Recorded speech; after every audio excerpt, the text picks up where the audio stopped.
1, 2, 3, getting my podcasting voice on. Enunciate your words properly. Did you take that? They had it? Yeah, maybe. I've always been told that, or by my parents, that I don't speak fairly. Really? I've made a great effort since I was Young? like a young boy to slow down my speech and enunciate things very Was that clearly. what they said? Was it like the speed? Like I speak too fast and I mumble, and I like slur together. Like I don't articulate my like syllables very well. That's changed though. Hopefully, So. I've put some effort, but sometimes I hear it. The old Alon comes out. The old slurring. And I cringe. The old slurring. Sheesh. Whenever I hear recordings of myself. So when I know that when I'm do you being hear recorded, recordings of yourself from then though? From then, from then it's even worse because my voice was high pitched and Oh yeah. horrible. Forgot about that. Forgot that your voice changes. Yeah. This was not what I sounded like before. But is your ringtone still? Not your ringtone. Your answering machine. Oh, I haven't tested that in a while. We could test that. Yeah. That's fun. You wanna test I don't it know right how now? to change it. Like Yeah, I don't know either. I like set it before I even had a smartphone. Or no, that's not true. My first phone was a smartphone. I don't know how I set it. I feel like I set that for our... Oh wait, I shouldn't pick up. You can hang up. Oh, true. Hi, you have reached. Please leave a message and I'll try and get back to you as soon as possible. Thank you. I'm gonna have to bleep out the phone number, but it's A little snippet from the past. that didn't sound as bad as I thought it would. Yeah, you sound like a solid 13. Yeah. Sounds like one of those middle schoolers in like a TV show or something. Mm-hmm. Solid. Okay, man, I haven't done this in a while. Yeah, I forgot hopefully how we haven't forgotten all we've learned the over procedures. the course. Yeah. That's Okay. why we're veterans, seasoned veterans. Countdown. Oh my god. 5, 4, 3, 2, 1. Hello and welcome to TBD3B, the podcast that is interactive, where we speak and you listen. I haven't heard that in a while. Welcome everyone back. We're in person again. I think we were always in person in the past few episodes, but we're back. We weren't in person together for a long time. For before a while. this. I think we'll be talking about that. But A whole ocean apart. I guess the first thing we should address is why we've had a long break from the podcast. Basically, I don't know, we just had a mishap in a way of one of the episodes. There was a little bit of a argument in the sense that I got mad. I have a tendency to step on toes. And then I just got kind of sick of the podcast for quite a while. Quite a while being like 10 months. You know, it's been like 10 months since the last one.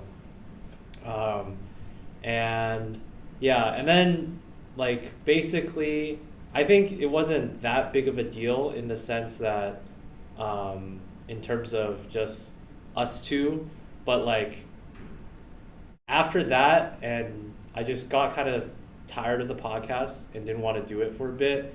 And then since we weren't in like the same place anyway, we just like didn't talk a lot. And then you went to a different country, which we'll get to over the fall, which would have made podcasting hard also. And I think still at that time I wasn't really into it. So, but now it's a new year.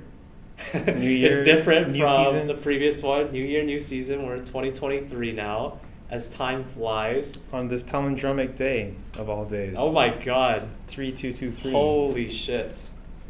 Damn. Wait, it's not even though. Dude, it's 322023. No, but you don't count the. Okay, you don't count the Wait, is it 03022023? Okay, yeah, I guess not. We just gotta wait 200 more years and then repeat around. But yeah, New Year 2023. And Your recording has reached maximum length. To replay your message, press 1. your phone call is still Re-record your going. message, press So All right, well, you got a long voicemail just nice. now. Thank you. I'm looking forward to listening to myself and basically the intro of the podcast. But yeah, I mean, I think that's the main things about why it hasn't happened for a while. But now, I guess we're back. We should first see how this episode again goes. A lot of things are different in the sense that, I mean, we're all older. The environment is different. We're on campus in CMU right now. I don't know how. For a limited good time this is. only. Limited time only. That's true. Only for a few episodes if it does happen. So we'll see how it goes. This is also new recording equipment. You can't see it, but we do have looks like a fancy microphone, doesn't it? It's a HyperX. Yeah. It microphone. has remember that one episode we had with Tejas and he brought his microphone? And then we lost 30 minutes of it because I clicked the button on top. This one has that too. The thing that you can hit on top to mute it, which is has been kind of useful. A red light on it too. That's cool. If it's so that's good to know if it's still recording. Is if it's flashing, that means it's off. If it's consistently on, that means it's actually still recording on air. But I'm gonna have this open also, so I know that audio is being recorded the whole time. But yeah, I think that's mainly, I guess, a little bit of catch up. I think just stuff with the show in general. I also, just before we're recording this, the previous week, I don't know if you saw, I had an old podcast episode from April. That was a disaster of an 2021. episode. Yeah. In it, we said that was episode 7, and then since it was so bad, I don't know if it was that bad, but we felt like it was really bad. I don't know. I listened to the first 5 minutes of it. Oh yeah, it was a lot of. Yeah, so that one, it's episode 7.5 now. Just a little snippet into an episode that never aired. I also have one more. That's another hour. Unfortunately, that one, it only recorded you and not me. So it'd just be you talking for an hour with some blank periods of no talking. So I don't know how entertaining that one would be. So I didn't upload that. But hopefully it's just if you listen to that one, I don't think anyone did, but it's okay.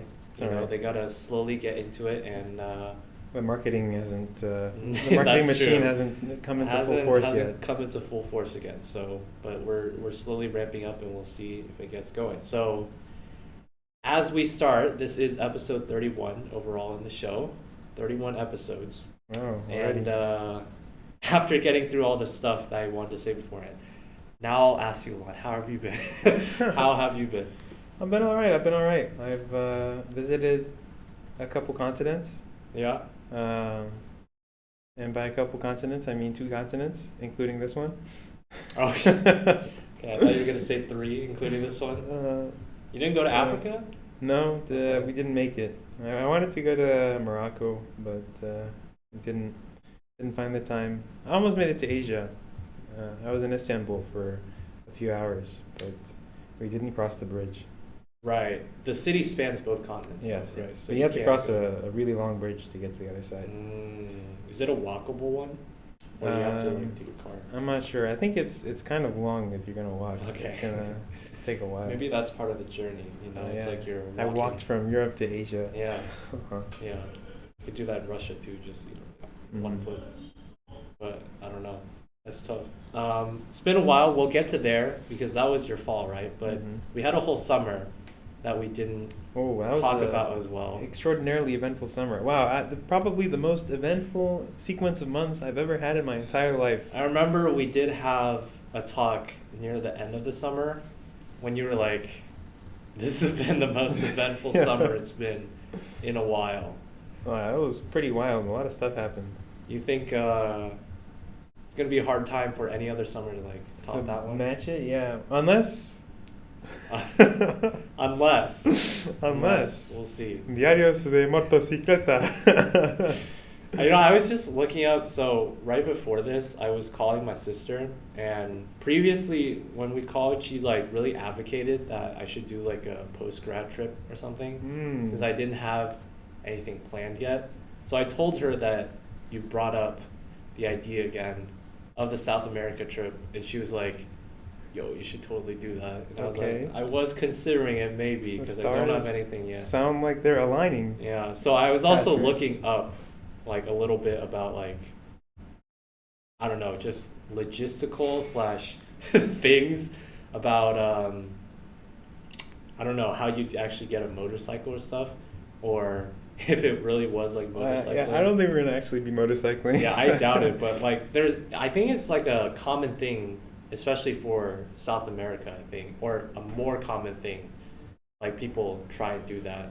Maybe they were inspired by the same book, maybe not. They just liked motorcycles, but I think it's like it has its niche among the tourism industry.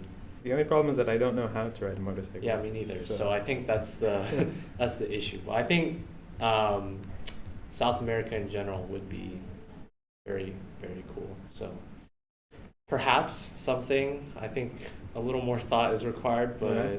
I'm not ruling it out. Gather a few friends and go. I have some people that might be interested also.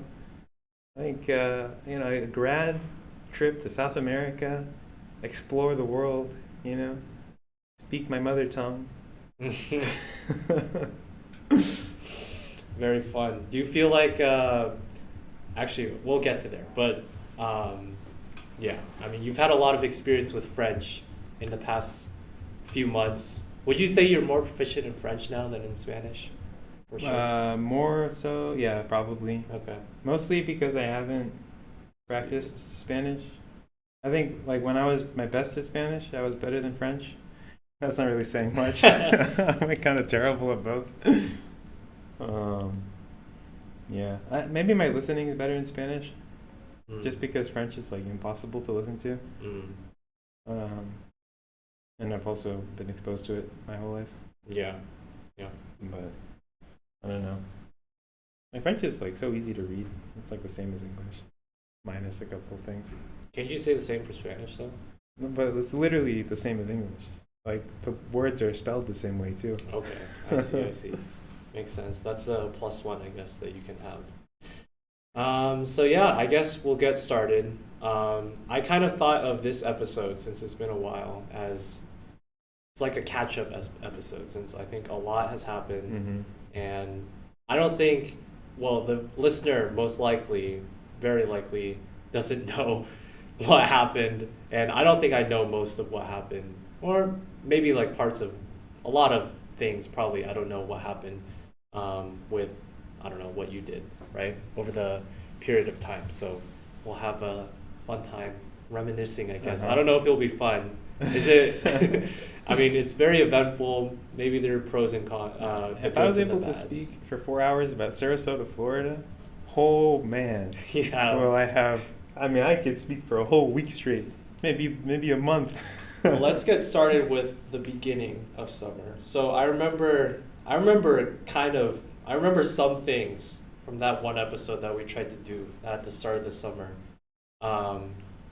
Actually, never mind. I think that was fake memories, because what I was going to say was I remember hearing some stuff about what you were doing before your internship. I feel like this might be deja vu from the previous summer before of what you were doing, and what I remember of what you said you were doing was like just staying at home and doing nothing. But I don't know if that's true for the summer. I did spend a lot of time in the beginning staying at home and doing nothing. Okay. But oh boy, did that change. We'll get to that. So let's give some context first. This summer you were at. Well, Why don't you start with the city? So no, I was in Costa Rica for a week. Okay, we'll start there. That was vacation. So that was before Chicago. Before Chicago. So I went to Costa Rica with my family. That was fun. We saw some monkeys. Is that the highlight of the trip? Yeah, what else did we do? It was like nature and monkeys, and there was a beach that we never went to. Oh, we did. But we didn't swim in the water.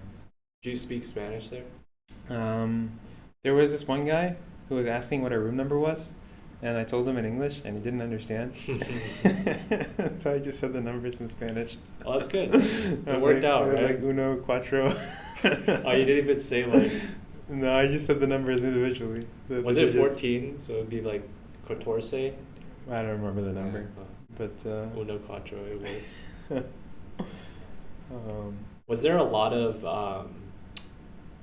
like the things that you guys did interact with, like the people there, and like if you went to restaurants or things? Was it mainly like English speaking, or they can understand English? it was mostly through the resort. Okay. So everybody at the resort speaks English, except for the one guy who took our room number. But yeah, everybody speaks English. So it was through a resort, like it was like so you were mainly in one place like the whole time? Yeah, well, we did some whitewater rafting. We did a bunch of stuff actually. We took a tour to a little jungle thing. We went fishing. Well, quote unquote fishing. The two guys took us out. They caught a couple fish, gave us the rods, and let us reel it in. And it was like big. It was like tuna, right? Tuna is humongous. I didn't know tuna was huge. And they let you keep the fish that you catch. And so what'd you do with it? So we caught two humongous fish, and sorry, you can give it to the resort and they'll cook it for you. Oh, yeah. Do you like tuna? I love tuna, and it's also so much protein. It's so much. It's better than chicken. If only it didn't have mercury and literally kill you if you eat too much of it. Is it like the best kind of protein per type fish? Oh, Are there maybe. better fish? I don't know. Is fish in general good for that? Yeah, it's pretty good. I mean, tuna's really good. Salmon is not as good, but it has the omega-3s, whatever that is, which is good for you. Yeah, so anyway, we caught these two humongous fish that we couldn't possibly finish for dinner, right? Mm-hmm. Like, we couldn't even eat half of one of the fish. And so one of the fishermen was like, "Can I have it?" My dad told him no. Well, it wasn't my dad, but we like, I don't know, we collectively told him no. And so they cooked the fish, and it was like so much. They made like 3 dishes out of it. So did you just have that as like food for the next few days? Well, you can't eat that much tuna. It kills you. Really? So, I don't know. I mean, you're not supposed to eat that much tuna. And anyway, by the end of the night, we were so sick of tuna, we didn't want any. So we gave it to the kitchen staff. Okay. So At least someone got it. Yeah. There was a lot of tuna. Okay. Yeah, then they made a bunch of. They made like sashimi. They made. Okay, so it was like fillet. raw tuna. They made a bunch of stuff. Okay. They prepared a bunch of stuff. It was good. It was good. I don't know if I've had cooked tuna. Maybe. Ever? Well, yeah, I have, because you know, like the stuff they put on sandwiches sometimes. Mm. I don't know if that's cooked, but it's like not sashimi, right? Mm. But I think the reason I don't really like tuna as much is sashimi tuna.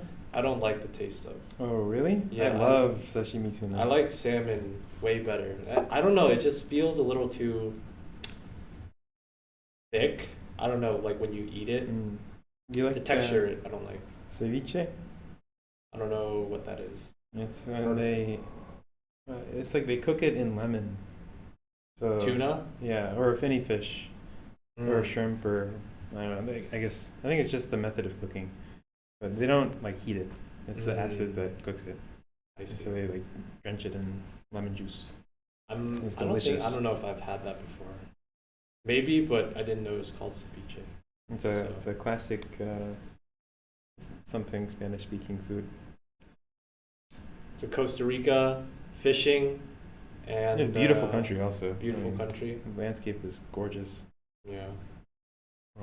I totally forgot I went to Costa Rica until you told me where I was this summer. I mean, I didn't tell you. You got it yourself.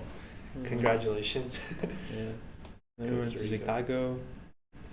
So after Costa Rica, was it straight to Chicago, or you had some downtime? I think I had a week or two maybe. Okay. Once again, doing nothing. Yeah. I think I went climbing one time, and I tore up my hand. I distinctly remember it being hard to wash my hands. Like it hurt? Like it hurt to wash my hands when I was at the office my first week. Sheesh. So that means that I went climbing just before Chicago.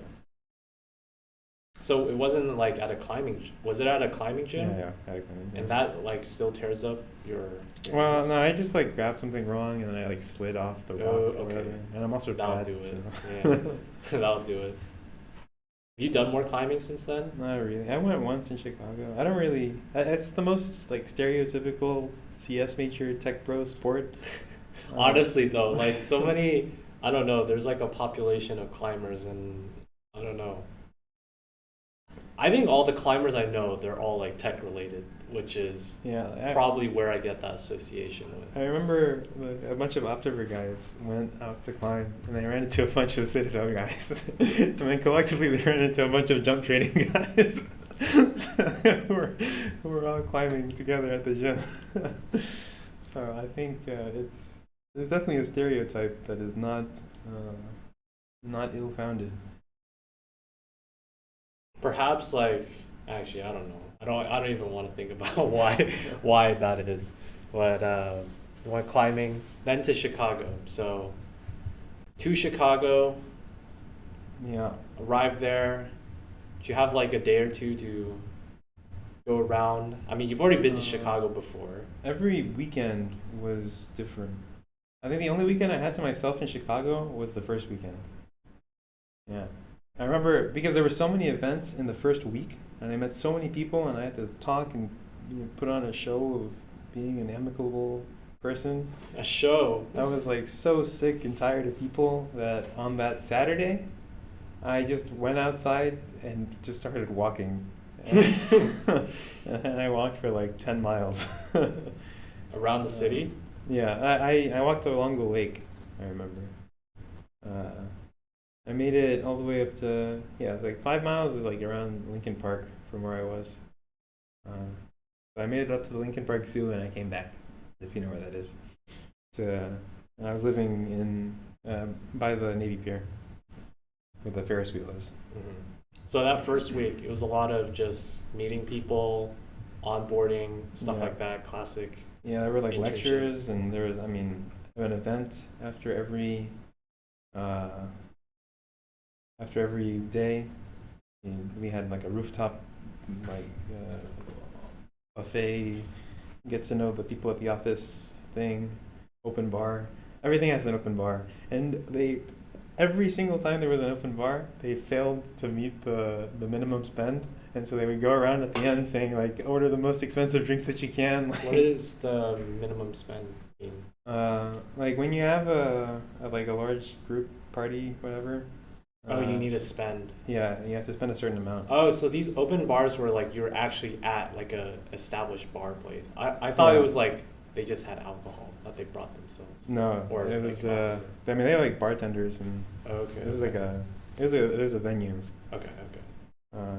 And there's just so much. We went on a boat tour, like a lake cruise tour. The first day, that was really fun. I remember because we get out like half an hour, and then collectively all of our phones go off at the same time with a tornado warning.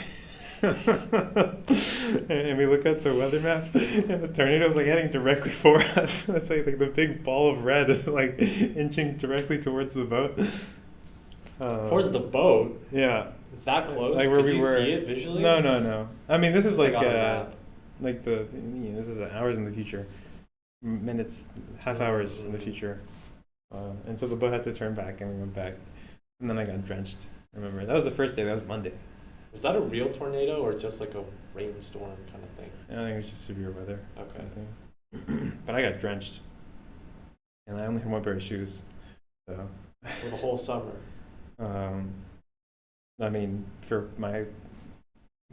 the past year of my life, I guess. Do you not have like slippers or something though? Oh yeah, like I've got. Those don't count though. There's like Closed-toes. there's like inside shoes and there's outside shoes. Hmm. So these are my I see. outside shoes that I have walked many a mile in. Tangent. Do you wear shoes like inside your home? Do flip flops count? I guess. Yeah. But they're like specifically for indoors, Yeah. right? Okay.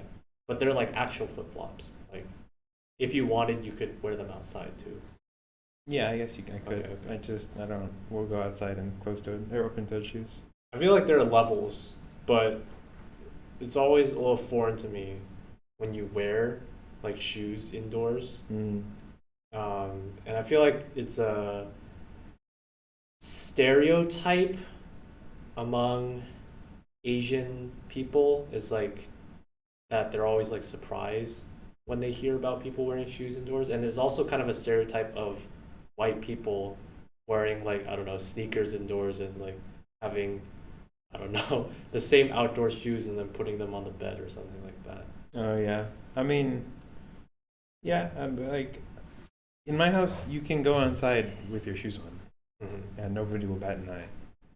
That is totally okay. I can go up. I can go like inside, upstairs to my bedroom with my shoes on, and like Okay. I've done that before. I do that all the time. Because I mean, I don't know. Like to me, the floor it's dirty. Like there's no clean floor and dirty floor. You know?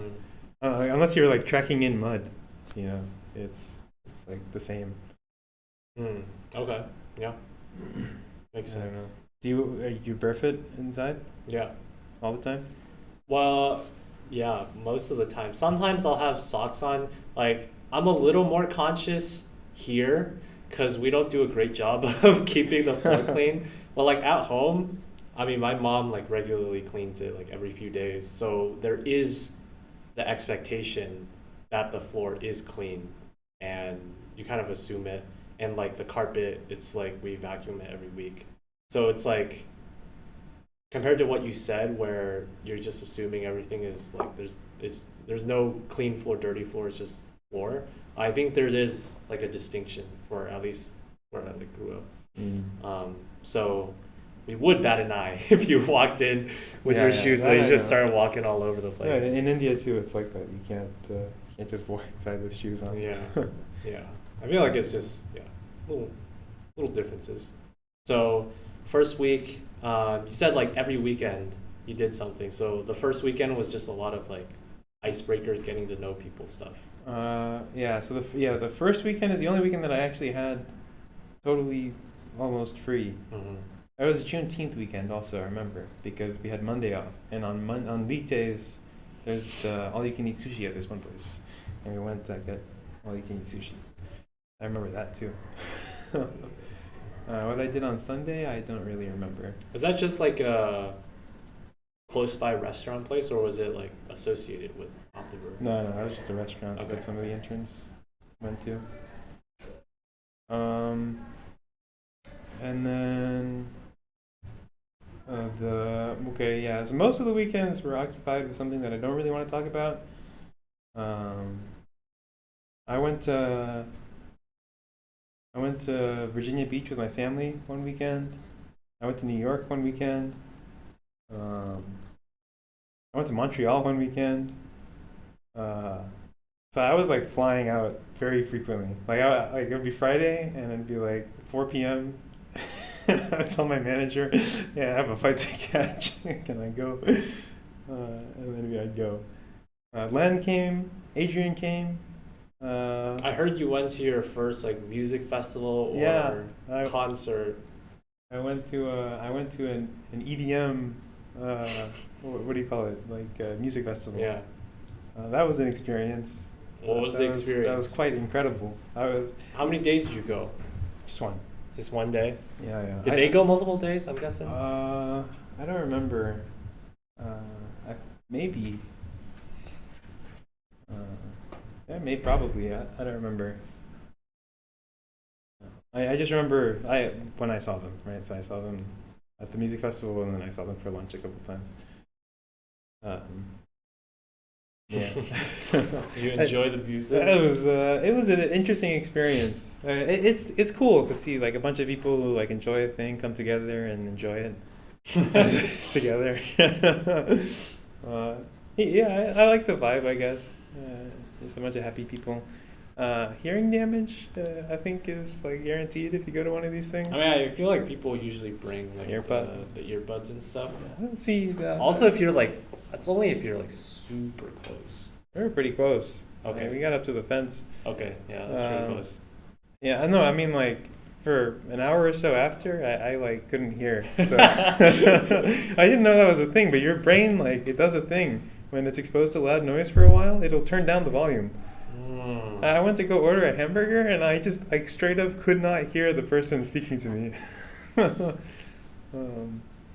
So that was an experience. Yeah. I got to experience temporary hearing loss. So that was good.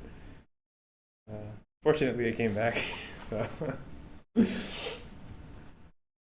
that was one weekend EDM concert. I think Len came another time. That was good fun. Some friends from back home came. There was an Optiver summer event. Again with an open bar that they had no trouble meeting the minimum spend on. One time we had a dinner. So there's this Michelin star restaurant in Chicago, right? Called The Smith. Is that what it's called? Yeah. And then there's a there's a bar underneath it called The Loyalist, like a speakeasy bar, but they have like food too. Mhm. It's they have burgers and stuff. There's like a nice. They're associated with each other. A lot of like fancy Michelin star restaurants will have like a lower key restaurant associated with it that is more casual. Mhm. So the Optiver event was at the Loyalist, Mhm. the bar. And on the same day, another company happened to book the Michelin star restaurant above us. That was Citadel. So there was a guy up front asking, "Me and Citadel Optiver," and directing people. Was this like an intern event or just like employees? This was an intern event. Okay. I don't know about the Citadel one, but Optiver one was just interns. We had a kickball tournament. There was a volleyball tournament. There was a whole bunch of events. Like every week there was something, you know. We had the farewell event, the other farewell event. I'm really sad to see you go. Yeah. Lots of farewells. They're partying. There are lots of parties to see me go. There's just so much stuff happened, man. Chicago's so beautiful. Mhm. And in summer, there's so much stuff going on because people are so cooped up and sick of the winter, and they have like 2 months or Yeah. whatever to spend on the good weather. And so they all come together and just like, and it's like a hose, you know, when you like pinch the hose and it goes like, psst, you know. I don't get the analogy. That's because you're squeezing the good time. You know, where I'm from, the weather's good, you know, most-ish of the year. But in Chicago, you gotta squeeze the hose. You're squeezing the good times. And so when the weather is good, it's like an explosion of stuff. There was Lollapalooza when I was there, which I didn't go to, but I could hear from my office. Really? Yeah, Oh, because shit. it's in It's in like Millennium Park. downtown. Well, my office is across the street from the park where Lollapalooza was. Oh, okay. So, okay. Wait, but I thought Lollapalooza. Is it a huge park then? Like.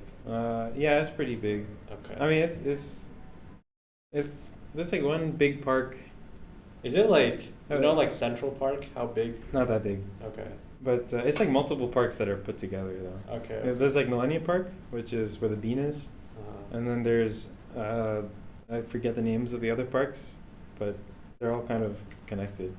I guess I don't know much about Lollapalooza, but I thought, as with most music festivals and stuff, it just seems kind of weird because wouldn't it would be like skylines are like right all around you, like Yeah. of like skyscrapers and buildings, right? Yeah, It doesn't yeah. seem like the environment that most music festivals are, at least that I think of. Maybe I'm just thinking of like Coachella and like where it's kind of in a desert in a way and very. I don't know anything Out about there. many music festivals, but Lollapalooza is definitely in the middle of the city. And I remember seeing, what was it? Oh, I forgot. There was some warning on like a notice that you're not allowed to do something. Because my friend, I had another friend come to visit, but he wasn't visiting me. He was there for some other reason. I saw him at his hotel. It was so funny. I was walking down the street texting him. I was like, "Oh, which hotel are you at?" And then he said the name of the hotel, and I looked up, and it was right there. So I was like, "Okay." Serendipity. Yeah. Uh, which happened to be the same hotel that I was put in. For DRW. No. For Optiver for the first time. The first time, yeah. It was the same. It was the Chicago Athletic Association. Yeah. Cat. Mhm. Wait, no. Nope. The cat. The car. There's a Pittsburgh Athletic Association also. Is it a hotel too? Yeah. Uh-huh. Oh, I see. It's nearby here. Also. Oh shit. Yeah, it's on like Forbes or Fifth Avenue or something. Yeah. It's one of the nice looking buildings. So how was the? I mean, they clearly didn't put you in a hotel this time, right? Nice. Oh, that was. Have you not? Oh man.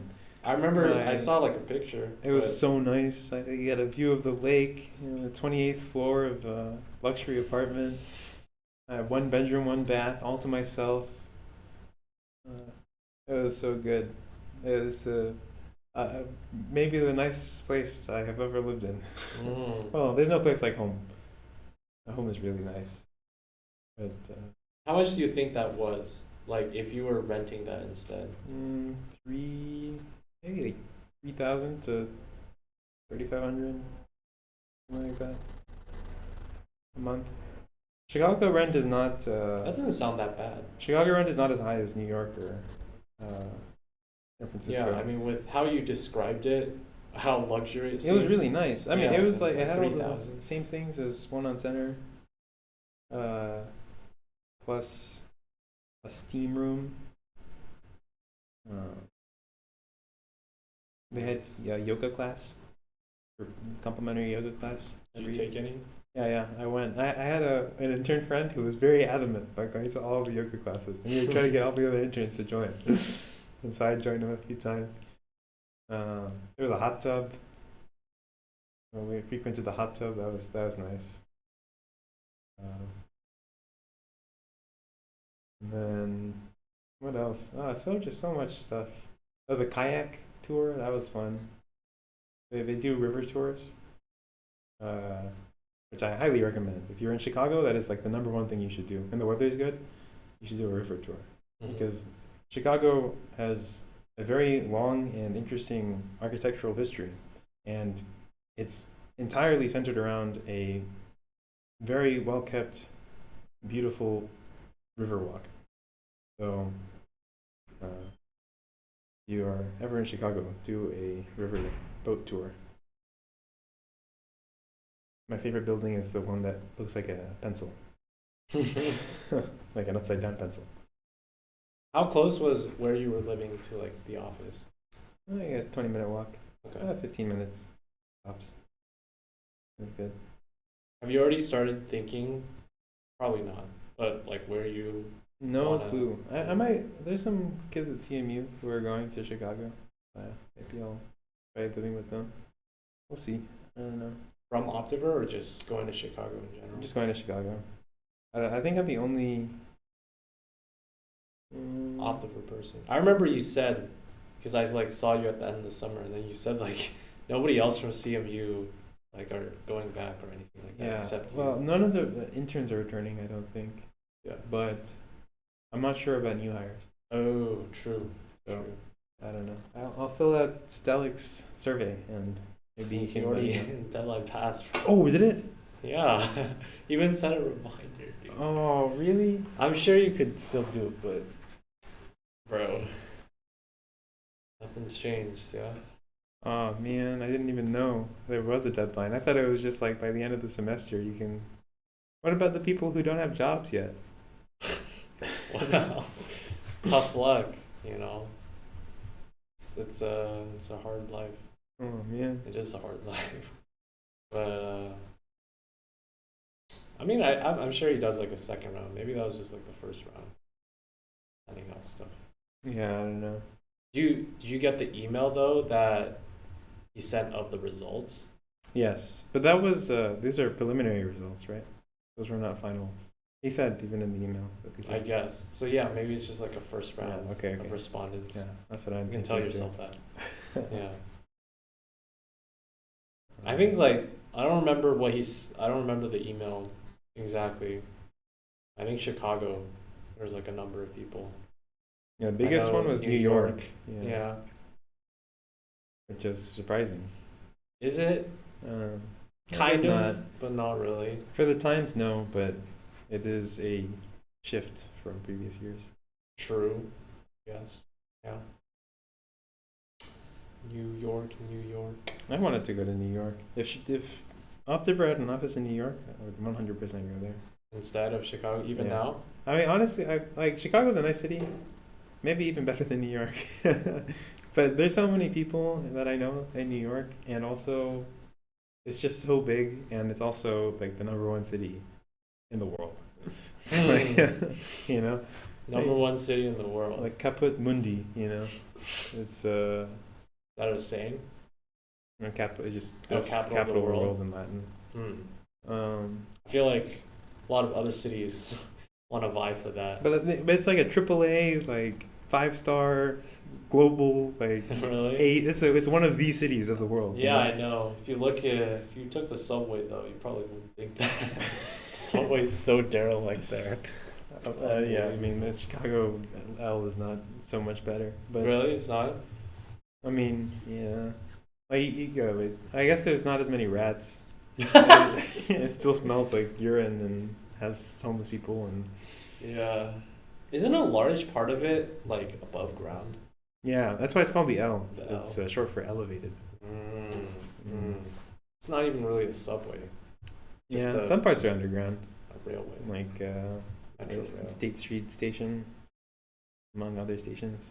Mm. A big stretch of the Blue Line, I know, because that's the one that goes to the airport. I was very frequently taking that. So I wish I could have spent more time exploring the city because there's Should have just done so much more to of do. those like the first weekend where you're just walking around. Yeah, but literally I had no opportunity. There was always something going on. There was always something to either be a music festival to attend, a fight to catch, you know, there's always something. No downtime. No downtime. Yeah. After work. Oh, no chance. I get home at 6. I'm so tired. Like there's probably some event, you know, or I'm recuperating from the event yesterday, or I want my rest time. I hardly got any sleep. It was so bad. So you were tired? Was it mainly just from all the events, or was the work tiring too? All together, right? I was working, so I get to the office at 8. I get home at 6. On top of that, there's a bunch of events. On top of that, I've got Get friends. there at 8? Yeah, get there at 8. Well, Staying like 10 hours? okay, yeah, it sounds like a lot, but I think an hour and a half was just spent eating. Right, So, for like lunch, right? yeah, and I wouldn't do any work during lunch or Mhm. breakfast. So it's like half an hour of breakfast, 1 hour of lunch. So it works out to, 9 hours. I feel like when 9 people hours. say the 8 hours or 9 to 5 is 8 hours, yeah. Not, Yeah, I guess that includes lunch. People usually include the lunch, I think. Uh-huh. Whether or not that's correct or not. But yeah, I guess work in general, this is the first time doing trading stuff, right? Yeah. Or software engineering in a trading context. So what was that like? How is it different from like previous experiences, internships? Well, it's the turnaround was a lot faster. That's for sure. What does that mean? Like you can get code into production really fast. Okay. Like, well, in my case, it was a bit different because basically the changes all depended on each other, and it ended up like growing towards like one gigantic PR. So my whole internship was basically one PR. Maybe it could have been split up. Who knows? Yeah, probably. But that's just the way it worked out.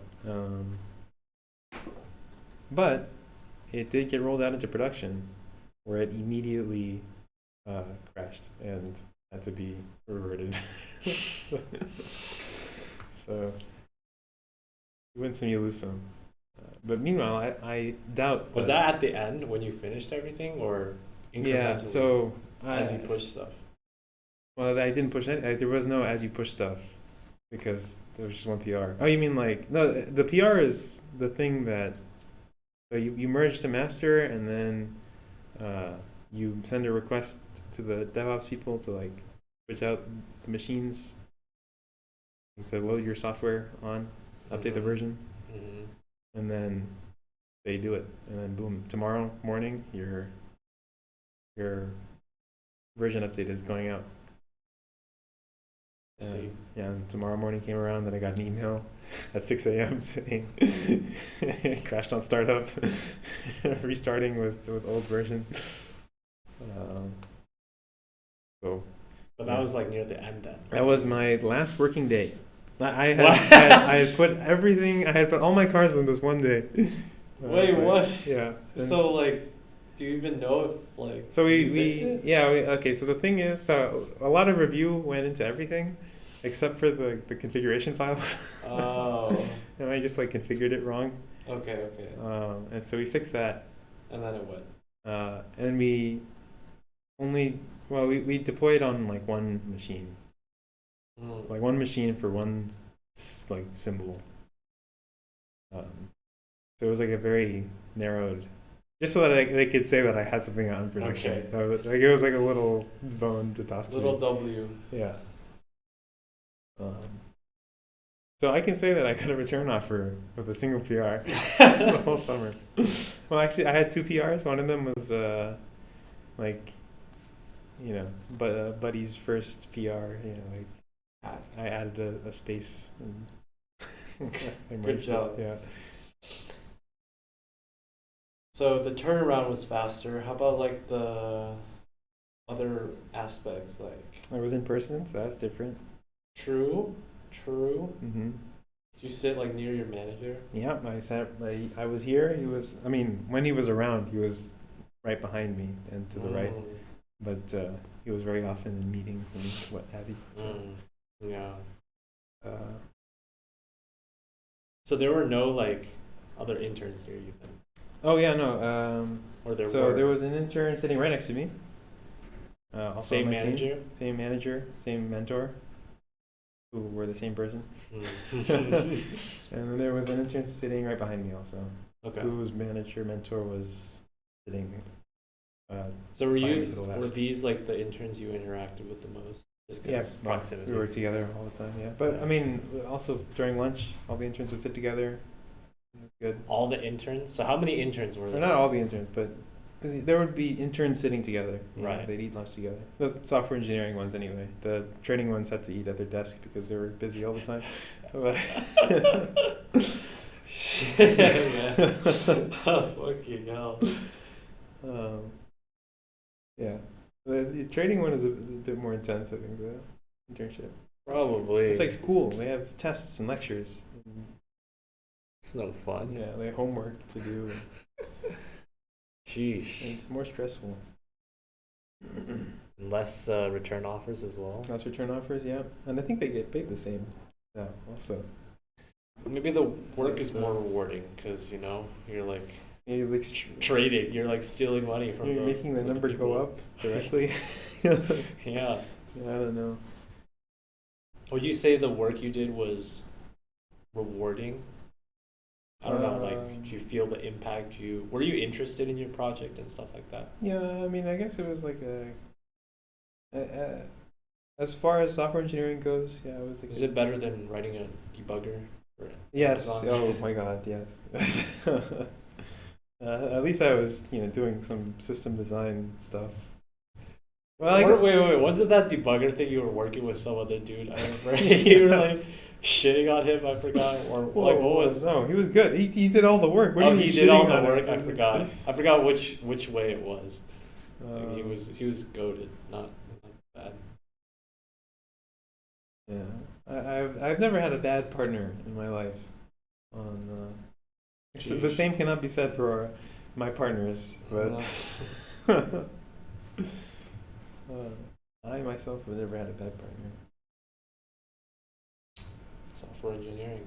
Yeah. Well, That's have awesome. you, for your return?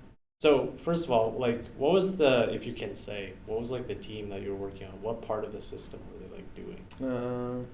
Like, could you say a little bit about Yeah, I what was it on the was pricing you were? team. They're the ones that determine what price that we think it is, like that we Okay. think the contract is. Mm-hmm. So we have some algorithms, models, whatever that accept market data and they spit out a number. Mm. That's it. Did they give a lot of, I guess, lessons or background, or did they expect you to know stuff in terms of stuff with like the market Oh, the and market, no, zero knowledge required. required? Yeah, we had lectures. They taught us stuff about. I mean, mostly about the software stack, like the software pipeline and everything. Mm-hmm. Like how the teams were organized, what they did. Yeah. More so than the option stuff, but when we come back full time, there's like I think 2 week options trading course or something, or Required? maybe longer. I don't know. That's a multi-week. Yeah, yeah. I mean, you take the same class as the traders, I think, or maybe they split up the class. Are they trying to But, prep you just in case, you know? Or no, what? you just have to know the options theory behind Okay. everything because it's like what the whole company does. So, Makes sense. yeah, that's the other thing. Everything you do is to make money. It's like there is a goal in mind with every single line of code that you write, Mhm. and that is to like, you know, Make money. make money in a within the confines of the law. So you don't see a lot of software engineering for software engineering's sake. You know, like I make this cool tool because it's like interesting problem solving, like solve this And be complete. problem. Yeah, there's none of that.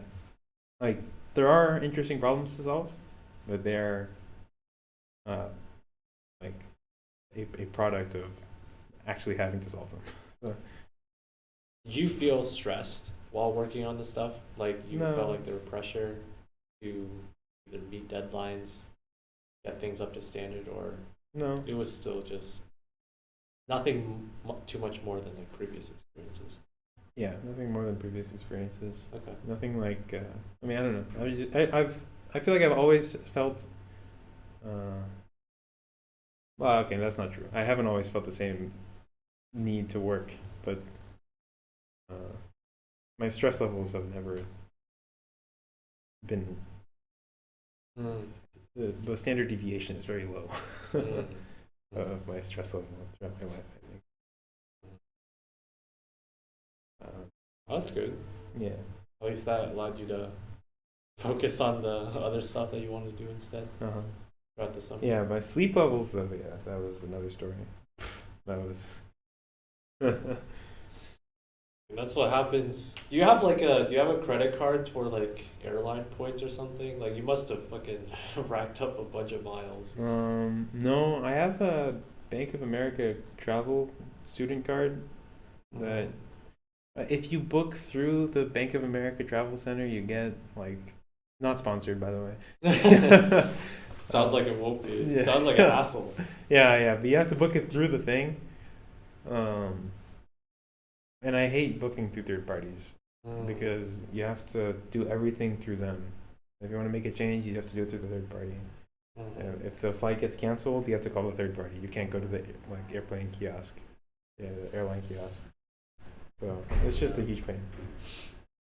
So, but you get double the points. Yeah. I don't know. Do you have a airline credit card? No. I've never done much research into credit cards. I just got one that didn't have a foreign transaction fee because I was expecting to be in a foreign country, and I ended up being in a foreign country for a while, so that helped a lot. So do you only have one right now? Yeah. If it works, it works. Yeah. Yeah. The no foreign transaction fee is really good though. Yeah. If debit cards have Well, transaction fees? I don't think so. Because debit cards are just like money, right? Yeah. So, Okay. Yeah. I might have to start thinking about that because I'm also going to Portugal ooh, for next month ooh. for like basically the research team thing project that I'm on. We're like going to Portugal willy nilly. It's not like we're actually. There's like a conference there. Okay. Well, that's And not willy nilly. It sounds yeah, like well, it's not like good we're enough presenting excuse. or anything, Uh-huh. but it's just we're attending, and we had the budget. Apparently, they just had leftover spending budget, travel budget. So it's like, you guys want to go to Portugal? It's like, why not? It's first time in Europe for me. I have So some Portuguese friends. Maybe I can put you in touch. perhaps. I mean, I'll only be there for a week, and only in Lisbon. So Oh yeah, I think that they're and I don't know 'em, and also so- Portugal is very small. Yeah. They're chill dudes. I'm sure they'll like you, and you like them. Yeah, so I might have to look into that soon. I don't know. Maybe if I could just use cash or debit card, that might just simplify things. Cause I don't know. I don't know if I'll send in an application. They'll approve it within like a month too, because it's like within a month. You're like good. I mean, if you have credit, and I know, but like I need one that's more like I guess student geared because like I tried applying to a card just recently, like 2 weeks ago, and like they denied me. oh, It's really? because I was still putting in info as if like I was a student, because I don't want to like pretend like putting in my future job details when I'm not actually there yet, even right. though I do have it. And then they'll be like, "Ooh, fraudulent" or something, and then like mark me down. So I don't want to risk that, and they denied me because they were like, "Not enough." So it's like, seems like right now I can still only stick with student stuff until I like graduate. So we'll have to see. how What that research turns is out. this? It's basically human AI teaming. It sounds really complicated, but the stuff that I'm doing, we're literally just making the game for the actual AI researchers to do stuff with it. So it's more of just game dev.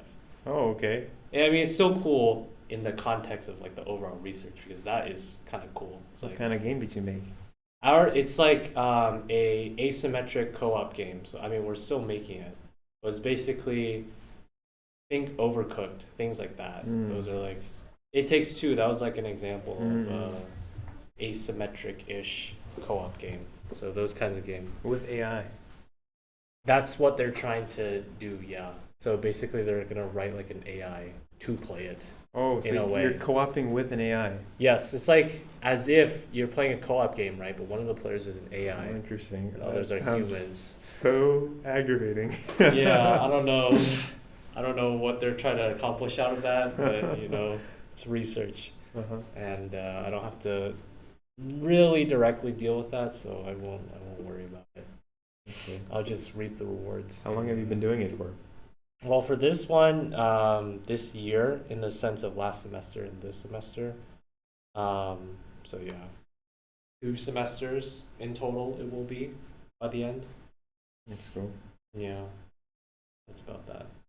But Portugal, Portugal. one. Yeah, Portuguese, and Brazilian Portuguese, very different. I learned. Mm-hmm. They pronounce words very different. One of my Unintelligible between the two. no, I think, well, okay. I don't know how they understand each other, but apparently it's the same language, right? Now I have a friend who's Brazilian, Yeah. and his name is spelled Enrique with an H in front of it. Okay. Henrique, but So, Enrique. but he pronounces it as like a hinky. Okay. Wait, what? Okay. So that's his name. His name is a hinky. A hanky. I don't know. A hanky. Okay. I don't know why I said I don't know. He's actually probably the closest friend that I made in France. Hanky, if you're listening to this, love you, man. And we went to Barcelona together. This is where I met my newfound Portuguese friends, because they were actually his Portuguese friends, because he lived in Portugal for a bit. and one of them had the same name, and Same spell. same exact name, yeah, same spelling, but he pronounced it as Eric. I have no idea. Henki and Enrique. Yeah, like Eric. So, no clue how they're supposed to understand each other, but apparently it's the same I language. mean, maybe it's just the name. I Maybe don't like know. other words are. Their R's are like different. I don't know. They say things differently. It's probably just like accent. It's like Southern accent, British Yeah, accent. well, that's like super different, bro. I don't know how you Well, get you should a have. hiki from Enrique. I don't know. Like accents can really say things differently. Like you hear like I don't know deep Welsh accent or Scottish accent, and you have like an American Neapolitan, whatever the word is, cosmopolitan Californian. I don't know. It's kind of different. Yeah, Or like a Malaysian or like a Filipino speaking English. I don't know, but like it's like the sounds are they interpret the letters differently. Is that what he said or what you think? I don't know. That's what it sounded like to me. But they also say that Portuguese is very different than Brazilian Portuguese. And my compiler's partner is Brazilian. And Really? he says that he couldn't understand the people when he was in Portugal. So there you go. That's proof. Wow. Proof by anecdote. Proof I am. Okay. Well, So when you're over there, please report back. How do the Portuguese people speak? the thing is, And I then- have nothing to compare to. 'Cause But I don't that's have- why. I That's don't why have we're Brazilian friends. no. But this summer, you know Oh. where. Okay, I'll have the data points. I see. Exactly. I see. Okay. Huh. Well, I won't be able to report back until I get the two in comparison. We'll see. And then another podcast episode to debrief the difference. Portuguese, whatever how you say it. You said so you were like flying out of Chicago a bunch. Yeah. Went to you said DC? No. Virginia Beach. Virginia Beach. Yeah. That was I don't know why we went there. But, Was it just the beach? yeah, we went. There was a beach there. I was there for like a day. Oh, we went to Monticello. That's Washington? That's in that's the residence of Washington, Jefferson. Jefferson. I have no idea why. I mean, I guess I can say I've been to Monticello now, so there's Is it that. cool? Yeah, it was like it was what I expected. Colonial I era guess. looking. Yeah. I mean, I'd seen pictures of it like in textbooks, and it like looked Did you like get it. to go inside? Yeah. I got to see where he slept. And his family slept. Oh, interesting. Yeah. And then it was like a 3-hour drive from where we were. Oh, So I flew in on Friday. Oh my Then Saturday we spent 6 hours driving. And then you flew out. And then I flew out Sunday. Sheesh, man. Were these like these kinds of things? Because I feel like you did that in. Okay, maybe not previous summers because you were already remote, but is it like did your parents ask for you to come or did you want to go? No, my parents. Well, it was planned that we were gonna go do this. The Virginia Beach thing was the only thing that was planned in advance. Every single other place. So the I went Costa to- Rica stuff was kind of just like Oh, sorry. Well, the stuff with your family was planned in advance. Yeah. Stuff with my family. was Other planned. stuff that you did over the summer was more impromptu. Yeah, I was referring specifically to the travels I did while I was Okay. in Chicago. Yeah. Yeah. So those were impromptu. So where were the other ones? You said besides that, I know Montreal was one. Yeah, Montreal, New York. New York. Yeah. Is that it? Yeah, Montreal, New I York. mean that's only Virginia 3 Beach. then. Out Oh, of yeah, only 3 out of was my that 10 out of weeks. 10 week. And actually, on the It's 10th week, I flew home. So 40% of the weekends were spent flying somewhere, traveling somewhere. Yeah.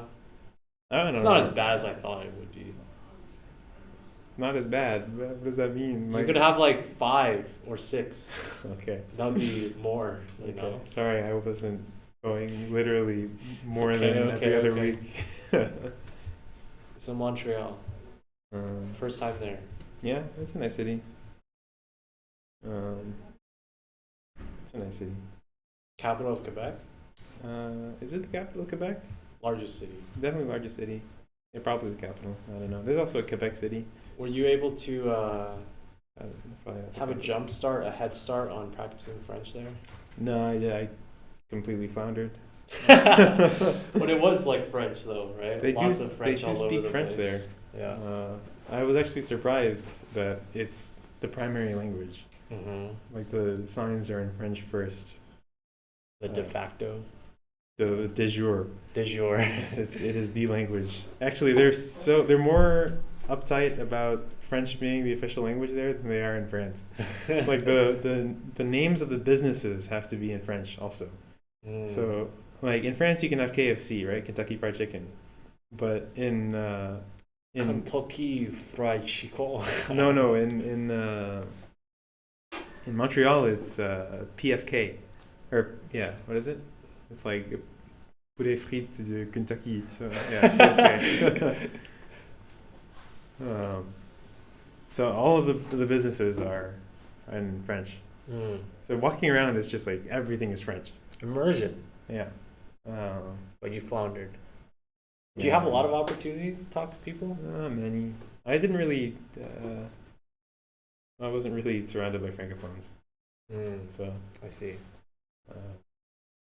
There was at the airport. That was a disaster. Oh man, coming back. Mm-hmm. Wait, did I? Yeah, just once.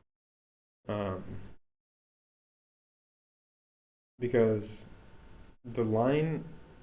See, there's like you have to go to separate places depending on where you're going. Mm-hmm. So if you're going to Canada, you go one place. If you're going to the U.S., you go to another place. If you're going like anywhere else, you go somewhere else. And the line that I had to go in, like, snaked across the entire airport like 3 times. How big is this airport? I don't know, man, but it was a humongous line. I was waiting in it for an hour and a half, and I still couldn't see the end of it. So, but anyway, I was surrounded by people who only spoke French the whole time I was there. And so I was able to get across the message that I was going to miss my flight. Oh, so you like skip parts of the line. Yeah, and then I got a notification saying that my connecting flight in Toronto was canceled. So I was like, okay, well. Was this like during a snowstorm or something? No, this is just Porter Airlines being Porter Airlines. Is that a Canadian one? Yeah, it's a Canadian budget airline. I see. Yeah, so I ended up missing my flight actually. I despite cutting like half the line, I was still nowhere near the end of it. It was a 4-hour line, man. Like there's no way you could go to the airport early enough to make it all the way. And so I got my flight refunded. I told my parents that I missed my flight, and they like freaked out. Because this is like on a weekend. You're Well, supposed to go back. Yeah, because tomorrow is Monday, right? So, for the first time in my life, so I was told to book the first direct flight that I could from Montreal to Chicago. Yeah. And were you not doing that already? Was it just because you wanted to be cheaper with Porter? Well, no, I mean, I was my constraints were I have to be back in Chicago by a certain time, and I was just like figure out the times, right? But now it's like the next flights are tomorrow, so I have to pick the earliest one that I can. And it ended up being a flight that only had business class seats left. And so for the first time in my life, I flew business class. And that was fun. Oh man, they give you like glass plates and silverware and real glasses. Oh, this must the be water. like a 2-hour flight though. Yeah, it was like 2 hours. But I mean, it was 2 hours of luxury. You know, Sheesh. like I had a cup holder.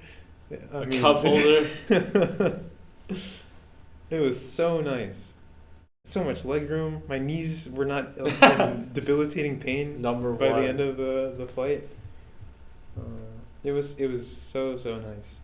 I mean, like so much room. It's incredible. How much was it? Yeah, we 1,000? don't talk about. Yeah, it was like $1,000, one-way ticket for a 2-hour flight. Not even.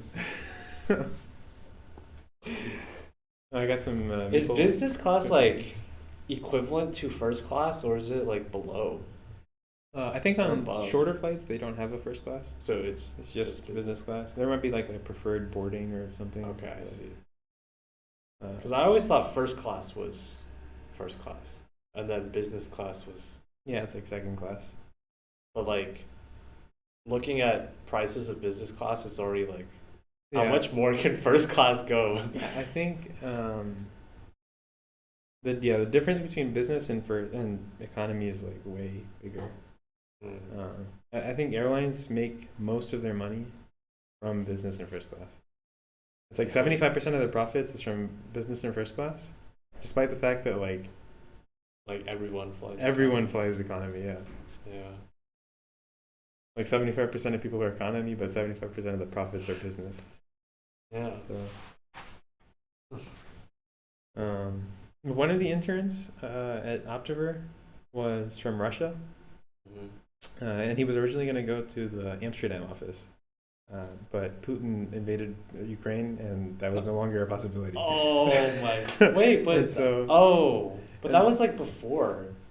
well, he got the offer before it happened. Okay, so it was like, I thought it was like you were saying in the middle. It was just No, like no. split. Yeah, but so he couldn't go to Amsterdam, and so he had a green card apparently. So Because he they was were like- just like denying Russian citizens. something like that. the- Yeah, like a travel ban. But the U.S., I don't think we ever did anything. Well, he has a green card. Oh, okay, okay. Which, I mean, by luck, his uncle lives here. So, so there was some like scheduling conflict or something. So I think they have a policy to fly business class on international flights. But Oh, so he had to come from Russia. yeah, but they couldn't. So instead, they booked him first class Emirates. So he flew first class Emirates from all the way from St. Petersburg, Russia to Chicago. So, Wow. yeah, Optiver I think pockets, the man. price of the ticket was the entire intern salary. 50K? That's something like that. There's some like you're like half the intern salary or something like that. It was like a huge sum. Oh my. Just for a single plane ticket, yeah.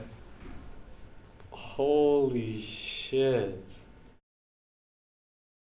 So yeah, first class is definitely a bit more expensive. What the fuck? And also, it's more expensive because he's flying from Russia. And Okay, but yeah.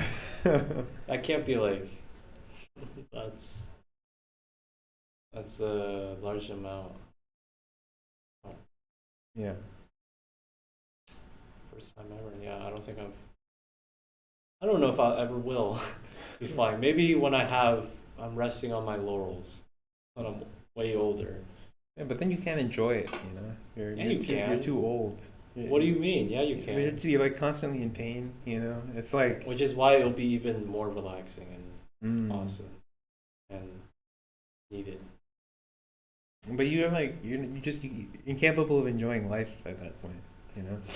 It's, What are all old people doing? You're saying they should all just kill themselves because they can't enjoy life? well, no, I'm just saying it's a fact that Nah. older people are less capable of enjoying life than younger people. How is that a fact? That's true. It's just true. That What? You saying that doesn't make it just true. It's just true does not make it just true.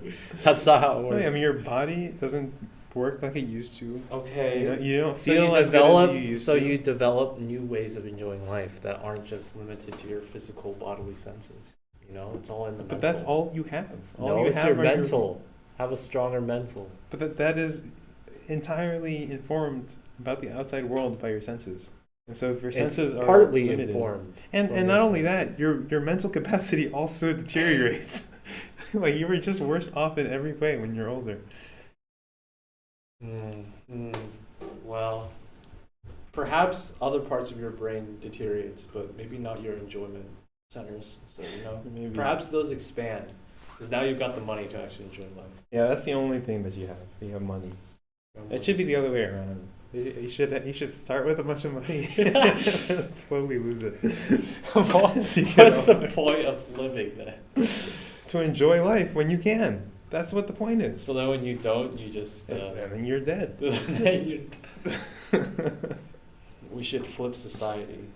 The new society will adopt that It's way. like Benjamin Button, but with wealth. But with wealth. Why don't we just Benjamin Button in general? Oh yeah, you know what? That's not so bad. That's what, yeah, it pretty much is what Benjamin Button is, right? Yeah. He started at the end. And I kind of want to watch Benjamin Button again. I've never seen it. But you get the reference? Yeah. Yeah. All I know is that he was old at the start and young at the end. Yeah. So, New York, last trip. What happened there? New York, I saw some friends, ate some sesame balls. Do you go to Chinatown. Flushing? No. I just thought since you said sesame balls. No, we went to China. And then, I did a bike tour in Central Park. I ate at a Jewish bagel place. I went to a bagel place too. I don't know if it was Jewish. Actually, I don't know if it was particularly a bagel place. It was a Jewish place, but they had bagels naturally because it's New York and Jewish. There's a Jewish bakery right by where I live.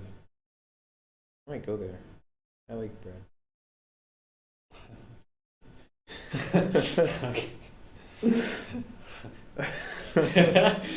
All right. Yeah. So that was New York. Virginia Beach is kind of boring. Montreal, we talked about. I had. That was your summer? Yeah, that was my summer. It was good. It was a very eventful summer. Lots of stuff happened. Every day was jam packed with something or other. Every week at least. Made some friends. Saw some sights. Who's the most interesting person that you made friends with there? Steve. Okay. Me and rundown. I don't know if he's the most interesting person. He's just the person I interacted with the most. Okay. And he's the only person I kept in contact with. Since, one of two people, I guess. But he's the only person I talk to regularly now. Yeah, Steve. Steve and Hanky. Those are the two with list.fold.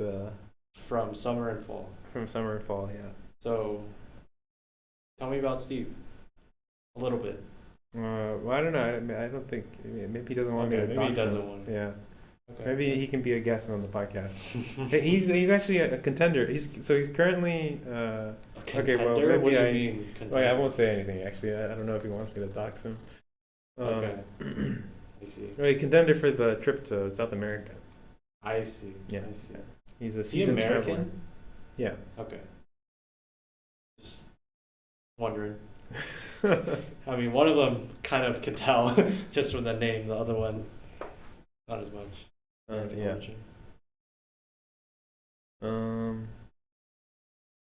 Yeah. Interesting. I mean, yeah, there was the Russian guy who was like the only foreigner. Really? Yeah, because Optiver didn't sponsor until recently.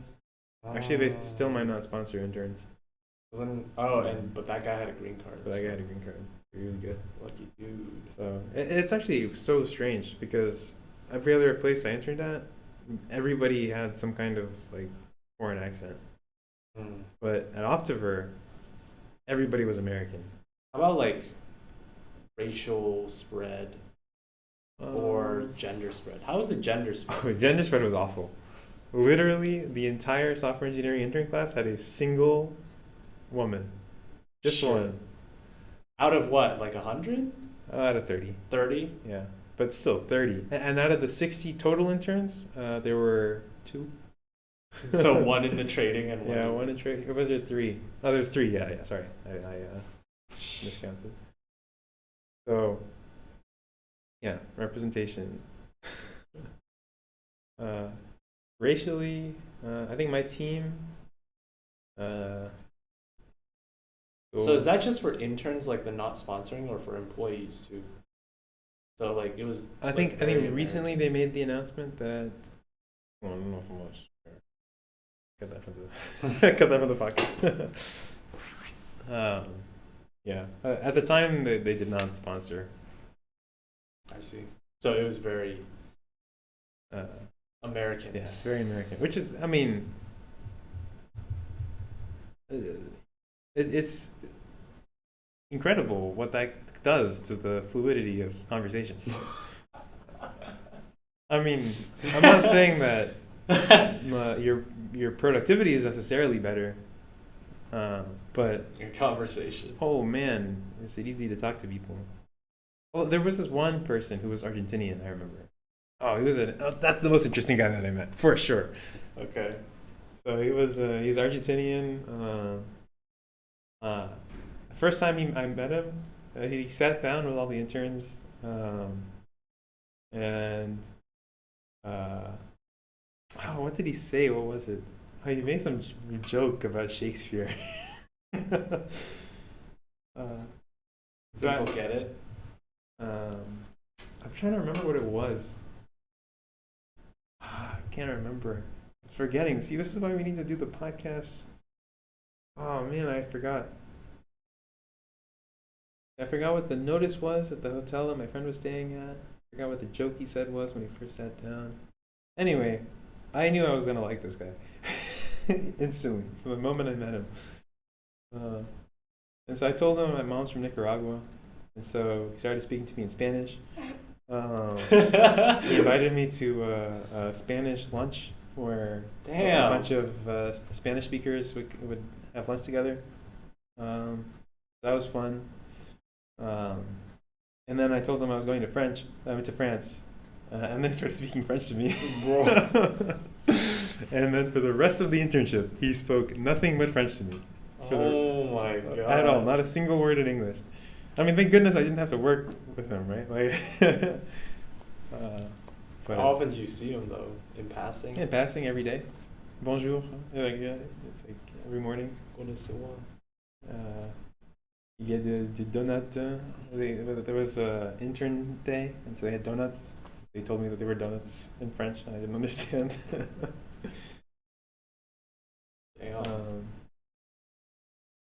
Yeah, for sure. Really? Yeah. I like that guy. He was fun. Do you have an accent?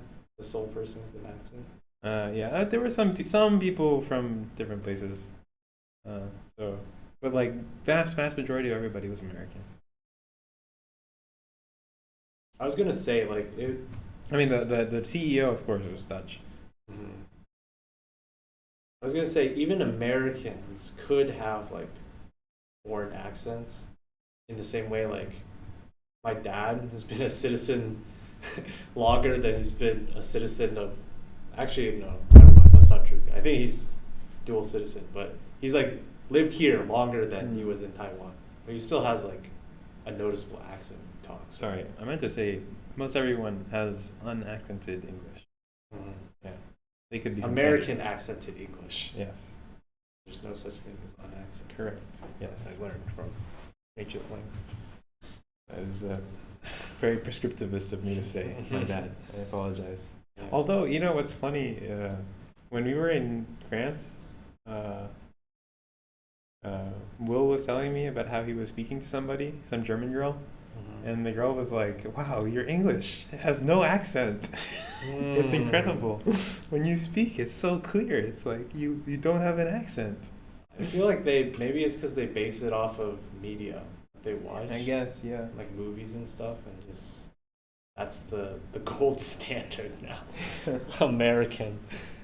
No, but I had a friend from Brazil who did a pretty good job of emulating the British accent. And that was like his goal. He wanted to emulate the British accent. Like when learning English? Yeah. So, when you learn a language, you try to learn an accent. You're trying to emulate an accent. Maybe not purposely. No, yeah, I think so. Like you want to, I mean, when you're trying to pronounce words a certain way and intonate your speech. I don't know. When I'm learning Spanish, I wasn't really trying to do an accent. Well, no, I Just mean, to get an accent. well, I guess yeah, that's true. But I mean, you were trying to emulate the accent of whoever your teacher was, right? Like you wanted to say the words the correct way, quote unquote. Right. The correct way is some accent. Right. I see. Yeah, I can't actually distinguish Spanish accents, which is weird because I've heard that they're very different. Like Colombian, I've heard is like the best. But what does that mean? I don't know. I don't know. Apparently, they sound nice. You can always tell when they're Colombian. Because they sound nice. Or Venezuelan or something like that. I don't know. Well, you can just ask Gus to say some words. Yeah. I'm sure he has the Venezuelan accent Venezuela. on fleek down there. So summer, best internship so far? Experience? Yeah, probably. Yeah, for sure. Oh man, so much stuff. All things, experience, pay, Yeah. future prospects, city. I don't look forward to the city in the winter, but Oh yeah, true. in the summer, yeah. True. What are your job prospects? Job Speaking prospects. of which, I'm where gonna should be you- in Seattle, so it's this place called Hive. okay, Yeah, it's a company that I have heard of. yeah, they're pretty active on LinkedIn, Yeah. which is actually how one of their recruiters reached out. But be in Seattle. That's cool. What does Hive do? They do AI models. I'm not gonna be doing AI. Okay, you're gonna be game developing. No, game. As if. I don't know. You know, I used to, like, the reason I even got into computer science was because I wanted to make games. Now that I've done it a few times, I took, like, computer game programming. I've done game dev now for 2 separate research things.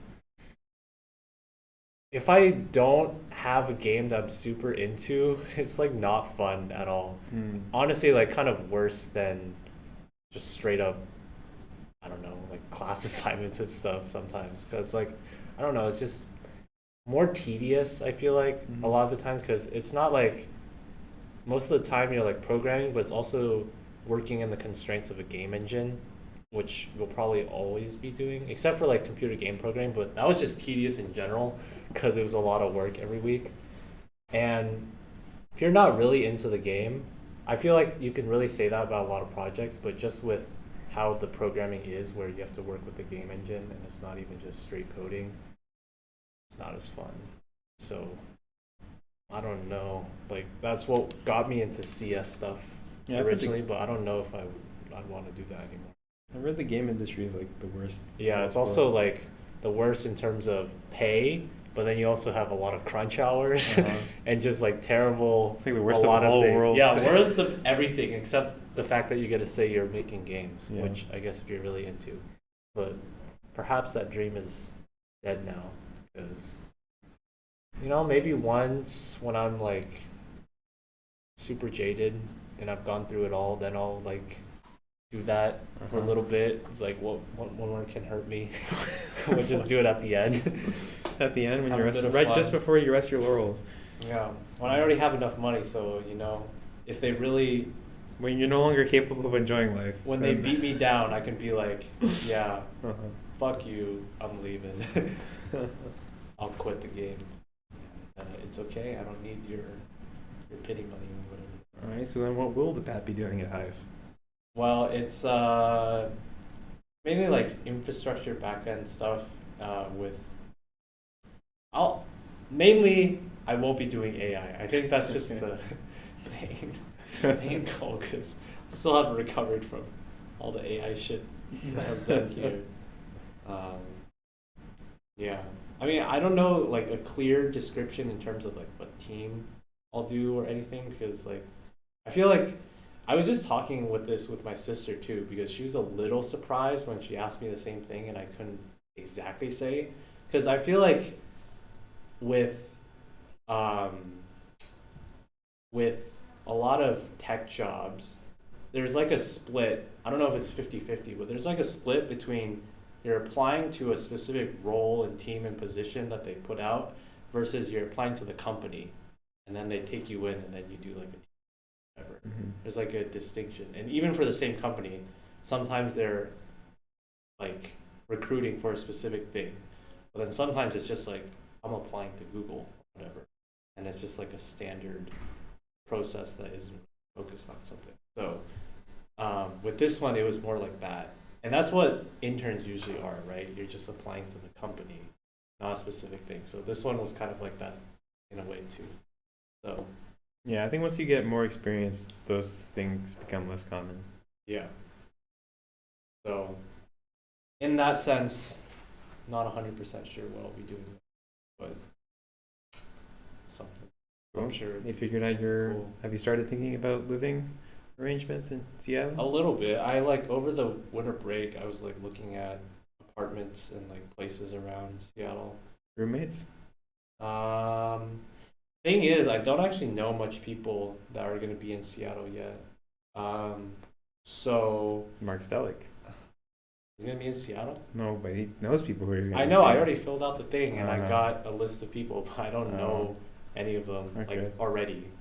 And I don't know how enthusiastic I am about reaching out right now. Maybe at some point, but I know like one or two people. But like, you know, most of my friends and stuff, even people from like the summers, from like this past summer, and like, people from CMU, it's all Bay Area, or there's like a group of you going to Chicago. It was mainly New York. It's like New York or Bay Area. That's basically the two. That's sucked everybody, you know? I have a few friends that are going to Seattle. Yeah. I can put you in touch if you want. From home. from home. Mm-hmm. Yeah. We'll see. In a way, it's exciting just because it's kind of like how I came to college in literally knowing no one, except Seaver, but that was just because we had an email before coming here. But like coming here, I knew one person, and a little daunting, and I think it's going to be more daunting this time because there's no O week or any kind of orientation thing, so I'll have to find my own way. But at the same time, it's a exciting opportunity to just have kind of a fresh start and like, you know, meet a lot of people, people that I haven't talked to before or even known about. Yeah, that's why I think roommates are a good idea because you can like intersect friend groups, so you get exposed to more people that way. That's true. That's true. That only works if I know someone. Like I see. Talking of Seaver, I actually like previously talking with him last semester. He might have been in Seattle, but it was still up in the air. Like, so that was one of like 2 or 3 people that I knew that were in Seattle or could be in Seattle, and now I don't know about that one. So might be down to like 2, but see, fun. And yeah, I don't know. Are you gonna try and get a roommate or live alone? I really like living alone. Actually, I very much, I think, prefer living alone to living with a roommate. But I think the fact that it's so much harder to meet new people in the real world, I just want a roommate to start off with. It's like a starter pack, you know. That's fair. Yeah. Honestly, yeah, I probably should. Yeah. At least it gives you like a safety net. Right. Yeah. I'm kind of afraid of being lonely. Yeah. Yeah. Right. I don't want to have to fly home just to hang out with people. Human feeling. Yeah. Yeah. I'm sure it'll like pick up. I bet. Do you think Optiver has things to at least help people, new hires, like get acclimated? Yeah, probably. But I don't want all of my friends to be from Optiver though, right? Right. Well, there are other opportunities. Yeah. I mean, this is like hobby groups and stuff. Yeah. Only I had hobbies. And find hobbies. Why don't you? What's a hobby that you're? I don't know. Do you have a hobby? This is like the icebreaker think questions you that I can never answer. What do I have a hobby? No, but what's like the easiest one you think you could do starting out? Juggling. Juggling? I wonder if they have juggling clubs. I mean, probably. I can look up online. Mm. Juggling clubs in Chicago / Seattle. Yeah, it's. I think one of the easiest way, oftentimes, is sports. Mm. It's like you go to I a don't place. play any sports. Oh, though. gym. You know, like getting gym buddies if you go to like a gym or something. Did they have like a gym at your place or Yeah, what did you do? we did. We had At the everything I apartment? needed, a bench, and Okay. yeah, that's it. Would it work? Well, that's one avenue. I know. Like having gym bros or whatever. Like, Yeah, have you I've never made a friend at the gym before, so really? no, I've never talked to people at the gym. Okay. Yeah, I know. It's a little. I haven't either. I mean, I usually go to the one on Center One, so a lot less people anyway. But even so, like, I'm just there to do my thing and then get out. Yeah. But like, I don't want to know, spend it's- as little time there as possible. yeah, but like other people I know have like a different mindset, you could say, Mm. where they're like there, and a lot of the times it's like they see the same people over and over again. So then from there, but I don't know. I know I see some of the same people over and over again, and I just don't say anything because it's just like, okay, I guess we have lined up schedules, but you know, I Yeah. don't really. It's daunting. It's always hard to make the first move, which is the hard part. 'Cause, Yeah, the other thing is that until recently, I have not had a regular gym schedule. I would just kind of go whenever I felt like it, which was almost never. Really? I thought you were in pretty regular with it before. I mean, Like during the summer? Once a were you not? over the summer there was no time. Oh, really? Like Okay. I went like maybe once a week. Hmm. Um, And during the fall? during the fall, no, I was traveling. I mean, I went once like every couple weeks maybe. Hmm. But no, I did not go to the gym. This semester, I've been trying to go every weekday. Every weekday, so Monday through Friday? Yeah, but the past couple of weeks have been kind of hard. Hmm. Yeah, so I don't know. But now I see people, I see familiar faces whenever I go. And it helps that one of those familiar faces is Len. But other than Len, and her dash also. Other than those two people, I have not spoken to anybody at the gym. Do you stick to the same time every day? No, that's actually a problem. So I go, I have lecture on Tuesday and Thursday that ends at 12:30, and so I've been going after lecture, and that's been pretty consistent because it's like I'm already here, so I might as well go. But Monday, Wednesday, Friday, it's so hard, or Monday, Wednesday at least, it's so hard to get me to like leave my house, go to the gym. You have to change, put on a jacket, and to catch a bus. So what have you been doing? If you're taking 2 classes, so like the Monday, Wednesday, Friday when you're just at home, is it just like grinding homework? I mean, No way. Nah. What are you I don't know been what I spending your do time actually. I'm doing? gonna be honest. A lot of time is spent on compilers though. That's Okay. true. That's, like compilers, just like a huge time sink. Like you can always do more compilers. Like you are never done. That's true. Like It feels like it, yeah. you literally will never be done writing your compiler. That it's like a law of the universe. Yeah. True. Yeah, that reminds me of something my mentor told me. You'll never be done with your Exactly. compiler. No. Oh, Well, your not work. with your work. Yeah, exactly.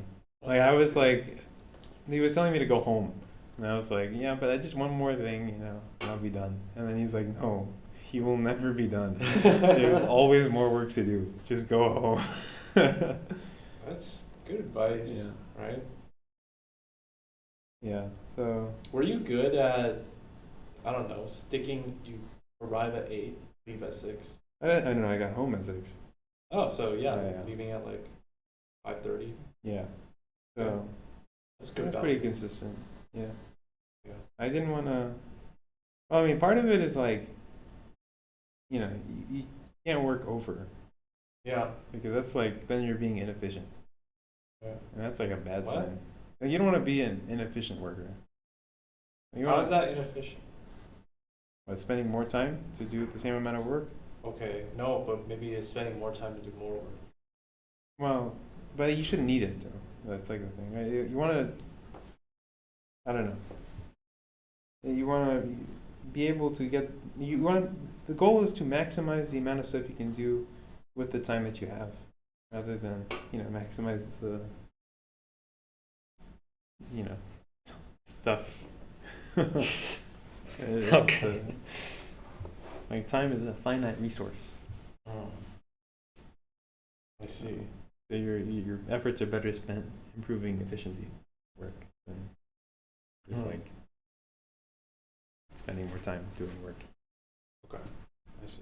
Well, I mean, I think I took that to granted and to heart and expanded upon it in the sense that I always like over the summer, we had to go to the Menlo Park campus like by shuttle bus, and from the hotel and to the hotel that I was at, basically, for leaving from the campus to the hotel, they had one at like 4:15, 5:45, and like 6.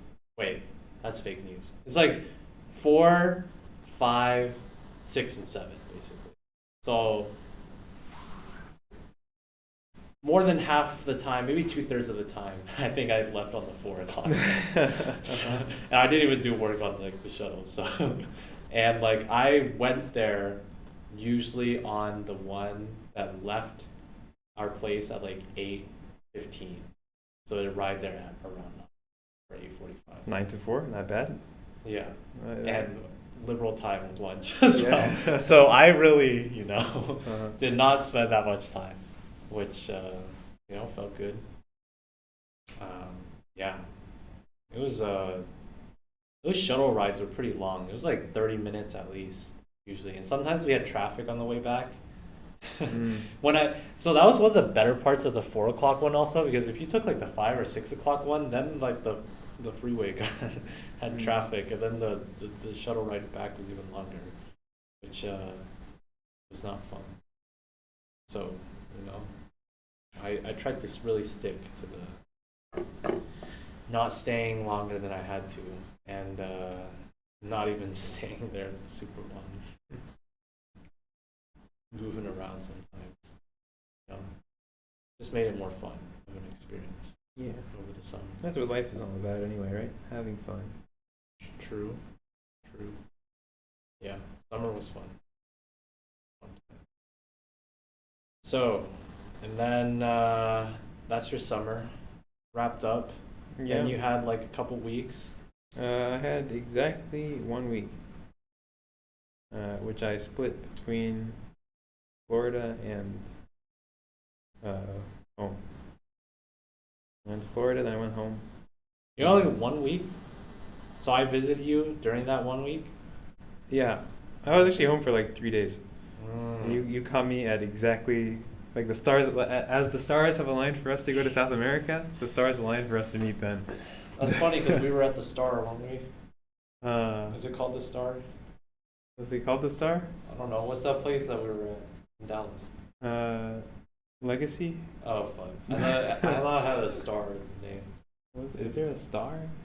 The Dallas. I mean, the hockey team is the Dallas Stars. I know. I just think of the Cowboys and it's a star. So that's so funny. Why is it Dallas? Why are the Cowboys a star? I don't know. Legacy. Everything's complete. So you went to Florida? What'd you do in Florida? Is that with your family again? No, it was for personal reasons. And then We went to when after that. Yeah, it was just like a whirlwind. Like there for 3 days, there for 3 days, and then I'm off. I packed everything in like 2 hours. my worldly belongings for the next 4 months. I stuffed in a bag and went off to the airport. So was it just a carry-on and a backpack? No. I had a big luggage. Oh yeah, probably. Yeah, I had a big luggage, big backpack, a little backpack that I put inside of the big backpack, and then a carry-on. Yeah. Okay. And I flew from Dallas to Istanbul, and from Istanbul to Zurich, where I proceeded to have the most expensive Burger King hamburger I've ever had in my entire life. It was funny. I just watched a video about Burger King. Yeah. And how it's lost its number 2 status in the U.S. to Wendy's. Really? There's this channel. I don't know. Maybe I'll link it to you because maybe you enjoy it. But it's called Modern NBA, and it's like basically breaking down a lot of businesses and like how they're succeeding or not succeeding and like how they operate and stuff. And they've done a lot of interesting. Like I really like their content. Like the most recent one was about Burger King, but that's like they did one about steakhouses, like Texas Steakhouse or Texas Roadhouse. Is that what it's called? Texas Roadhouse. Yeah, that sounds like a name of a thing. Have you never been there or heard of it? I think I've been there. Okay. I forget what it's called. Okay. There's a Like- bunch of steakhouse brands. Yeah, like they were talking about that, and I'd never heard of Texas Roadhouse or whatever, even though apparently it's like huge. Yeah, I've I guess definitely it's in seen them. Texas. I've been to the Fogo de Chão. I've been there too. That's apparently it's actually Brazilian. It's like from Brazil.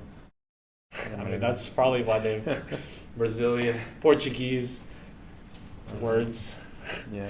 as the title. I don't know how to. Portuguese is so hard. I have to pronounce. I have no idea. I always thought it was Fogo de Chão, and then What is it? I don't know.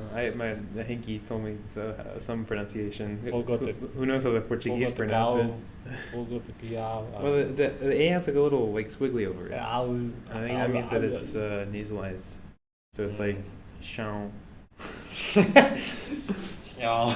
Fogo de Chão. Okay. Burger King in Zurich. Do they have a different menu? Yeah, they had a special burger. That's probably why it was so expensive. Is that what you got? Yeah, but still, like $18 for a burger. 18 USD? Yes. Just the burger, or do you have Oh, a okay. meal? So the thing is, I thought so. It was like 17 like Swiss francs, and so I thought, okay, Swiss francs. This is a humongous number. It must be worth less than the dollar. And this is a story. This is a recurring theme, by the way. All right. Bro. Certainly, it must be less than the dollar. Then I put it in the exchange rate, and it's $18. And it was only the burger. Just the burger. I bought nothing else. Oh my god. I mean, Switzerland, kind of notorious, right? Yeah. For being Dude, I bought a little like marzipan chocolate ball that was like the size of what is like a ball. your hand. It's smaller than my fist. It's like a quarter of the size of my fist. Okay. Okay, like a little chocolate ball, Yeah. and it was $8. Insane, dude. Did that carry through in France too? Those prices? No, so actually the euro, it turned out, tanked just before Yeah. I came relative to the dollar. And so everything was pretty much on a 20% discount when I was in Europe. Yeah, so that was really nice. Not the Swiss franc though. Yeah, well, actually the Swiss franc fell quite a bit while I was there. Could have gone back to the Burger King. Yeah, I did go back to Switzerland, and it was still Yeah, super wait. expensive. Even if you 20% off that, that's still like that's a $14 burger. Yeah, I mean, it's expensive, that country. Bro, that's a meal. Yeah. Well, was the burger big or was it like a standard burger? Yeah, it was decently big. It had like stuff in it, You know, it wasn't just like a meat patty and bread. It was a hearty meal. But $18, no. Yeah. Yeah, Switzerland, I'm never going back until I have Money. at least $2 million in my bank account. It's way too expensive. You flew. How was the flight? What's the economy? Yeah, I actually I got pretty lucky. I got the very front row of Does that economy. give you more legroom? Yeah, just a bit. Okay. Uh, How long was the flight? It was like 12 hours, something like that.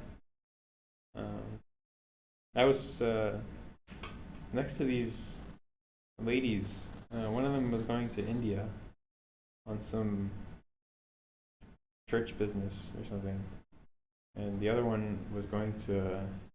Is that a faster way to fly to India? For some reason, Turkish Airlines is like very cheap, or it was very cheap at the time relative to the other airlines. Maybe because they didn't ban importing Russian oil. But, so I don't know. I feel like a lot of people were flying to Istanbul around then, because the one-way ticket was like I bought the ticket like 3 weeks before I went, and it was $450. So for reference, I bought the return ticket also 3 weeks before I came back.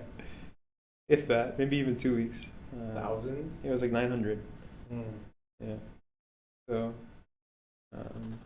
it was very cheap to fly Turkish Airlines at that time. But also, the cheapest ticket happened to be Turkish Airlines again on the return. So. That was a whole other story. Oh man, Istanbul. Oh boy. So you went there. You went to Istanbul twice then. Yeah, but the first time I didn't leave the airport. Okay. Yeah. Only the second time. Yeah.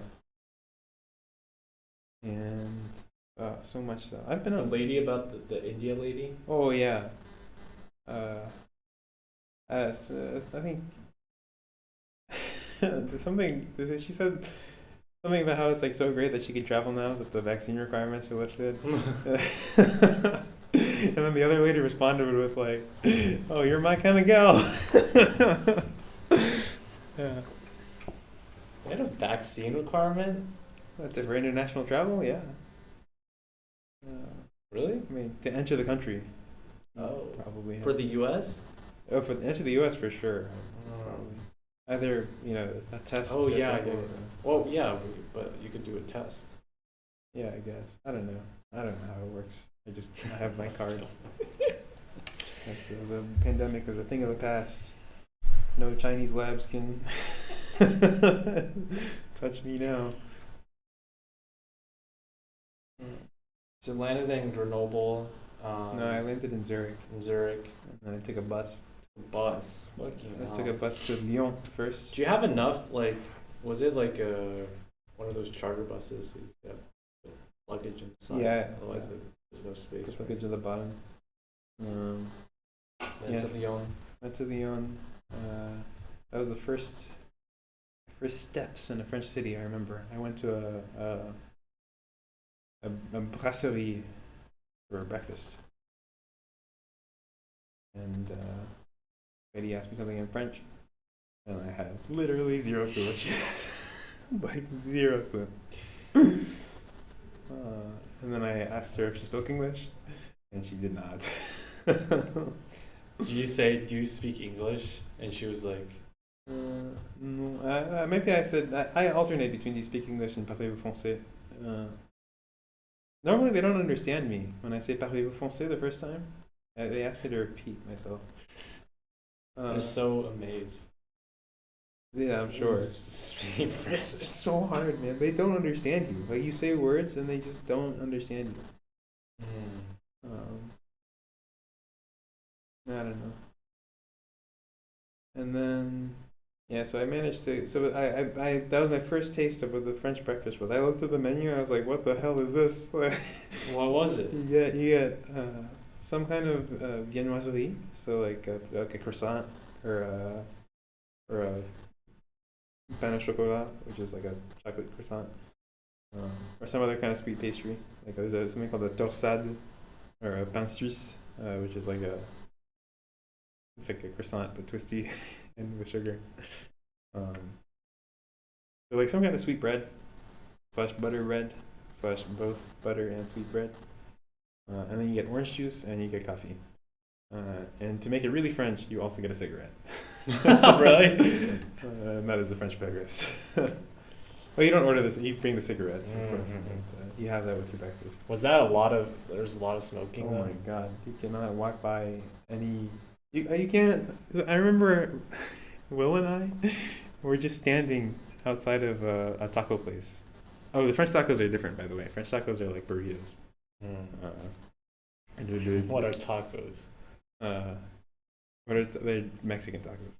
Oh, okay. So they just call it French tacos. yeah, French tacos they were actually invented like not too long ago, 15 years ago or something. And they couldn't be original enough to use to the call word it something taco. else. Taco Dione allegedly originated in Grenoble, as a matter of fact. It was the home of the French taco. But it's like a fast food kind of thing. So those are the places that are open late at night and give you like quick food. Taco place. So if you want like fast food, you go to taco place, or you go to McDonald's. When McDonald's, by the way, has a McBaguette.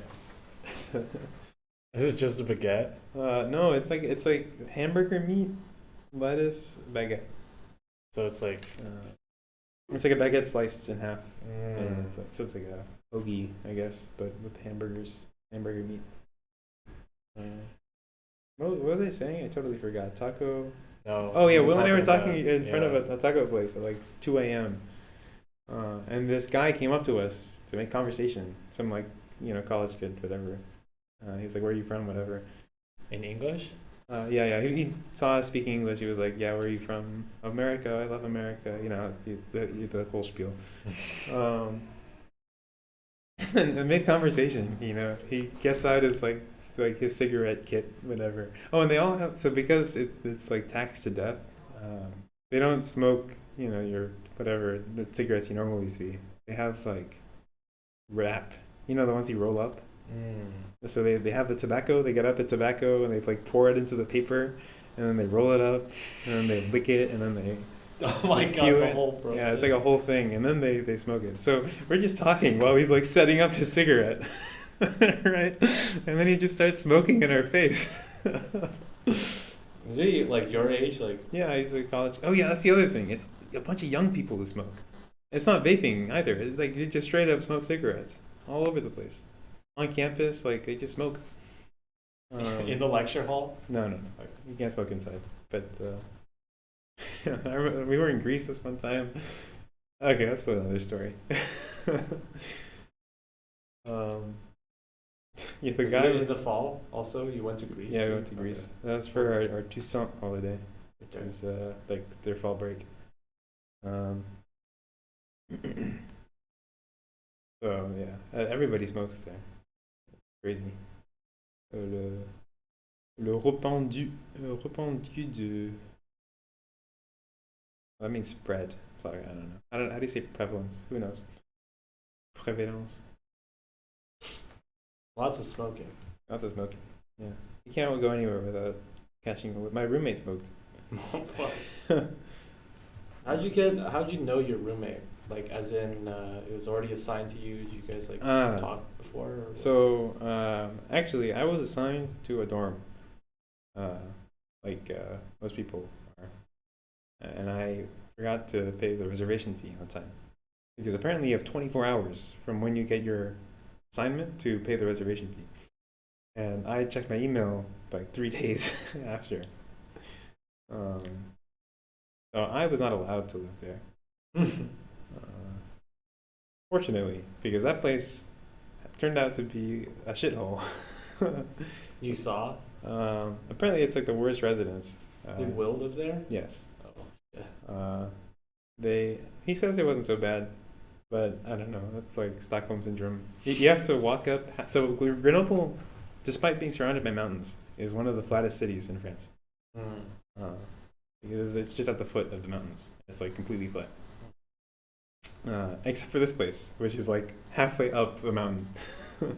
So there's a famous Bastille, which is like a fortress in Grenoble. That's like at the top of a big hill, and halfway up that hill is where the residence is. So if you look up to the fortress and you look just a little bit down, you can see the residence. So amazing views. Yeah. So is the school nearby? Like No. Oh. Yeah. So you have to go all the way down the mountain, all the way up the mountain if you want to go to the residence. They don't have actual toilets. It's like they're called Turkish toilets. So they're just like holes in the ground that flush. There's no hot water. So you're supposed to squat to poop. Yeah. There's no hot water. There's like mold. My God. Apparently they're abandoning it next semester. This is the last semester that anybody lives there.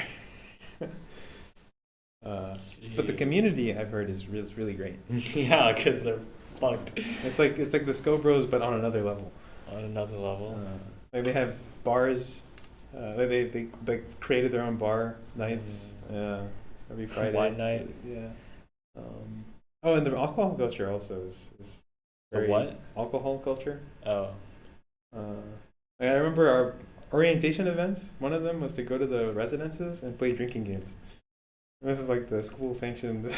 I mean, but isn't drinking age 18? Yeah. So, It yeah. makes sense. Yeah. But it's just so weird to have an O-week like of drinking games. You do that? Like, it was so weird. Like we had a weekend trip as the end of the integration week, and it was just a straight party. It was like, we went to this little cabin in the woods, like on the outskirts of some tiny village, and just like How many people it was in one cabin? Or is No, like it was like group a- of cabins? cabin is maybe it's like a lodge. Well, not a. It's like a. But the thing is, lodge does not convey how bare bones it was. Okay. Like, A huge cabin with multiple rooms. yeah, it was like a big cabin, Mm-hmm. like a dorm, but cabin.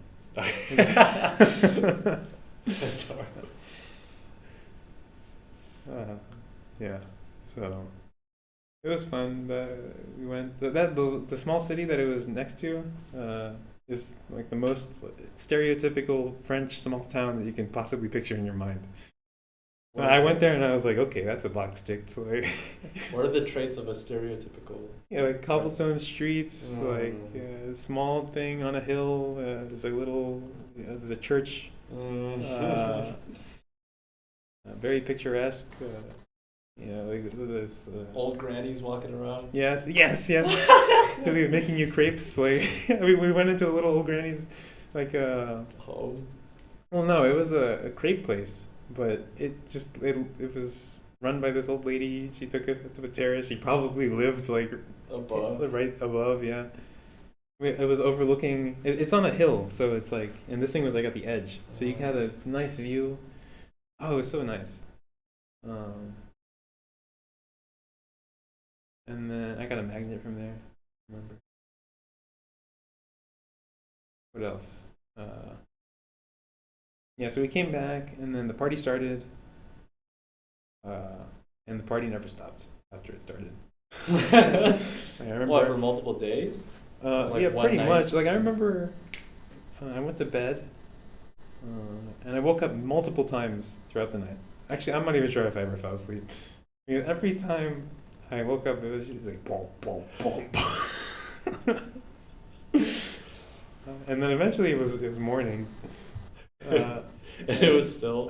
And this guy was coming around room to room. This big Czech guy. And he was like, "Czech breakfast, anybody? Czech breakfast?" And he had 2 beers in his hand. He was like, "Czech breakfast."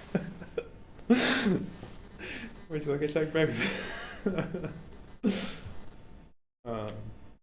Yeah, I don't know how these people are alive, man.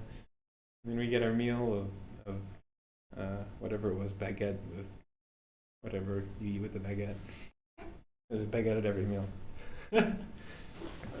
They love their bread. They very That's serious good. about their bread. Delicious. Yeah. There's just so much stuff happening. I'm not even going talking about Chicago, probably. I'm just forgetting things. Like, there's just so much stuff that happened.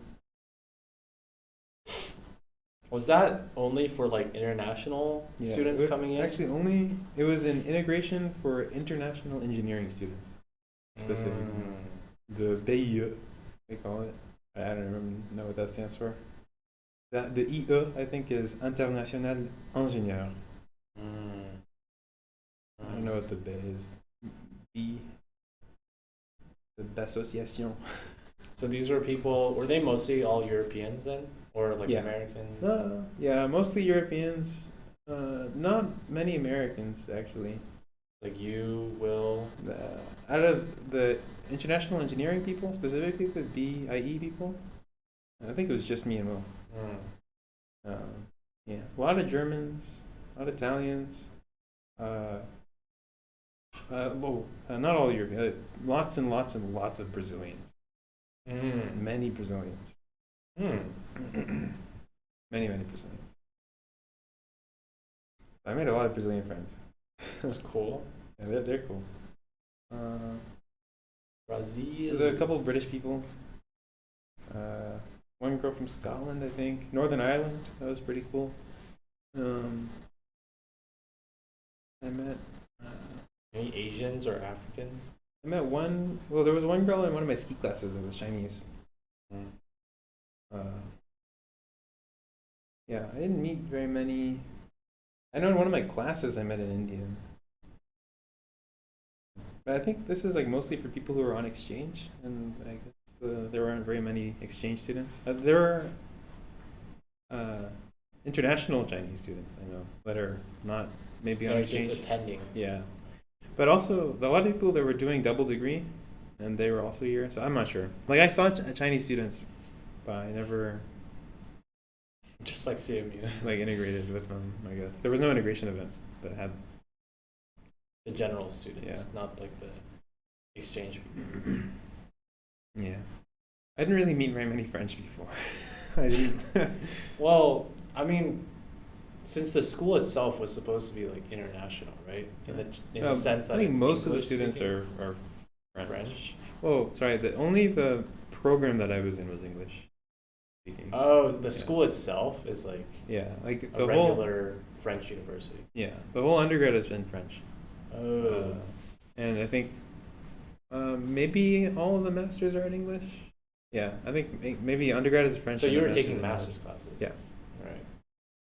Masters too. In French, or in France, the undergrad is 3 years, and then their master's is 2. And I think everybody has a master's, so everybody goes to school for 5 years. So master's 2 is after that. Yeah, so I got to skip a year basically. I was there, which I would say is very impressive. When you skip 2 years? So 3 years of undergrad, and then so I'd be master's 1 now, right?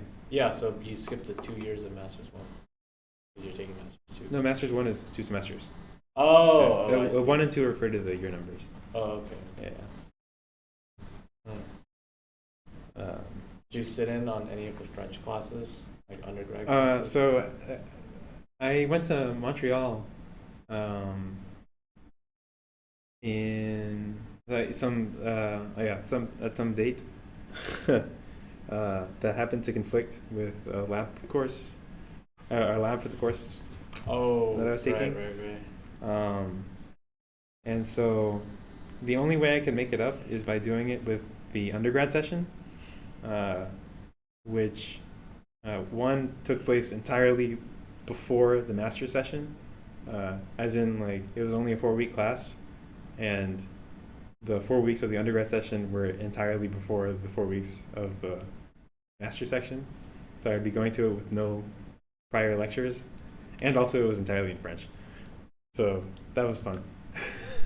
It was like a lab.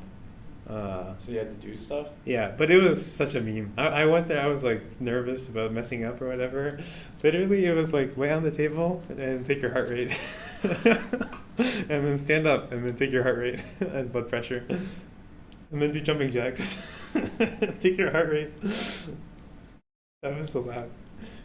It was a good fun. That one, yeah.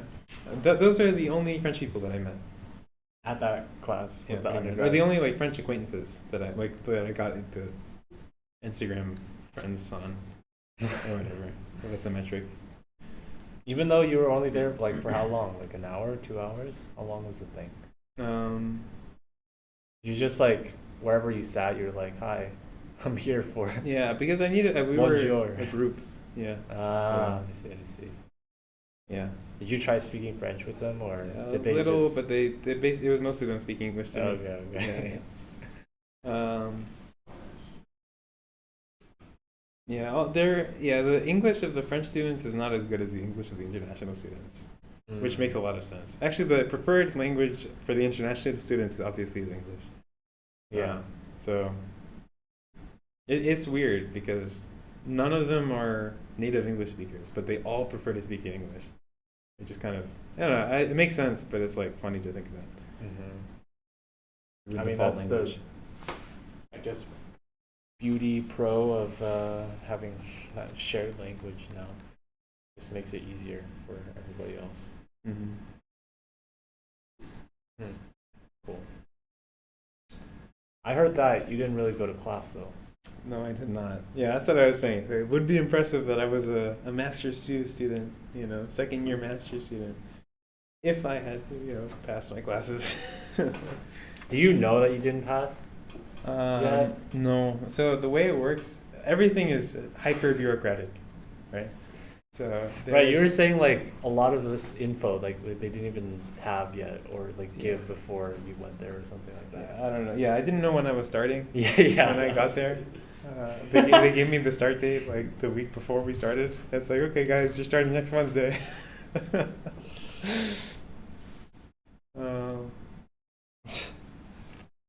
Which happened to be like a month after I arrived. So so they like welcomed you all as international students and stuff, but they didn't even know when the actual class was starting yet. Every program has a different start date.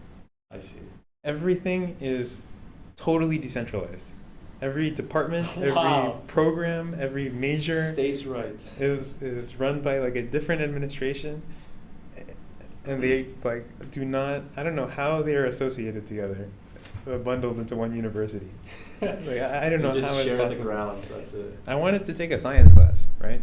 This class that I had the lab for, so that I could film a general gen ed science credit here, right? Oh my God, it was impossible. The advisor was trying to convince me not to because it would be too much work for her. Because it's not a computer science class, right? So it's not in the, it's not even, forget the program, right? It's not even in the school. And so you have to go through like an entirely different administrative pipeline. You have to talk to a different team or a different administrator, bureaucrat, whatever. You get their permission to do it, and then she was like, if you have a problem with your final exams, the scheduling, if it overlaps with your we can't do anything. Yeah, we can't do anything. You have to talk to them. It's not our jurisdiction. Fortunately, it was just a 4-week class, so there was no overlap. Oh, this was the class. Yeah. The fucking jumping jack class. The jumping jack class.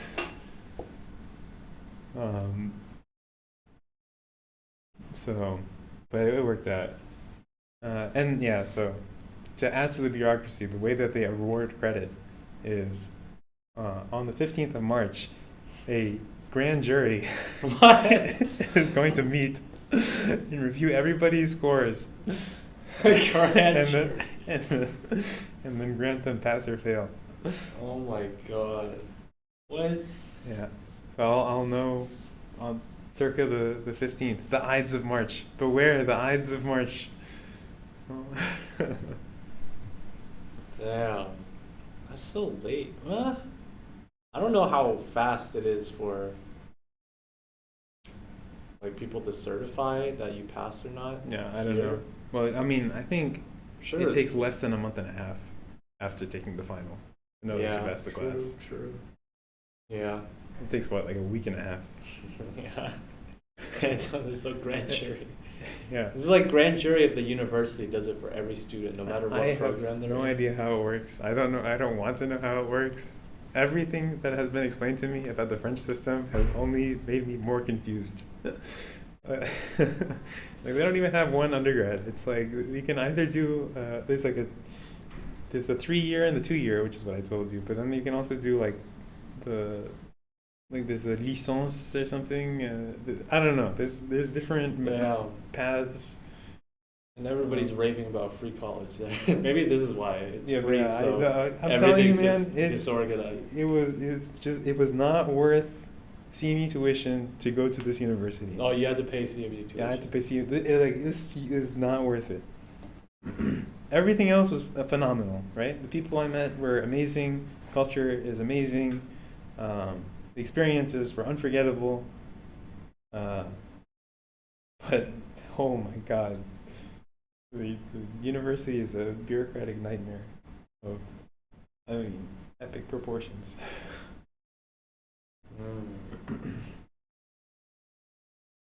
So like, what were the class? Besides that science class, you also had like CS stuff that you were trying to finish, right? For credits. Yeah. You had an AI one. I took natural language processing. Oh, which they happened to bundle with another class. Bundle. Unannounced. So I ended up taking 2 classes for the price of one. Yeah, it was natural language processing and information retrieval. Which actually happened to be the only half that I studied. I signed up for natural language processing and I only studied the information retrieval part for the final. What? What does that mean? Because they weren't going to test. Oh yeah, so by merging the classes, what that meant basically was just having the lectures concatenated together. So some days it would be a natural language processing lecture, some days it would be an information retrieval lecture, and then yeah. But I don't really know. Don't ask me too many questions because I was not often present. Okay. So what were you doing if you weren't at class? What were you up to? What was I up to? I think I spent a lot of time just like sitting around, like I always do. I just In your residence, in your better residence, yes, yeah. So that had toilets. I was actually in an Airbnb. Oh yeah. Yeah.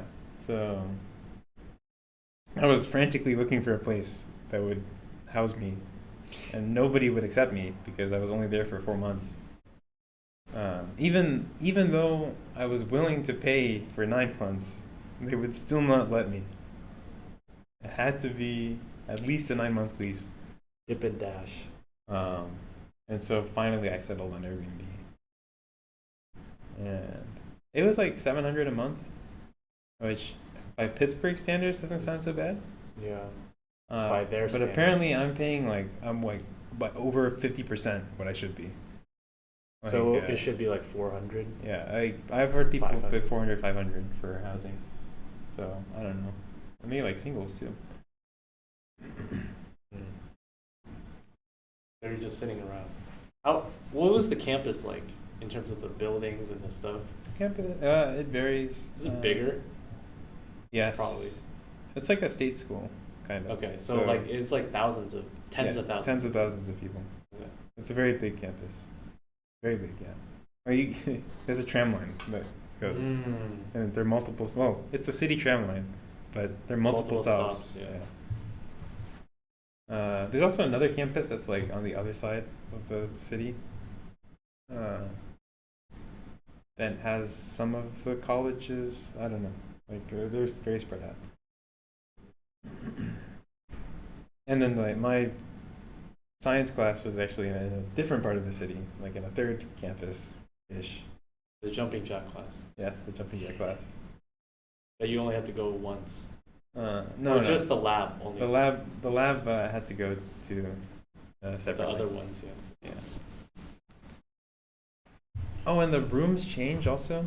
every week. So every week you have to check the schedule. Oh my god, that's a whole other thing, right? You can't like download the schedule, right? You have to go through this like I don't know, horribly designed website in order to access the schedule, and you have to do that for every single lecture because the rooms change every time. And sometimes the times change too. Fortunately for me, that didn't happen. But yeah, you have to go to the right room. Oh, and then in I think late November, early December, the system got hacked, and so everybody lost access to the internet, the university intranet. And so I had no idea where to go for class. Literally, I just like guessed. I just right. No. We just like combed the rooms until we found the class. Like we just started at the bottom floor. We checked every classroom. At least you're in the right building. Yeah, exactly. But they're not always in the same building too. Oh. So like sometimes it was in a different building. So we happened to be in the right one. And everyone was doing this, like everyone in the class. None of you. I don't know how they knew. We walked in and everybody was there. So I don't know how they found it. Maybe there was something I didn't know. Sheesh. Yeah, that was like an unmitigated disaster though. Because like the university, like, it's a computer science school. Like, the entire computer system is like down. I know, but like computer science schools, I don't know. They don't always have the best website and like infrastructure and stuff like that, despite being Well, CS school. My point is like a lot of the classes are lab classes, and so they're unable to function because none of the labs work. Damn. And some of the homework, like I couldn't do on my own system because there was like a conflict. I couldn't figure out how to get OpenGL version whatever point whatever to open. And so I was only doing, so this was only for the first part of the class, so theoretically it wouldn't have been bad because like that part of the class ended in October, but the professor decided to be nice and make all the due dates till the end of the semester. So naturally I had done nothing by the time that all the computers got hacked and rendered everything unusable. And so I was kind of stuck because I couldn't do any of the homework. Did you ever do it or no? It was a partner class. And the computer started working after I had left France. But no, it was an even exchange though, because I did some of the other homeworks in exchange for him doing that homework. Yeah. Yeah. How would you say was the difficulty of the content? Okay, the final exam for the class that I failed was very easy. Like it was extremely easy. You still failed. It was asking to like recall like extremely basic. Like, what are some challenges faced in like what are some challenges now like in the present day for natural language processing? List 3. Like future work in natural language processing. Those are the kinds of questions. Mm-hmm. One of them was like it was just basic factual recall from the stuff you lectures. can memorize. Yeah, exactly. Without having to. There was no problem solving involved, pretty much. Computer graphics. Yeah, it was pretty easy. Although you're supposed to take many more classes. You're supposed to take like 6 classes or something. And I was taking 2. So it's like, yeah, each class is probably less, but it's like more in the quantity. Yeah, all quantity. So again, what were you doing then? Just sitting there? Yeah, I mean, what did I class? do? I traveled to a few places. I went to Bordeaux, I went to Dijon, I went to Lyon twice. So how did you get there? Was it through Barcelona. bus or train? So Barcelona, I went train. On the way back, I was going back by train, but then I decided like halfway back to go to Bordeaux instead. And so I bought a bus ticket last minute, hopped off the train, got on the bus, and then went to Bordeaux, which is on the other side of France. Is Isn't Bordeaux at the south? It's Or is on it the north? Well, it's not diagonally opposites, right? It's on. So Grenoble's in the east and Bordeaux's on the west. Oh, So it's like an 8-hour bus ride. Sheesh. Yeah, and then Lyon is a hour train ride away from Grenoble. It's very close. You can do a day trip there.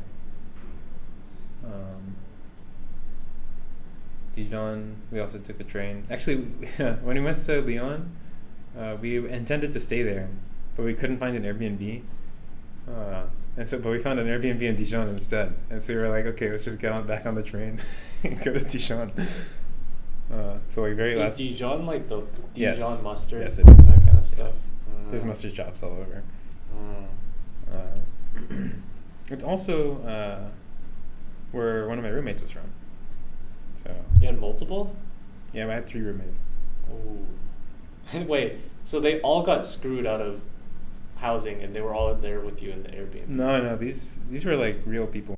Oh, real people. Yeah, they had they were like 24, 25, 26. They graduated.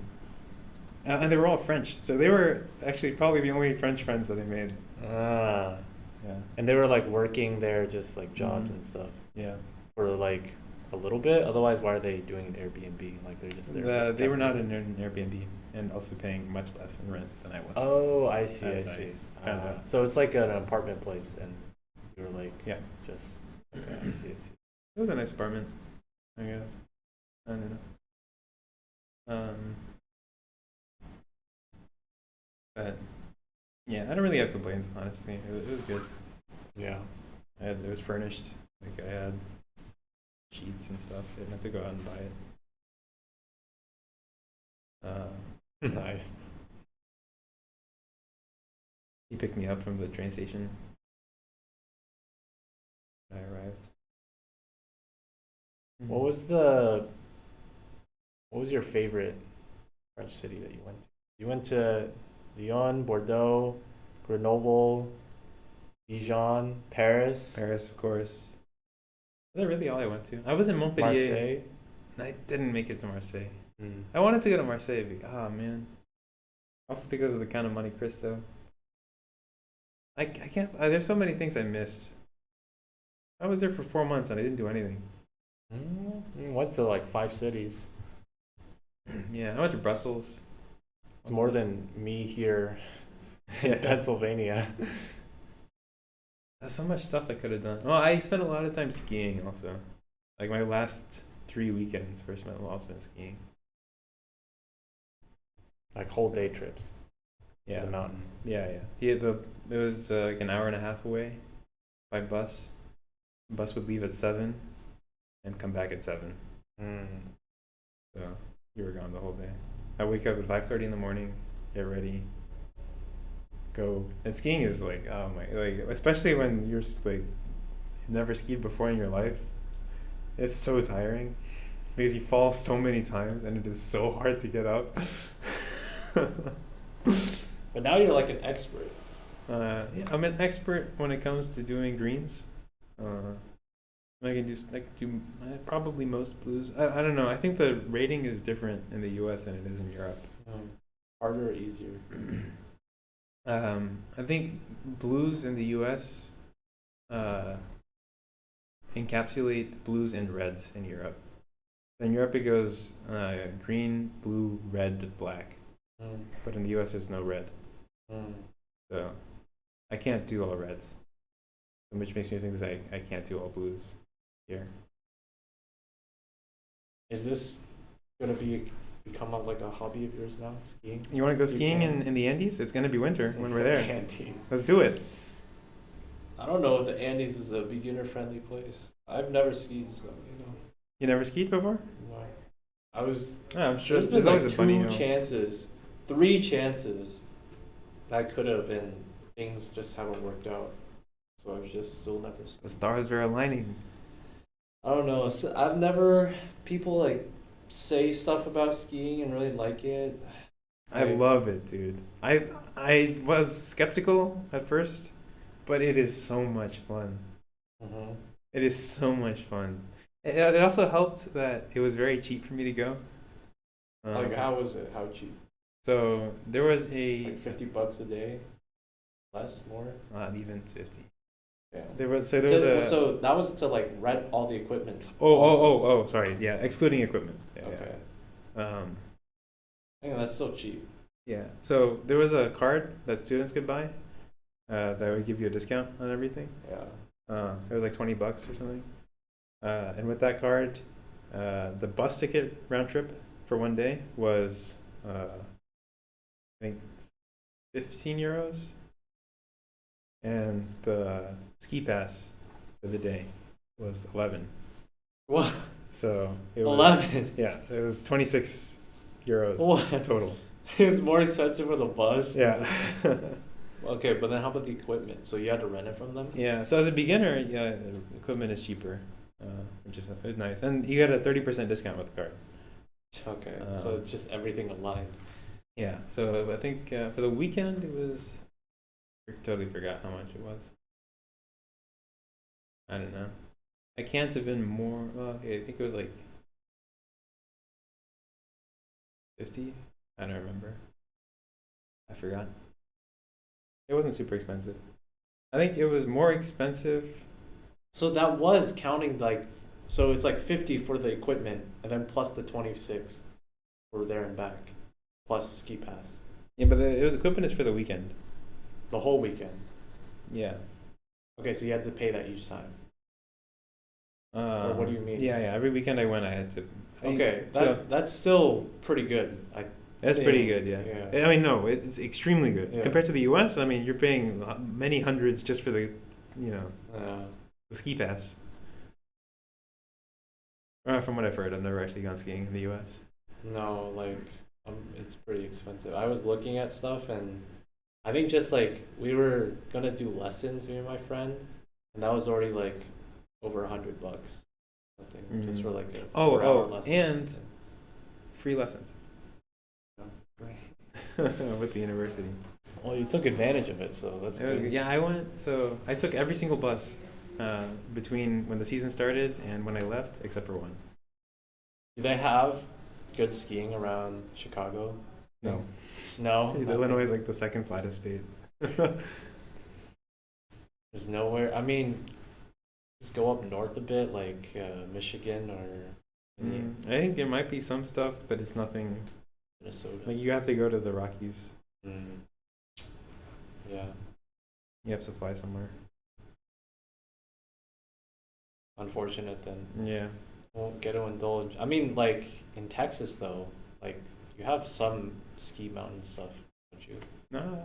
In the West, yeah, maybe. But Like you New never went Mexico. there. In New Mexico, there's stuff. Yeah. My Brad was talking about that. Yeah. But I never been. That's what the rich kids would do. Well, you kind of are in that class now, but not kid, just Yeah. rich Well, yeah. in the general context of society compared to most people. It's about finding time also. True. Yeah, how good is did they give you like any days off or anything over the summer? We had Juneteenth off.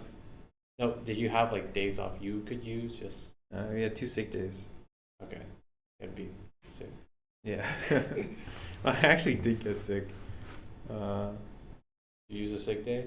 And yeah, they made me. Well, no, I just work from home, but they made me work from home. Yeah. So. And that was right before I had gone to Montreal and my flight got canceled. So I was working from home and then I couldn't come back. So it was like a double bad. Oh, so you were in Montreal? No. So I was working. So I was from home. I was working from home and then I had the trip to Montreal. Oh, then you okay. And then on the way back I got my thing canceled. So like I had already been away from the office for a while. It's just like an optics thing, I guess. It looked kind of bad. Yeah. Do you know when you go back how like vacation days and PTO works? Yeah, you get 5 weeks, which is really good. That's really good. Yeah. Yeah. It's a Dutch company. So. It's quite good. Well, you'll have time to then, find some to ski it up. Yeah, hopefully. But yeah, that's a really good idea that I did not actually just come up with. Skiing in the Andes. I think we should do that. And that's the itinerary. You're jumping the gun a little bit. We haven't even confirmed nor denied anything, How about the listeners in the chat? Put it in the comments. I don't know if we have listeners in the chat anymore. Put it in the it's comments. been too long. Put in the comments if you think Pat Gotta redevelop. Pat and I should go to South America. The listenership. And ski in the Andes. We can do a podcast on the slopes. I was thinking, I don't know where I heard the word Ochoa from. I thought it was a place. It's actually not a place. It's a name. Yeah. I have a friend. But I thought it was like. It's a Basque name. Oh really? Yeah. You have a friend who's last name's I met some Basque people also in Spain. In not when I was in Spain. Grenoble, yeah. How are they unique? Is it just like, do they speak Spanish too?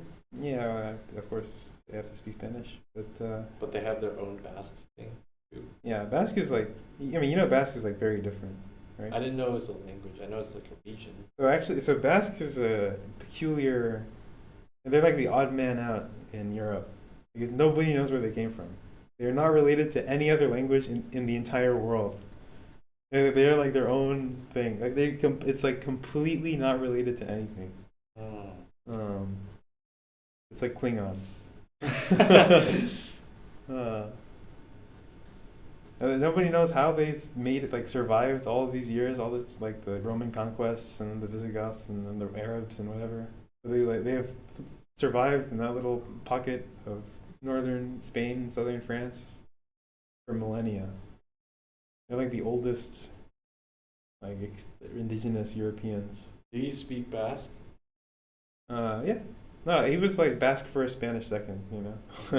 Well, yeah. Did you hear it? Like, Oh, what does no, it I sound? didn't hear it. Oh. But if you play Inferno on CS:GO, they speak Basque. Where? Like the people? Like the terrorists, and they're Basque terrorists. Oh, really? Yeah. There's a famous Basque terrorist group called ETA that advocate for Basque independence. And that's what they're supposed to be in Inferno. It's like a Basque town, and they're Basque terrorists fighting against the UIGN. Yeah. So they say things in like "Let's Tostitos Allison" or whatever. Oh. That's Basque. Is that where Tostitos comes from? Yeah, I don't think so. That's crazy. That's funny. Okay, so how about you went to Lyon? Oh yeah, there was something called the Fête des Lumières. So every winter in Lyon, it's like they turn the whole city into a big light show. Great Christmas miracle. Yeah. The whole city's involved, no matter they want to or not. Okay, to say that the whole city was a light show is a bit of a stretch, but they projected a bunch of like shows onto buildings in the city, and there were a bunch of people walking around, and it was like a festival.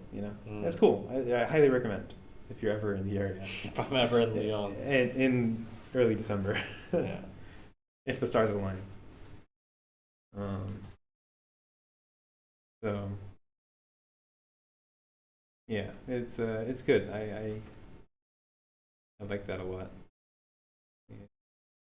And Lyon is also known as the gastronomic capital of France. What does that mean? I think the French call it the gastronomic capital of the world. What is gastronomic capital? Like food, like all the foods, like tacos. They say they come from the Grenoble people say they come from Grenoble, but they probably came from Lyon, or the surrounding area. Did it live up to that? Was the food there really good? Yes. I mean, there's so much Lyonnaise food. What's the signature Lyonnaise dish? There is no single thing, I don't think. Okay. They just give an known example for, of one. Oh boy, I forgot the names. They have like this. Pralines are a big thing in Lyon.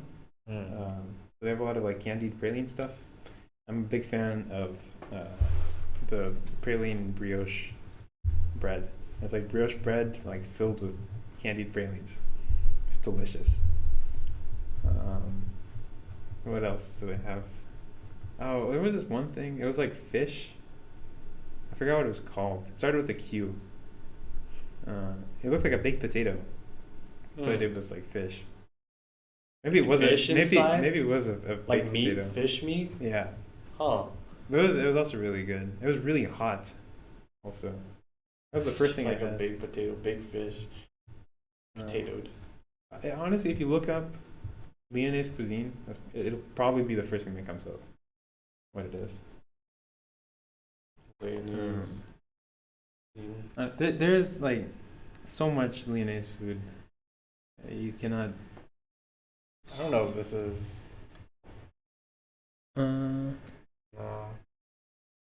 Lyonnaise food. No, it's not none of these things. Oh, scroll down. It's that one. This? Yeah. Oh yeah, it looks like a potato. Maybe it is actually a potato.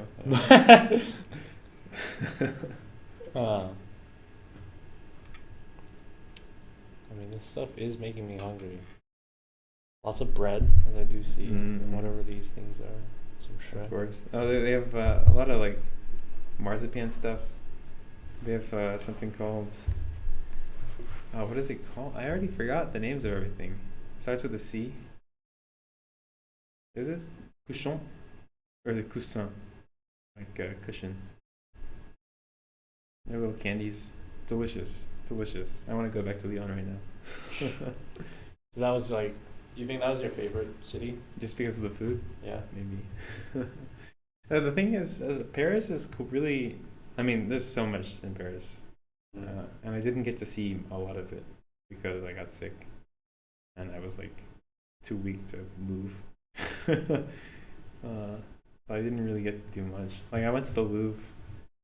I took a picture in front of the Mona Lisa. And that's a painting I know you know. I would be a heretic if I didn't know that. I went to Napoleon's tomb. Is that just in like the middle of Paris or something? Yeah, I mean it's a military museum. Napoleon Bonaparte, who was actually from Corsica, so he would have had an Italian accent. Do you have do you go to the big circle of cars that like go around it? Oh yeah, the the Arc de Triomphe. Arc de Triomphe. L'Arc de Triomphe. Can you walk there? Because it's always like cars. There's a tunnel underneath. Oh, to get into the middle? Yeah, I went there. There's a big avenue that like looks on it.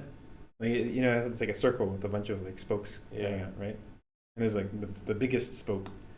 I don't know if you recall, there was a song that we would play on repeat in Tejas' room.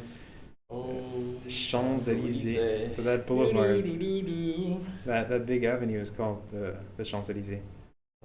And so, I don't know if you remember, I put a picture in the Discord, and I added Gus saying like I finally made the pilgrimage or something, and that was me on the Champs-Élysées, overlooking the Arc de Triomphe.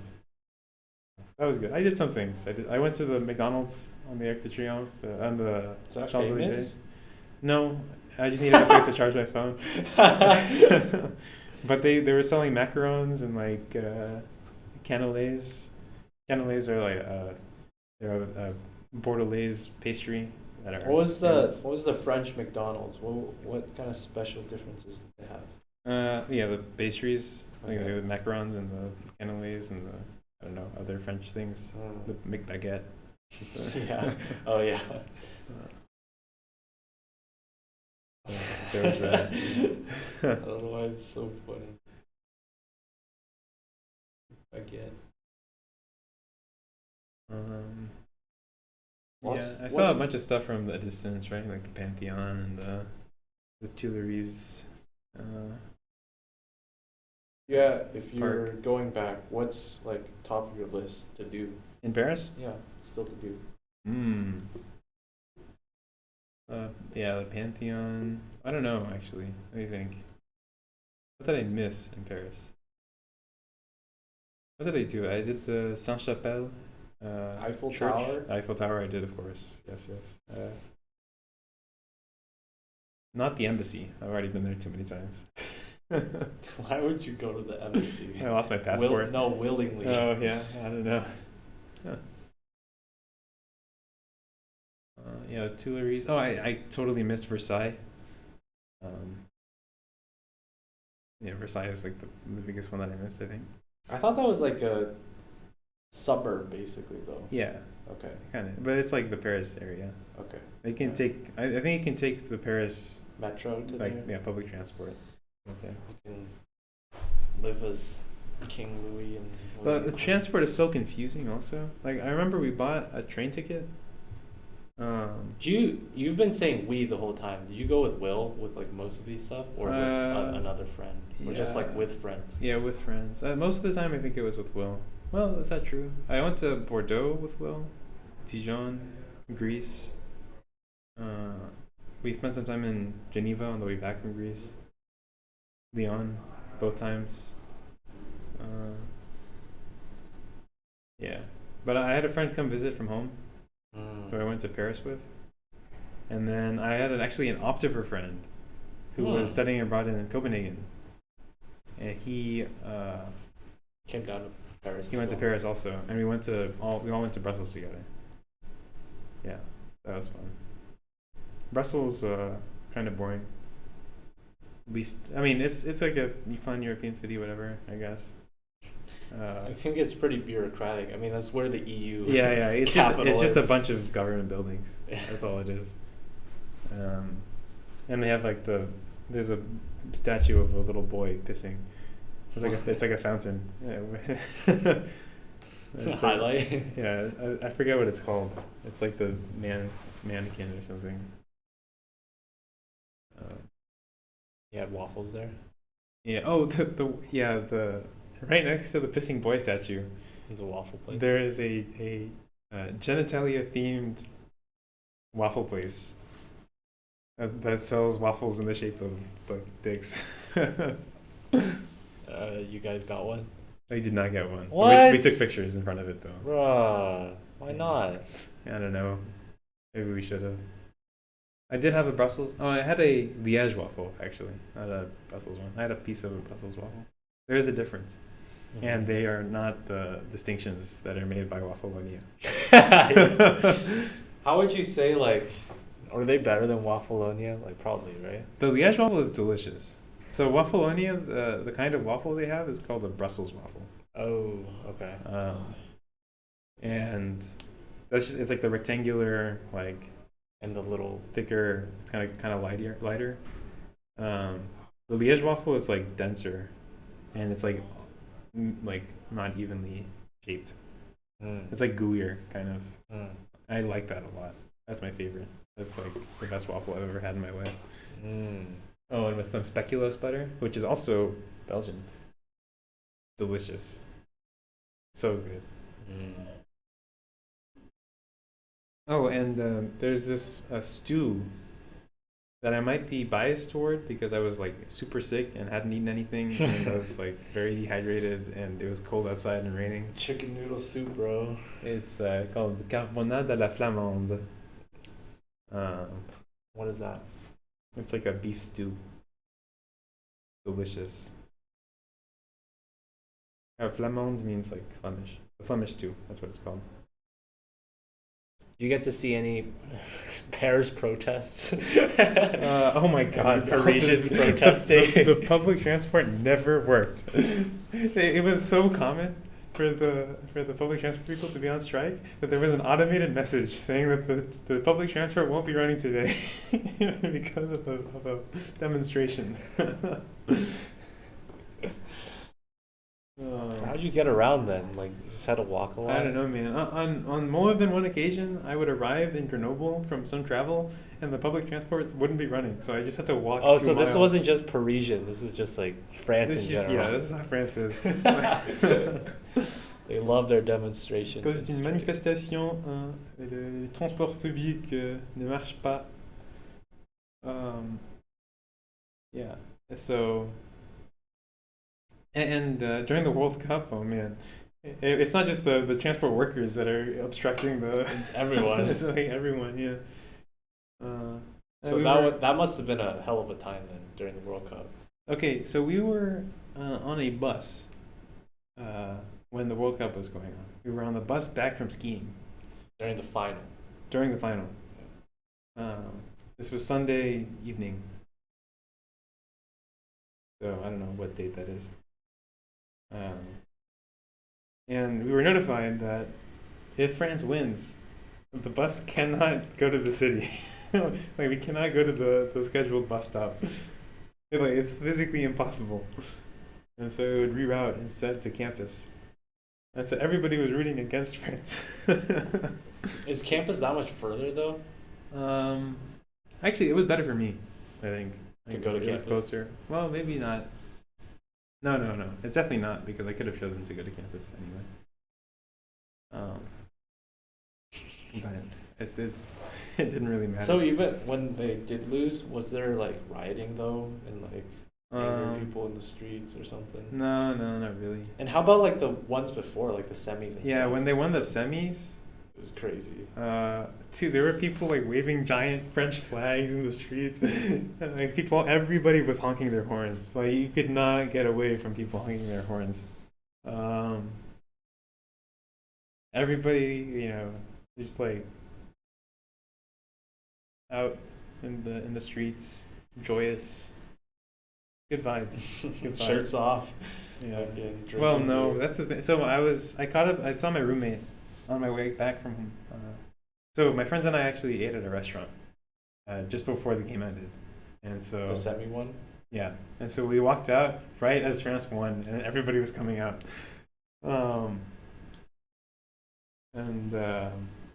Yeah, and so I saw my roommate on my way back home, and he said this is like nothing. Like, if it were summer, like, it's just muted because it's winter. Yeah, if it were summer, there would be everybody out. The streets would be packed. Was it cold? Yeah, it was like in the 40s. Okay. Like it wasn't so cold that nobody was out. I mean, like, huge flags and like honking and people cheering. But he showed me videos of when they won in 2018 in like Paris. Holy moly! I mean, like you could not see an empty space on the street. It's like aerial photos from above, and it's like everything is packed like sardines. And then the bus comes. It's like the astronauts coming back from the moon. The bus comes with the winning team. Everybody there like rock stars. National pride, man. I mean, that happens anyway, actually. I'm pretty sure that they came back and the Paris was just like that this year, too. One thing to cheer for. Mm-hmm. Remember I saw during the World Cup, like Macron appeared a few times, and like some of the players like just didn't want to really associate with him. It's just like, bro, come on, bro. It's okay. I know you're trying to get some popularity points here, but get out of the way. Yeah, I heard, what was it? The Turkish guy that does this thing with the salt. Salt Bay or yeah, whatever. yeah. There was some controversy about him. Like, oh yeah, he like ran onto the pitch and was Yeah. like, I don't know, like took photos. Like he grabbed the trophy or something, or like took photos with the trophy. like things that like only world leaders were allowed to do, and he just like did. Well, this guy is he's put himself into that position with his antics, I guess. Things only world leaders would do. I think no. Yeah, there's so much. It's impossible to recount the whole thing. You also, besides in France, you went to Barcelona, but like other places as well, like Greece. Yeah, we went to. Did you go to Italy? No, No. totally missed Italy. But you went to Belgium. Yeah, the countries were Belgium, France, Spain, Greece, Okay. and Turkey for a tiny bit. And Switzerland for Oh, Thailand. and Switzerland for Thailand. Yeah, Okay. those are the countries. You've been to France though. I mean, not Spain before though, right? Yes, I had actually been to Barcelona, and I had done all the things that I did in Barcelona Okay. before. But it's really nice. I mean, the Sagrada Familia is incredible. You when you're in France and you go city hopping, you like in the beginning, like the church, the big cathedrals are like really impressive and cool, whatever. Mhm. But after a while, they're all the same. It's like the same thing over and over again. You have the big flying buttresses and the the vaulted arches, and the big bronze windows. And there are only a couple churches that are like different. Yeah. Sagrada Familia, I mean, my God. I would go back a third, fourth time. And it's different every time you go also, because they're never done building it. Oh, really? Yeah. Are they like renovating? No, it's been under like development hell for the past 100 years. What's this one called? The Sagrada Familia? La Sagrada Familia. Oh, Sagrada Familia. You know, there's a board game called Sagrada. It's probably what it's about, because Sagrada is like glass, right? No, Sagrada means Or window. Or holy, Fuck. Never mind. sacred. Okay. Well, the board game is about like giant, like windows that you have and put dice. In a Maybe way. because were they like mosaics? In a way. Oh wow. I mean, it's such a gorgeous building. Yeah, it's pretty crazy. It's very different than like any other church in the world. For sure. I mean, the four giant like look like rockets, or they look like champagne bottles. Like you're gonna turn off the cap. I forgot what they're supposed to be. Everything has a meaning. It's very intricately detailed, also. But yeah, I think construction started in what, like 1880 something. And it survived the Spanish Civil War. Yeah, I mean, so much stuff happened. Like Was Barcelona a front line during that? Maybe not. I don't know. Perhaps. I mean, yeah, Gaudi died. His workshop burned down. Spanish Civil War happened. Like funding started. It's a wonder that they're still building it, but and they haven't given up yet. But supposedly, by the end of this decade, it's supposed to be finished. Yeah. 7 years. So I'll have to go back a third time. See it again. Use one of your 5 weeks. Yeah. You can go to the. Can you go to like the Dutch office? Just like, no, you mean like move there permanently, or just like maybe visit there also. Yeah, I mean, I think you might need an excuse to go, but like I've one of the guys on my team went just before I left. Is the Dutch office bigger or smaller? I think bigger. It must be bigger. It's the original office. And they're only in Chicago in the U.S., right? Chicago and Austin. Oh, they're in Austin too? Yes. I could have gone to Austin. But no. I mean, it's smaller. There's only one team there. Only one team? So that sounds really small then. Yeah, I think I heard that they're like all like in a little corner of the office. It's like a big office, and it's just. It's also Austin. It's like not as cool to you, at least as a Texan. Yeah. So. It's nice because it's warm and it's close to home, and I have a lot of friends there. True.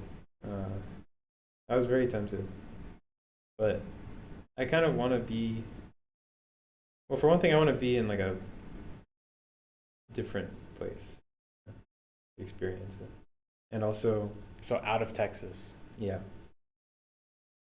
Although I kind of already have experience, like I've been in and out of Texas for the past like 4 years now. I mean, you've been in college out of Texas Yeah. for the past 4 years. I mean, I've lived in many different places than Texas. But also, yeah, it's closer to the head office of the U.S. So it's like that's where like the CEO of U.S. operations is. Everything. Now that you've like been to more places, now that you've actually stayed for a pretty long extended time outside of the U.S. I would not live outside of the U.S. I,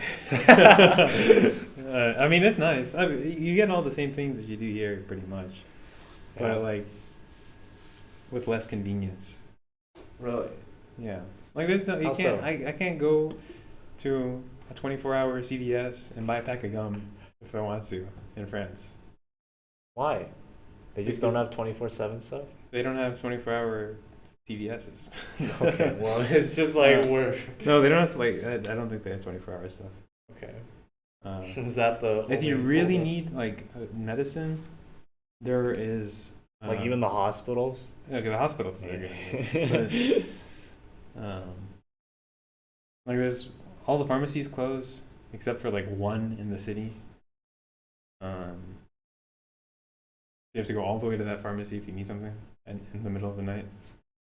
Also, they're closed on Sunday except for one, and that was a huge pain because I got sick on Sunday, and so I had to trek it through the rain. In Paris? No, this was in Grenoble. I was in Grenoble. So the one open pharmacy and wait in line.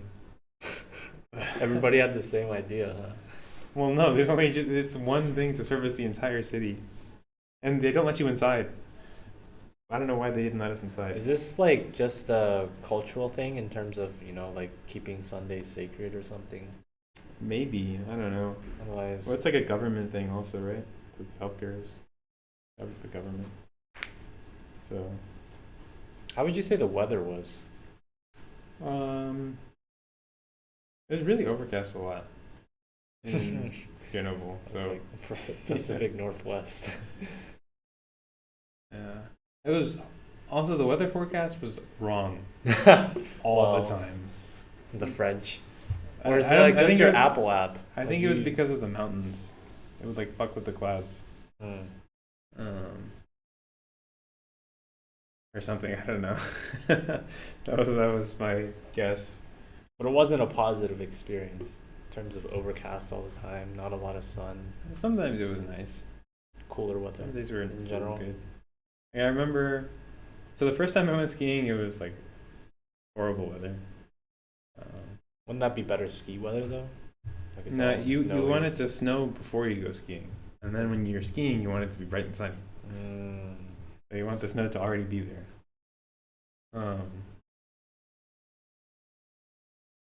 Yeah, and then I had a final exam on the first sunny day. I walked in and it was still dark, right? Because the sun rises at like past 8. So the classes are also shorter in the sense that it's like because you had a final exam. Oh like no, a- that was just the one. That was the 4-week class. Oh, that was the 4 Yeah, week yeah. one. Okay. Because both, well, yeah, the other 2 classes the semester ended in February. Yeah. I don't know when the next semester starts. Maybe it already started. I hope it did.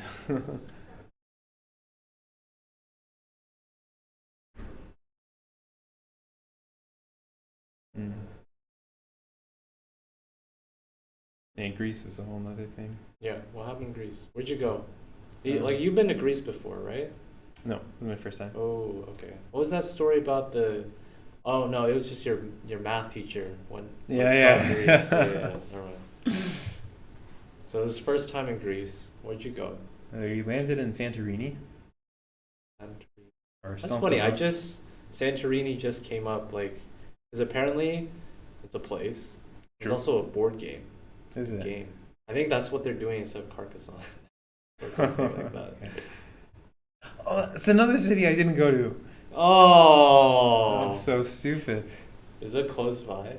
It's in the south. Carcassonne. You could have Carcassonne. bought Carcassonne at Carcassonne. Oh man. Could have showed some Carcassones your I Carcassonne have to go back, I guess. and re-implement Carcassonne. No.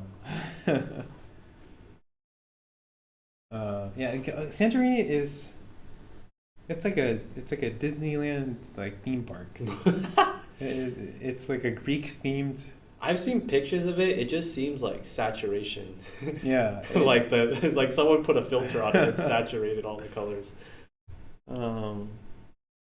Yeah, it's like. It feels fake, can't, feels. but it's real. Yeah. Everything is geared towards tourism. The signs are in English, you know. It doesn't feel like Greece. It still looks cool as hell. Yeah, it's really pretty. It's really, really beautiful. The sunset is, I mean, so beautiful on both ends of the island. And man, I forgot the names of the cities already. There's Oya. The sunset in Oya is probably the pictures that you're looking at. Yeah, these are the sunset in Oya. I got that exact picture. And on the other side of the island also, there's no city there. It's just a lighthouse, and rocks. That's very pretty also. Because the whole island is shaped like a crescent. It used to be a circle, and then there's a big volcanic eruption that ate most of the island. Where else did you go besides Sandra? Athens? We went to, yes, Athens was the last stop. In between, we went to Naxos and Mykonos. Mykonos is the famous one. I think Mykonos and Santorini are the two most famous islands. So Mykonos is known for their parties, and we went in November, which is off season. So the island was like totally dead. And the day before we went there, or like a couple days before we went there, the time changed. So the sun, like the daylight savings. Oh, they do that there too? Yeah. Really? Yeah, I think it's like they do that all over the place. I thought that was a U.S. only thing. No. Huh. Yeah, and so the sun set really early. And I'm pretty sure all of the tourists who were on the island came from this one cruise ship. And so when the sun set, they all left and went back to the cruise ship. And so it was just completely dead after sundown. No one on the streets, nothing. Yeah, it was like Nothing. desolate. So that was kind of depressing. It's cool. It's very pretty, of course, also. They have the little Venice and the windmills, and right off the coast is like this. Right next to the island is another island called Delos, and Just know these from Percy Jackson. yeah, okay, nice. So well, I know it from Being there. well, yeah, there's those of you who, those viewers out there who are fans of Greek history might have heard of the Delian League, in the Greco-Persian Wars, headed by Athens. But they had their meetings on the island of Delos. That's why it's called the Delian League. And so we went there. We saw the agora and a bunch of rocks that were once majestic buildings. You see the Pantheon, but Greek version? The Parthenon? Oh, really? I searched up Pantheon, and the first thing that came up was the Greek one. Was Greece. Interesting.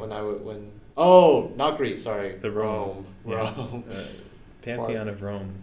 Pantheon. Parthenon Yeah. is the Greek one. So the Parthenon, yes, we went to the Parthenon. I mean, that's like the one must-see thing in Athens. I mean, that's our Airbnb. Oh, and all the Airbnbs were so cheap too because it was off season. We got like a view of the ocean, on the main street where all the restaurants and everything are, in like the main town of Naxos. $30. Yeah. Oh, $20 each a night. $20. Insane, dude. I mean, isn't Greece's currency kind of fucked too? Well, Greece's currency is the euro. So yes. Oh, okay. Well, Greece in general. Yeah. We tried. So we wanted to rent a car in Naxos because it was a bigger island, and we wanted to go explore the innards, the insides. And so it's really hard to find a company that will hire or that will rent to you if you're under 23 years old. Rent what? Sorry. A car. Oh, car. So, because of insurance reasons. 23 in Europe. And Is that Greece, 25? at least. I don't know. But we were kind of surprised, honestly. I thought it's like Greece, who cares? Those ages are also arbitrary. Like Yeah. 25 here, 23 there, 21 to drink. Wow, Hertz would rent to us, and the guy asked us if we could if a manual was okay, a stick shift. And we were like, yeah. I mean, how hard could it be, right? Honestly, I kind of want to learn how to drive manual. We just, could not just even for the make it out of the parking space. It was impossible. just to be able to say I could drive stick, but like it was that hard. Like just to go figure back out anything. like 4 inches, and then the car would like stop and it would turn off. So you had to get. And so I was just sitting in the passenger seat watching Will do this, right? And I was like, bro, how hard could it possibly be? And I pulled up the YouTube video, watched it. And I asked him, let's switch. Okay, switch. I get it. I don't even make it half as far as he did. Like he makes it 4 inches. I make it 1 inch. The car stops. I don't know. We somehow made it like halfway out of the parking space, but we couldn't move the car back forward. And so we're just like out in the street. And so there's like people going around us, and we like freaking out. We can't get back in. And I think some lady went in and got the Hertz guy, and the Hertz guy came out. He was very, very disappointed in us. He got mad at us also because my name was not on the contract for driving, and I was in the driver's seat. Yeah. So he told us to get out of the car. He got in, turned it on, just like parked it back. And he did not rent to us. No, you couldn't get it. They only had like that stick shift. Well, so okay, he said that there were no automatics left. So either there were no automatics left, or he just refused to rent to us. And yeah, so we spent the remainder of the morning looking for another place that would rent to us. It was very hard. And eventually we found a place. It was just like some guy. There was a no smoking sign, right? And he was just smoking.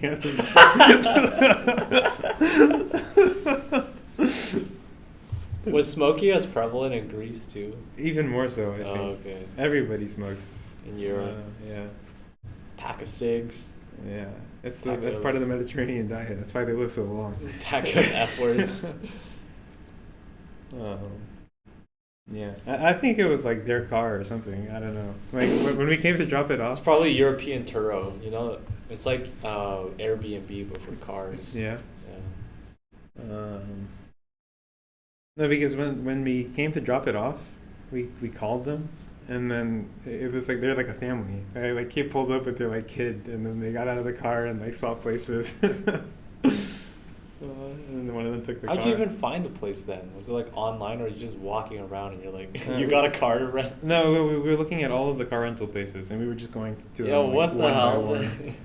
And there were a bunch of them. I mean, this is like a touristy place, right? So like, there's a car rental place on every street corner. More than that. There's like 3 on every street corner. And none of them would rent to us. We found this place. Yeah, so we went driving around. Thank God we did not take the stick shift, dude. I mean, the countryside is so hilly. Like, there's no chance we could have made. Like, do you know how hard it is shifting on like flat ground? Like, imagine you're going uphill. I mean, in order to change gears, you have to take your foot off the accelerator, right? So you have to take your foot off the accelerator and onto the clutch. And so you're just like, nothing is propelling you forward when you're going uphill. Except your own inertia. Like even when the automatic was changing gears, you could feel the car start going backwards. So yeah, that was fun.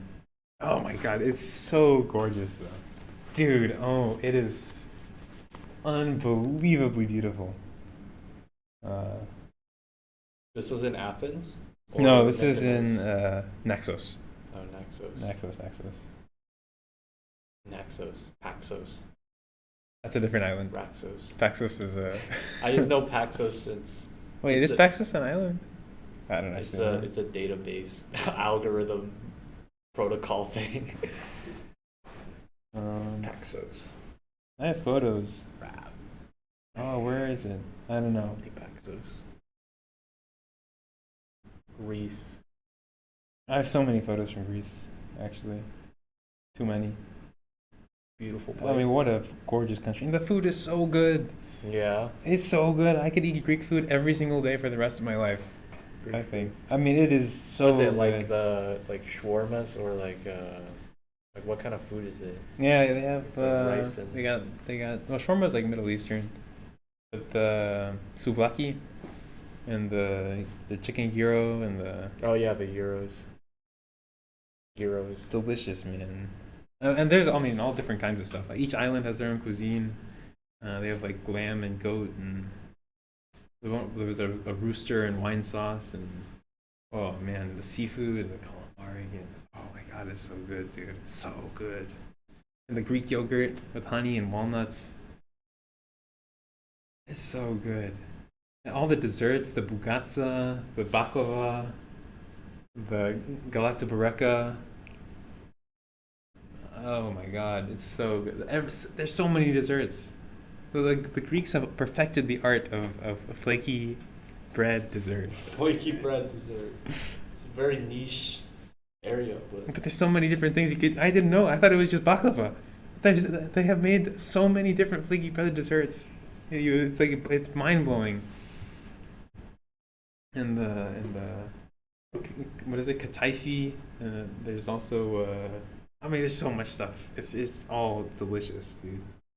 All of it is so good. All of it. I mean, look at this, man. This is the view from the road.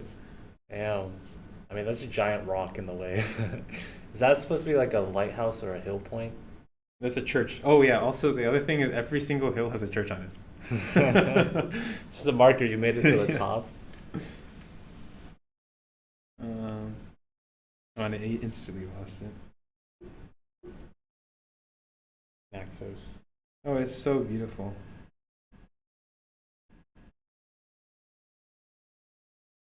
So what are you missing now from Greece? Food.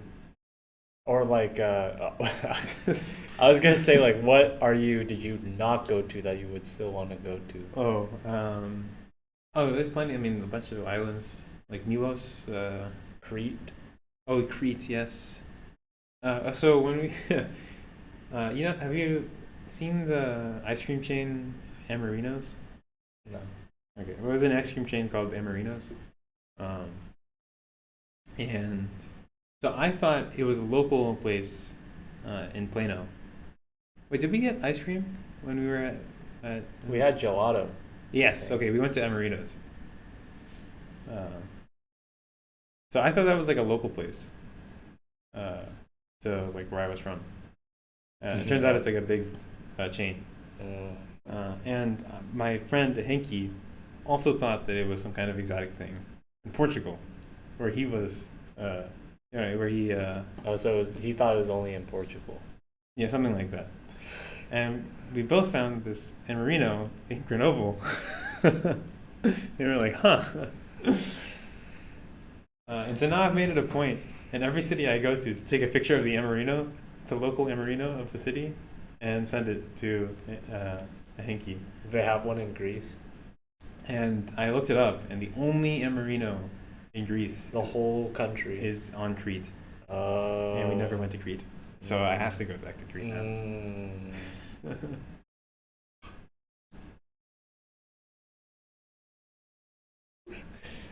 Only one place in the whole country.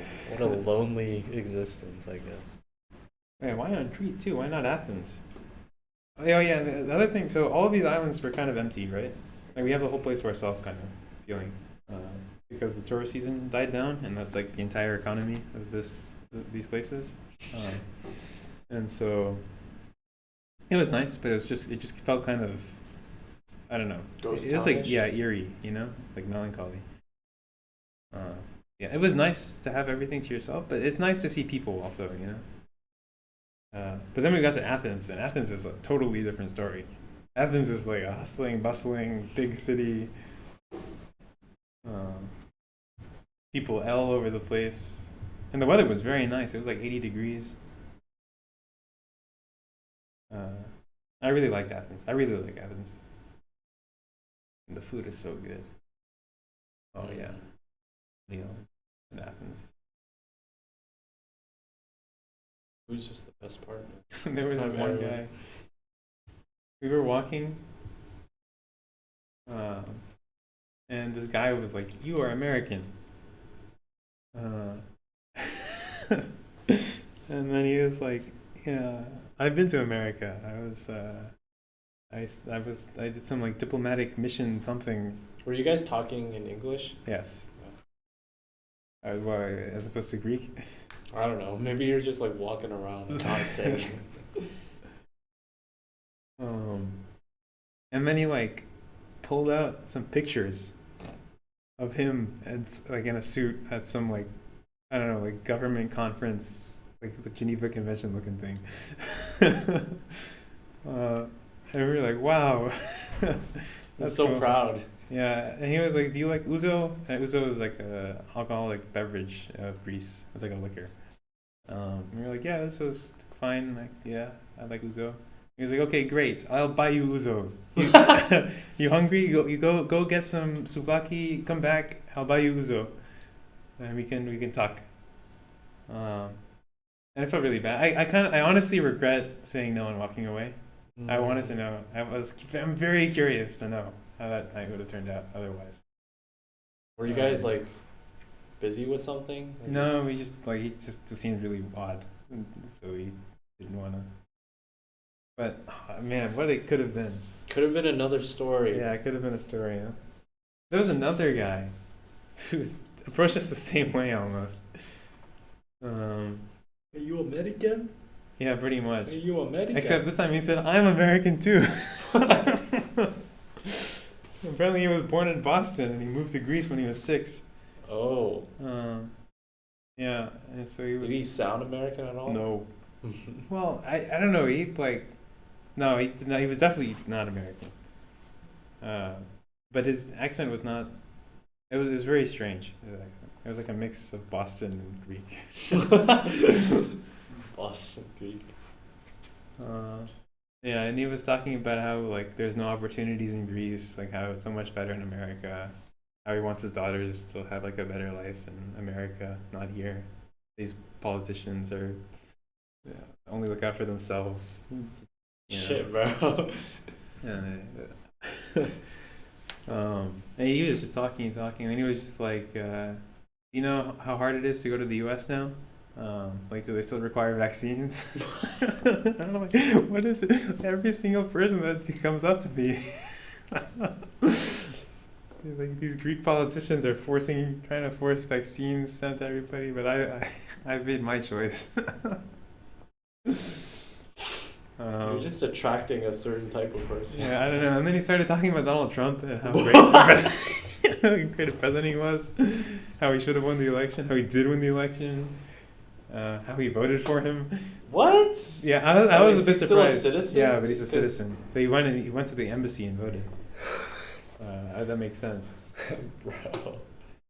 So his English was pretty good then, if he's like saying all this stuff. At least like. Oh yeah, no, his English was fine. He just had an accent. Yeah. His English was very good. We were at a honey festival, and this guy was like a honey salesman. So he was like, "Yeah, anyway, would you like a free sample?" Really? Yeah, thank you. I'll give you another one if you're an anti-vaxxer. MAGA. Yeah. Make Greece great again. MAGA. Make America Greece again. Make America Greek again. Sheesh, man. Seems like everyone in where are all the people politically inclined that want to talk to you? Just of a certain type. They found the Texan in you. Yeah, they just know. Yeesh. But he was chill. I even told him I respectfully disagree with you. I voted for Joe Biden. What do you say to that? And he was like, "Yeah, you're entitled to your opinion." I mean, he was like perfectly reasonable. And then yeah, he said, "Yeah, it's common. Like the younger people vote more liberal." Is he old? Or? Maybe like my dad's age. Oh.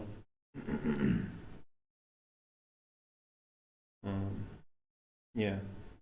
So it's just like all different kinds of people. I wish there's just like there's some inhibition I feel that's keeping me from my full potential. Like, you know the YouTube channel Yes Theory? No. No theory. They're like a travel kind of channel where their whole shtick is to seek discomfort. They say, and they just say yes to things, and so they go travel the world and experience things. And I don't know, their videos are like super inspiring. I don't know, you watch them, you can't help but feel like, wow. Well, it depends on the video. Sometimes they do some like they spent a day in Death Valley or whatever. That wasn't so wow. But they did a day in like Iraq. That was like pretty wow.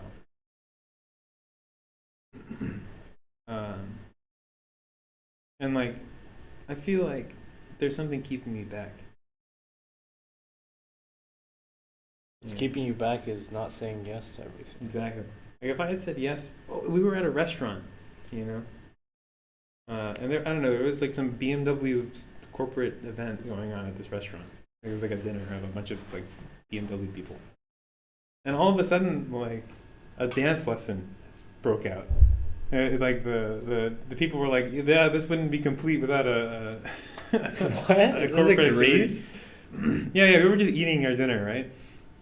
And there was like live music playing, and then all of a sudden, like somebody grabbed the microphone and was like, "Okay, guys, now it's the time for the dance lesson." And so then they brought out a dancer and they like started showing them dance moves, and then pretty soon the entire restaurant, like including the waiters, were like dancing to the Greek music. I was playing live, and I just sat there in the middle of all of that, eating my dinner, just watching, and I should have joined. And I don't know why I didn't join. Well, I mean, you I wasn't got half the experience watching. It's already like that's part of it. Yeah, I mean, it was exposed fun, to it. I guess. But imagine if I had taken part, you know, Would you have felt more dance the fulfilled? night away. Yes, I would have. I'm sure I would have. How long did that last? Like, it was a flash mob, 3 minutes. No, They it kept was going? I don't know. I got up. I went to use the bathroom. I came back. I mean, it was a whole dance lesson. You know, we went for at least 20 Or minutes. the BMW executives they were dancing. I think they were BMW. I don't know where I got that in my head. Yeah. Is it just that they had like business suits on? Yeah, they That's were why like, you were executives. yeah, they also were German. They sounded German. Okay. Volkswagen. I don't know. So much stuff happened. Well. Saw Adrian's arch. Huh? Sorry, that's just another thing I saw. Adrian's arch. Oh, the Temple of how do you say it? Hephaestus? Yeah, Oh. Hephaestus. Temple of Hephaestus. Did you go to that island? Remember, there was that one time we talked about this island. I think it was in Greece. It was like a bunch of monks, and they don't allow women. Oh, Like- Mount Athos. That's not an island. Oh. It's a mountain. Is it an island? I don't know. Is it in Greece? Yeah. Wait, Yeah. no, I don't think you're allowed to go there. Oh, okay. I just remember that one because no women allowed. Yeah. There's so much to do, so much to see in the world. I feel like I want to get so you know. Okay, like for example, my Optiver friend who was in Copenhagen, he went to Chamonix, I don't which know is what like that it's like a mountain hiking skiing place in southeastern France. But it's actually a couple hours away from Grenoble, and he didn't tell me that he was there. So anyway, he was just hiking in Chamonix, and there was this guy with like 12 cats. He was just like out walking his cats. And he was like, "That's funny. Like, why do you have so many cats?" And then they just like started talking, right, about the cats. And he ended up having dinner with him. Wow. You know, with the cat guy, and he got a bunch of pictures. You know, here's my new friend, the cat guy. So like, he even got his name. I forgot. It was like Jack, probably. It was Christophe, I think. Christophe. Like that kind of stuff, I would never do. I would never have that's what we have to do when we go to. Say yes to everything. When we go to skiing in the Andes. Honey's get kidnapped or something. Extorted, blackmailed. Yeah, maybe it works better in Europe than it does in South America. Maybe don't try it in Brazil. Yeah, in Brazil. Yeah. Yeah.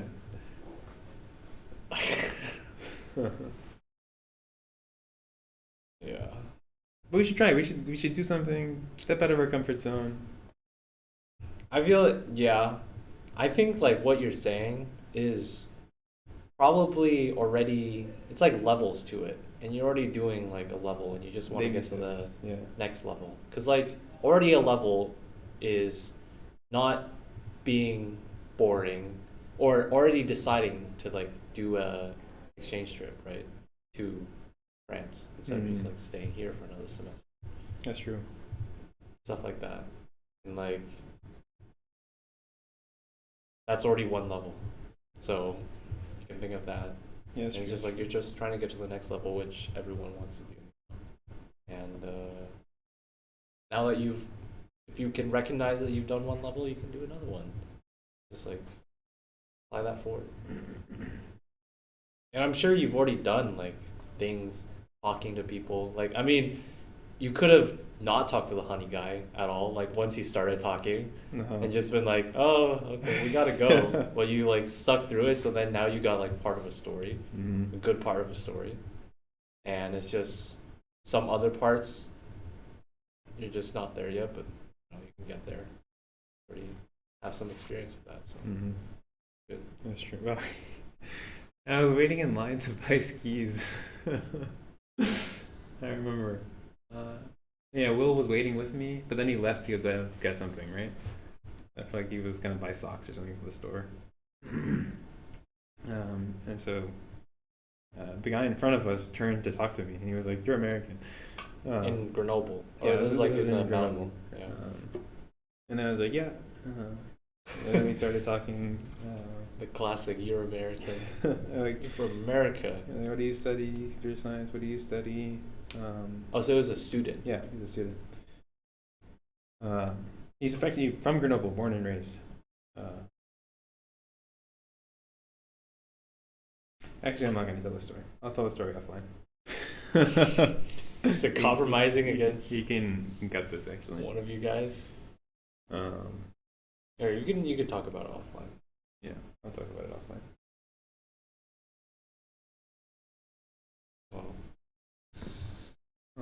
Yeah. I think that's the highlights. Yeah, a lot of the cities in southern France kind of look the same after a while. It's like the same. It's like the rows upon rows of like the pastel. I mean, not pastel. What's like, you know, the kind of creamy colored squares. Yeah. I'm sure like someone who's never been to America before and they go to like Texas for the first time and they just see like I don't know, highways. I don't know what you see in Texas actually. I was not very impressed with Texas. Just stepped out. Maybe just the scale of everything. I think that's one thing that people often say is like scale, especially if you go to like the West. Like, you could just drive forever. Just like, what? What? We barely moved in this. We're still in the same state. Yeah, there's a saying that, you know, in the Americas, 100 years is like a really long time. Yeah, relative. But 100 miles is nothing. But in Europe, the old world, 100 years is nothing. Flip-flopped. Yeah. 100 miles is like 3 countries. 100 miles is something they don't understand. Yeah, true. Oh yeah, that was the thing. Literally any metric, like I did not understand. They asked me how much I weighed. I was like, I have no idea. Like, for the skis, like how tall are you? No clue. Temperature, I wouldn't know. I'm 193 centimeters. Damn, almost 2 meters, bro. Yeah, I was very disappointed to find out that I'm not 2 meters tall. 2 meters though is like, yeah, that's like you're almost there. 6'5", 6. That would just be such a clean way to say I'm 2 meters tall. I'm 200 centimeters. Yeah. I'm not. 193. That's pretty good. I think I'm like 180 something. I don't really know, but I know like whenever my parents like call home, they like sometimes ask like how tall are you or something. And I remember like even growing up sometimes my mom would measure me and she'd like say the metric too, and I'd be like, great. Like I don't understand this, but okay. But I don't know. I guess it stuck with me enough that I'm talking about it now. I remembered it. Though she definitely never did anything with the weight. I don't know. That one is hard. Like in a way, or distance.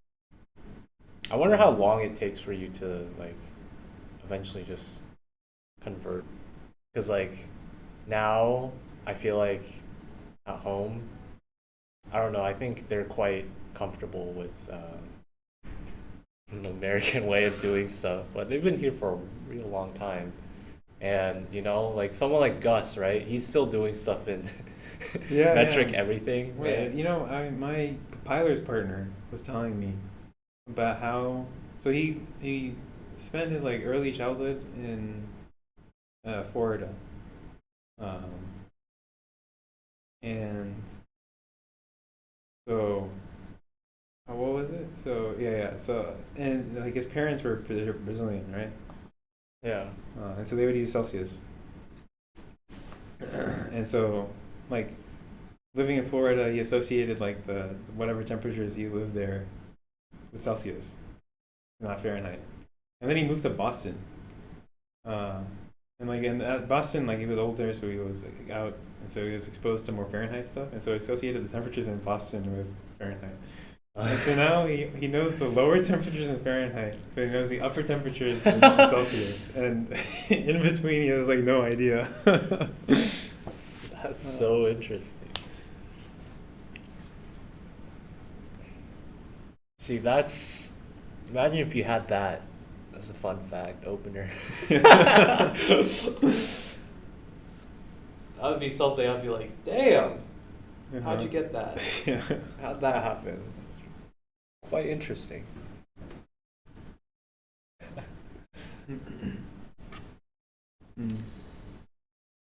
So Europe on the whole, a fun experience, fun time to travel, but not gonna live there.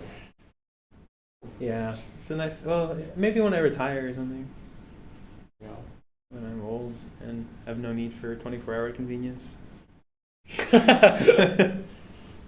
Wouldn't you need more if you're older? Yeah, you're right. But I don't have the energy to go out when I'm at 2 a.m. You know. I feel like part of it is also I'll just go send the valet to do it.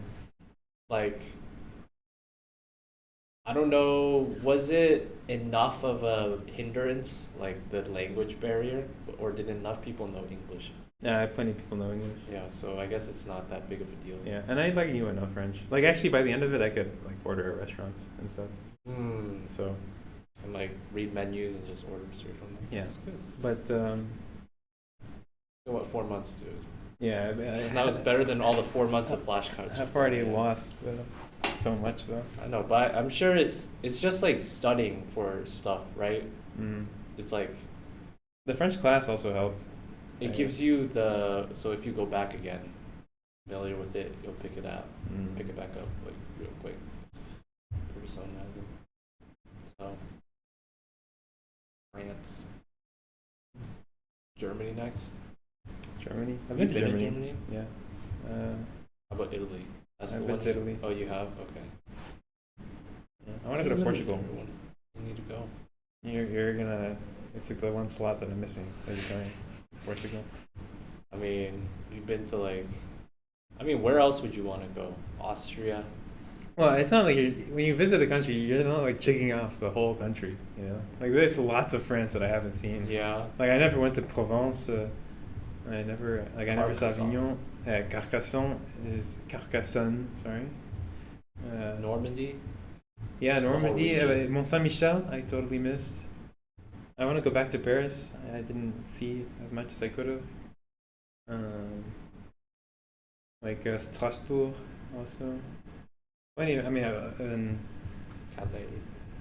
Spain also. I've been to Madrid and Barcelona and Mallorca, but like everything else, like Seville, I haven't seen. Asturias, Basque Country, Bilbao, I haven't seen any of that. There's just so much within each country to do, and there's so many countries. So like, there's just so much to see, and that's just like one continent, you know. We got a whole South America to do. Got Africa. Australia. How much in Australia can you really do though? It's not a continent either. Oceania. Asia. Asia. United States. That's the one that has a lot of stuff to do. Where would you want to go in the United States that you still haven't gone? Oh, everywhere. Okay. Like where? I don't know. I mean, feel like you've been to a lot of places. I've been to a lot of states, but I feel like I haven't really experienced. Like I've been to California, but I've never been to Lake Tahoe. I've never been skiing in California before. I think it would be different. Never been to the Rockies before. I've never been. Never been to Portland. Most people haven't. Yeah. Been to Yellowstone? Yeah, I've never been to Yellowstone. The Big Bend in Texas, I've never been. You can start with your own state. Yeah. I have plenty of stuff in Texas I haven't been. Well, actually. Yeah, it's quite a bit. There's so much to do, so much to see. So many things to do, so little time. This be a call to action to all you listeners out there. I don't know. Stop If you have the time to do it and the money to do it. There's always time. And I don't know about that. There's always time. There's always time. Yeah. In life, you choose how you spend your time in life. Yeah, for some people. I don't know. Makes sense. Well, now you've come crashing back down to earth. You're in Pittsburgh. Oh my god, what a stark contrast. Oh my, it's so depressing, dude. What'd you do in the winter break when you were at home? Was it just Oh my nothing god, I again? ate so much baklava and Turkish delight. Really, at home? Yeah. You just like order it from Greek places No, or I something? brought it from Istanbul. Oh. I bought 4 kilograms. Oh yeah, your Istanbul Yeah, story, yeah. right? I am not recounting the Istanbul story. A Sorry, third sorry, time. listeners. It's like a third or fourth time. No, it's like the 10th time. Yeah. Because I did it for all my friends at home also, and Lots of stuff happened in Istanbul. You got scammed. I got That's hella the- scammed. The baklava was delicious. Just the bottom line. You can go to Turkey. Yeah. Turkey as a place that I would love to go to see. Or is it Yeah. Turkey? Turkey. Turkey. I don't know. Mr. Osarfati probably knows. Yeah. Iran. I bet he would be a pretty interesting guest to have. Yeah. Good point.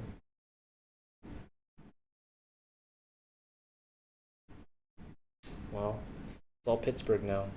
Yeah. Pittsburgh is. There's things to do here also. Yeah, didn't you say you were gonna do stuff? I have not done a single carb. Oh. I don't leave my apartment. Except to go to Why the don't you gym. just like, when you don't have class, like you could still work, but you can just like go find a Starbucks in downtown Pittsburgh, or like in a different place in That's a Pittsburgh. good idea, actually. Something like that. I'll try that. Change the Like scenery. where in Pittsburgh? Not going. I've never been. Have you on been the in the Strip incline. District? I don't know if I've been to the Strip District, actually. I don't think I have. A bunch of neighborhoods. Polish Hill. I didn't even know that was a neighborhood. I don't know if that's a neighborhood. It's definitely a place though. Okay, quick pause. I have to use the bathroom really, really Polish bad. Hill. I've been holding this in for the past hour. Well, where were we? I think we were just. Where are we? Where are we wrapping going? up. Did you not, like when you came back for winter break or whatever at the end, did you just stay at home the whole like 4 weeks of winter break or whatever? We Or went did you to come back later? us. No, I came back on the 22nd of December. Okay, that's basically the full winter break thing. Yeah. And then yeah, I just stayed home pretty much. But we went to Austin for a bit, like a day for New Year's. Family? No, we just I don't know, we like just to do something that's not stay at home. Worth it. How far away is Austin again? Is it like Like 3.5 hours. Not super far. bro? I mean, I had just been on a plane for like forever, so Sure. like my total travel time was like 34 hours or something. So it was like, oh no, it was like a week after, a week and a few days after. Came back. You went for New Year's. You stayed the night there then, because it was for New Year's, right? Yeah. So, Yeah. It's so funny. We went all that way, and then I mean, I was still jet lagged, so I was asleep. And then yeah, like everybody was asleep. Like I just remember my mom like yelling, "Yeah, wake up! It's fireworks!" You guys like slept before the New Year's and then Yeah, woke up for we're it. gonna wake up for it. But we had a view. Our hotel room had a view of the Capitol building, and there were fireworks behind it. It wasn't actually that bad. USA. But our plan was to go out and like into there's like a lake, and then there were gonna be fireworks there, but we missed out on that. Always another time, another year. Do you have any New Year Looking forward. traditions? What do you normally do for New Year?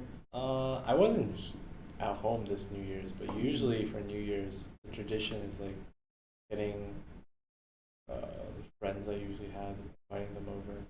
Like a long time, it was at one of my friends' house, but now it's like shifted over to my house instead. Just people come over, like play games, like watch stuff until the New Year's, and then pass it there. Where were you this New Year? This New Year's, we went, me and the two friends that usually come over went to Vegas instead. Oh shit! So we're in Vegas for like 5-6 days, and we celebrated New Year's. Actually, the New Year's itself kind of sucked. Uh-huh. Well, I mean, it wasn't bad. I liked it, but it was like underwhelming in the sense that we bought tickets for like a New Year's concert in a sense at a nightclub, and it was for like the chain smokers. But the thing is, like, they didn't even come out until like 30 minutes before. So we were like standing there for like an hour and a half, which we should have known, because we literally gone to a nightclub, same type of kind of thing, the night before, and it was like that too. And we just arrived way later, so we missed like all the standing part. But that was what happened. But that night, the highlight was not even the New Year's thing. It was like at a nightclub thing, and I guess you could say backstage, or like right with where the DJ person is, they have like the more VIP places for more special guests, or I guess people who pay more. And one of the people there at New Year's was James Franco. You know who James Franco is? Yeah. Yeah. Actor? He was there, and we were like, no way he's that short, because he was kind of short. And but like people came out and was like, oh, it's James Franco, and like we had some. We didn't have some photos. We just took photos of him.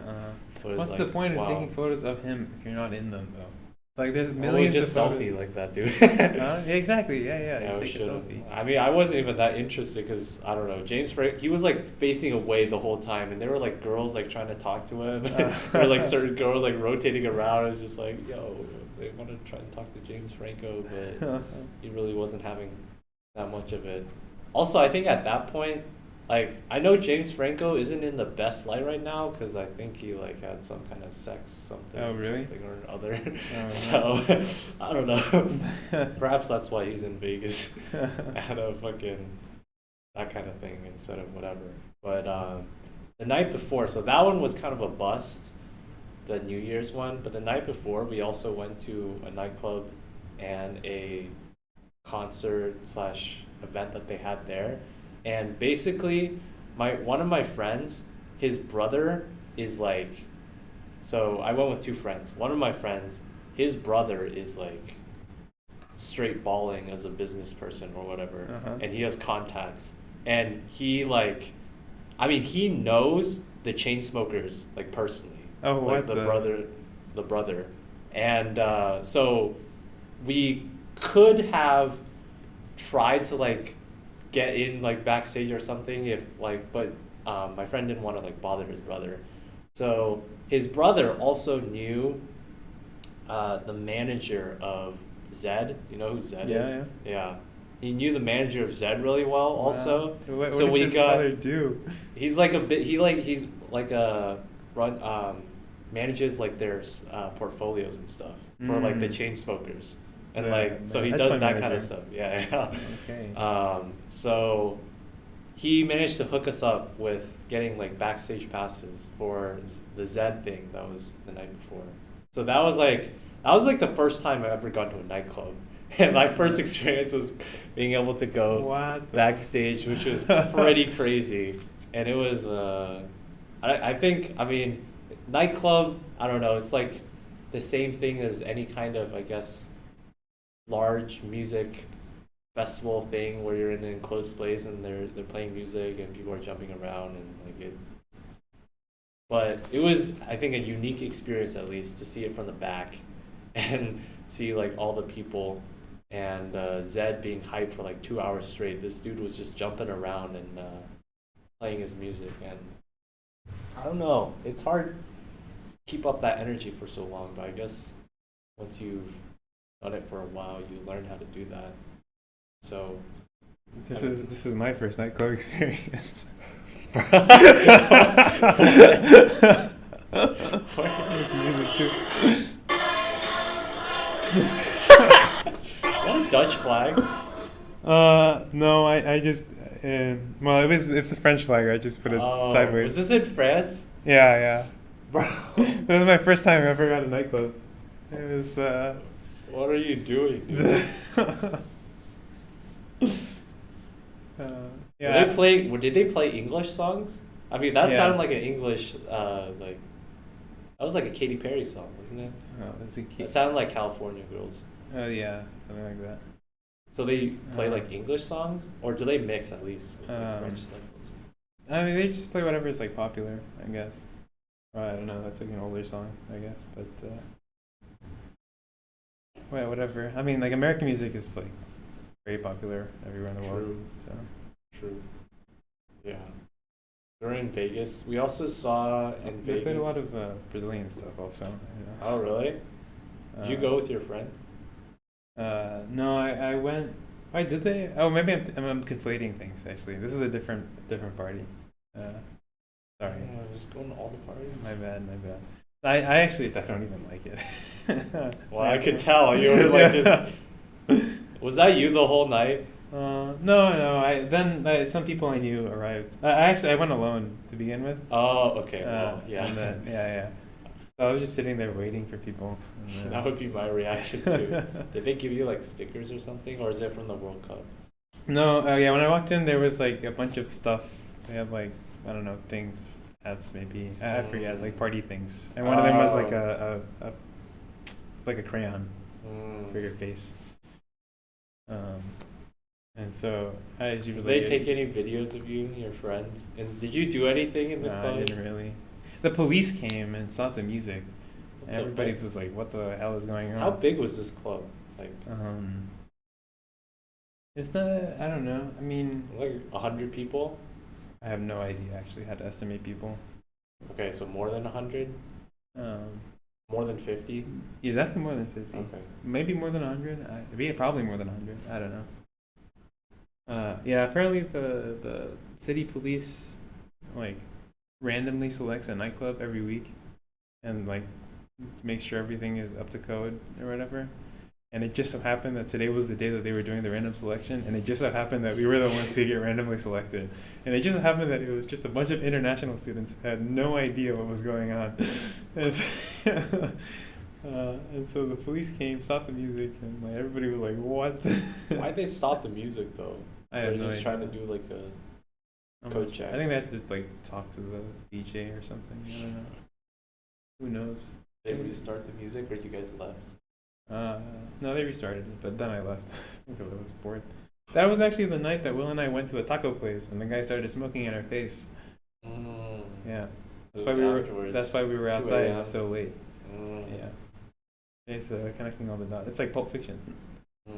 I still haven't watched that, so Never mind. I need to. Anyway, you were saying After the 2 nightclubs, yes. some of the other things we did. Yeah, do you know Shin Lim? No, Magic dude. maybe I do actually. He was on America's Got Talent. Maybe. Well, he won America's Got Talent twice. Oh wow. He like won the. Wait, you normal shouldn't be one. allowed to compete again. No, he won the normal one, and then they had like a champion of champions thing, and he won that one. Okay, so he's pretty good. He's pretty good at Okay.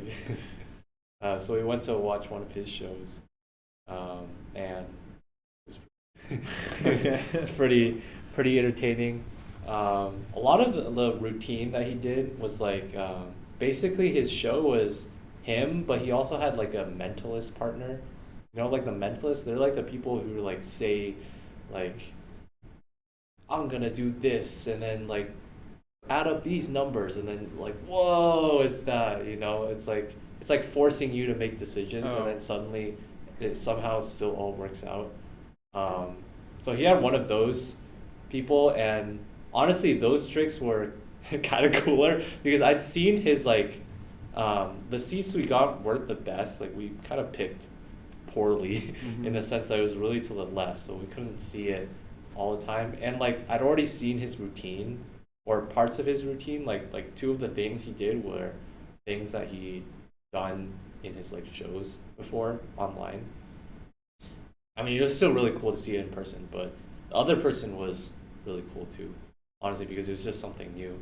And also, there was like a surprise twist where basically I kind of like the last thing he did was like a performance that he'd done a lot of times before in like shows and stuff. But the twist was like at the end, basically he's doing stuff with his hands, and like usually there's like a guy with a camera like showing it, right? So then people, because otherwise you can't really see it. So it's all focused on his hands and stuff that he's doing, and then at the end it like comes up to his face. But then it was the other guy. Like so like they somehow did a bait and switch somewhere in between. So then the other guy was actually the guy doing the last few tricks, and then he appeared at the back of the audience. What? Like, yeah, it was just like one of those bait and switches. I'm like, that was like the craziest thing. I was like, what? When did that happen? I guess we were all just too focused on the hands, you know. First rule of magic, misdirection. So that was fun. We went to just random places in the street. Oh, we went to this place. It's called Tacos El Gordo.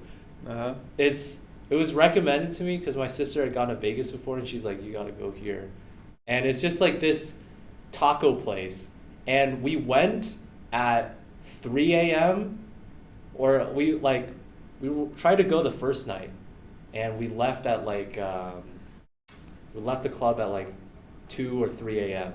and the line was so long that we were like, shit, we can't do this. So we went the second night afterwards at like 1 a.m. and the line was, we waited 45 minutes or like 50 minutes for tacos. It's just this giant like tacos place. There's so many people in there at 3 a.m. at like obscene hours of the night. Was it good? It was good. It was good. It was really good. This is some of my favorite tacos I've had. Was it worth 45 minutes? I think so. I think it was good. I mean, like, I've had comparable like street tacos and stuff in LA too when my sister like took me places, but it was good food because like, I mean, we were like kind of hungry and we were kind of bummed out after that, the chain smokers thing also. So we were like, let's go get tacos. And did it make up for it? I think so. I think we had fun good. because it was cheap as hell also. How much? Maybe not cheap as hell, but I think it was affordable. It was like, I paid like for 6 tacos, like $12. $12 for, wait, how much, how big were the tacos? Or 9 tacos, sorry. It was like, I have photos I can show. Or did I delete those photos? I think they were okay enough size. Oh no, do I not have the photos? Are we going to accompany the podcast, or is it just like we're talking about pictures that nobody can see? Perhaps. I don't know yet. There's also this place, I don't know if you've ever been, called Carmine's. You ever heard of that? Carmine's? Carmine's. What is that? It was, oh crap. I didn't take photos of the tacos itself. But this is like the place actually. Tacos El Gordo. Tacos El Gordo. I don't know. Oh, you can't really see the line. It looks like here. it's inside. Wait, can I see that again? Oh, I see. It's this another is from building the outside. behind it. Yeah. No, I know. It looks like it's a building inside of a building. Yeah. It's because, well, like the giant, like Vegas fucking hotel resorts are like in the background. And so that one's in the background. Crap, I thought I took a picture. Maybe I deleted it or something. Dude, I took so many pictures of the food in Greece. Yeah. I have like an album of just Greek food. And it's mostly You make dessert. yourself hungry whenever you look at it. Oh, it's so good. I don't know, what else did we do in Vegas? Just like walk the strip a few times. Went to like the I don't know, the most famous places you could say, like like try to visit all the hotels, I guess. That's true. There's like the Bellagio. They have the light, the water, like the water show. Oh, I stayed in the pyramid? Luxor, that's where we stayed. I stayed in that one also when I was like 4 years old. It looked really cool. I mean, it looks really cool from the outside. No. Oh, I remember. This is hilarious. So basically, on the Uber rides back, dude, every Uber ride we had was like some dude trying to like sell something or like promote something. Like there were so many promoters just on the street also. There was this one promoter after the first night, like we came out and he's like, hey, you guys want to see some titties or whatever? Because he's like promoting a strip club. Okay? And then like 3 nights later, we're just walking around the strip and this dude's on the street on a completely different part of the Las Vegas strip. And he's just like, well, what the fuck? And he saw us and he recognized us too. And he's like, you guys still want some titties? It's like, how the fuck? Why is this dude everywhere? Basically, one of our Uber drivers, he was also like trying to promote this. It's apparently like the largest gentleman's club in the world or something like that. He was like 300 plus girls, the finest ass and titties you'll ever see, the best girls you'll ever have. It's just like, and it's all for free if you do this phone promo thing. It was just like, what? He was like saying basically if you called them and like asked for this thing, because it's like only given from promoters or whatever, it's like they basically will drive you out for free to go in and then drive you back. And like there's like discounted entrance or something like that, or like free entrance. And he was like trying to promote it the whole time. Like he was just driving us for like 20 minutes and he was like talking about this the whole time. And then we passed like, this was New Year's, like right after New Year's. And then we also drove past like a hit and run that happened on the highway. There was just like police cars and like a wreck. It was just like, what the fuck's going on? Vegas is actually wild. So we were actually floating the idea of actually going. But then one of like I went with two friends. One of them really didn't want to go, or was like kind of resistant to the idea because he kept thinking it was going to be like a scam or something, and he like was searching online and like trying to find any evidence. It's like, this shit ain't real. So in the end, I don't know. We just didn't go, but you know that could have been that moment too. That story moment of like going to a strip club. I don't know. Have to spend next time in Vegas, I guess. So that's that. The last two things we did, we went to Red Rock Canyon, which is like a state park or state conservatory close to Vegas. And Wait, did you not gamble? we did also. That was the last night. Oh yeah, when we were gambling. So basically, okay, we only put down like that one friend. He's also really risk averse and didn't want to lose any money gambling. So me and my other friend, were like, bro, we'll give you $20 each, and we're gonna go play some machine roulette, okay? So we only played machine roulette, which is just like fucking the ball and the numbers, right? And we were like up multiple times, so we had like $40 down, right? At one point we were up like $25, and we both times we did big bets. That was like $25 or like $15. We lost the big bets each time. It was so sad because we kept winning a lot of small ones to build our way up there, and then we lost the big bets, and eventually, you know, we just like lost all our dollars except for like basically we ended up with only $1 remaining, and then we withdrew from the thing to cash in our $1. Like our friend, we were like, no way you're gonna go up to the cashier and actually get $1 from our thing. And he did. And while we were waiting for that, some person was getting arrested or like being put in handcuffs and getting escorted out by the hotel security. We didn't even know what the context was, but she was just like making a bit of a scene, and like they were putting her in handcuffs and like escorting her out. So did he get his $1? Yeah, he got his $1. I have a video of it. It was just basically we were like clowning him because he literally was just fucking $1 bill. It's so sad. But yeah, we lost all our money. We only put $40, so you know. You're paying for the fun. Yeah, it was fun. It was fun. Kind of just seeing the rolls and how sad it was. Yeah. And then the last thing was Red Rock Canyon. I mean, that was just like a bit of hiking. Bit of a change of pace and scenery. Change of scenery, literally. Yeah, which was good. And somehow, luckily, like, two of us had like no service there, and one of us luckily had like one bar to call a lift somehow. Because otherwise, I don't know how we were gonna get home. It's like, I mean, if you don't, they don't have Wi-Fi there. If you don't have service, I don't know how you're supposed to get home. Were you on a road? Or what do you mean? Like what is? No, it's like it's kind of like a state park kind of thing. So you have to like go in, and then they have like their own place. But it's like, I don't know, 20, 30 minutes out from Las Vegas, like the strip. Could have found somebody. Yeah, but it's not like people driving by would really see it because you have to like go into the park first. So I don't know how that would have worked out. But the last thing we did was we went to this place called Battlefield Vegas, and it was to shoot guns. It was like two of us. Well, one of us didn't really want to do it, but was it the same one that was? No. It was actually me and the one who didn't really want to gamble went, and the other one didn't. A nice mixture of friends. We went because this place, they like had a lot of exotic guns that I don't know like where other places. So especially like World War II stuff. Like we only shot like World War II stuff. So they had the MG42, which was it's called Hitler's buzzsaw or whatever. It shoots like 1,000 rounds per minute. And so we did that one. Wait, is that the Negev upgrade in CS:GO? In like Danger Zone? No, like it's like the second machine gun? Second no, that's the M249. Oh, what's this one?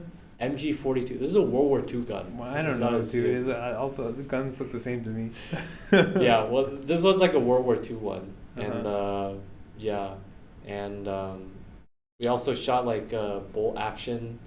It's like one of the ones where you can like pull back the thing. Oh, That was yeah? like the first time doing that, and I don't know, it felt really cool because like doing that thing. And then the last one, which is like a submachine gun thing. I think it was just cool because I don't know where else. There's definitely places, but it's not like your local gun club or whatever. They're probably not gonna have these. So we were like, Were these like actual guns from the era? yeah, That's crazy. that were just like maintained and like bullets and stuff. And like it was really cool because like the bullets, they came in like for the sniper rifle one, came in like packaging that looked like the stuff that you would get in World War II too. Like still like the brown like kind of cardboardish with like the little string and stuff, and it's just like whoa. So That's cool. I mean that was basically Vegas,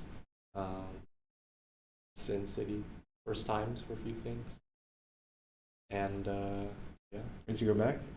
Would I go back? I don't know what I'd do.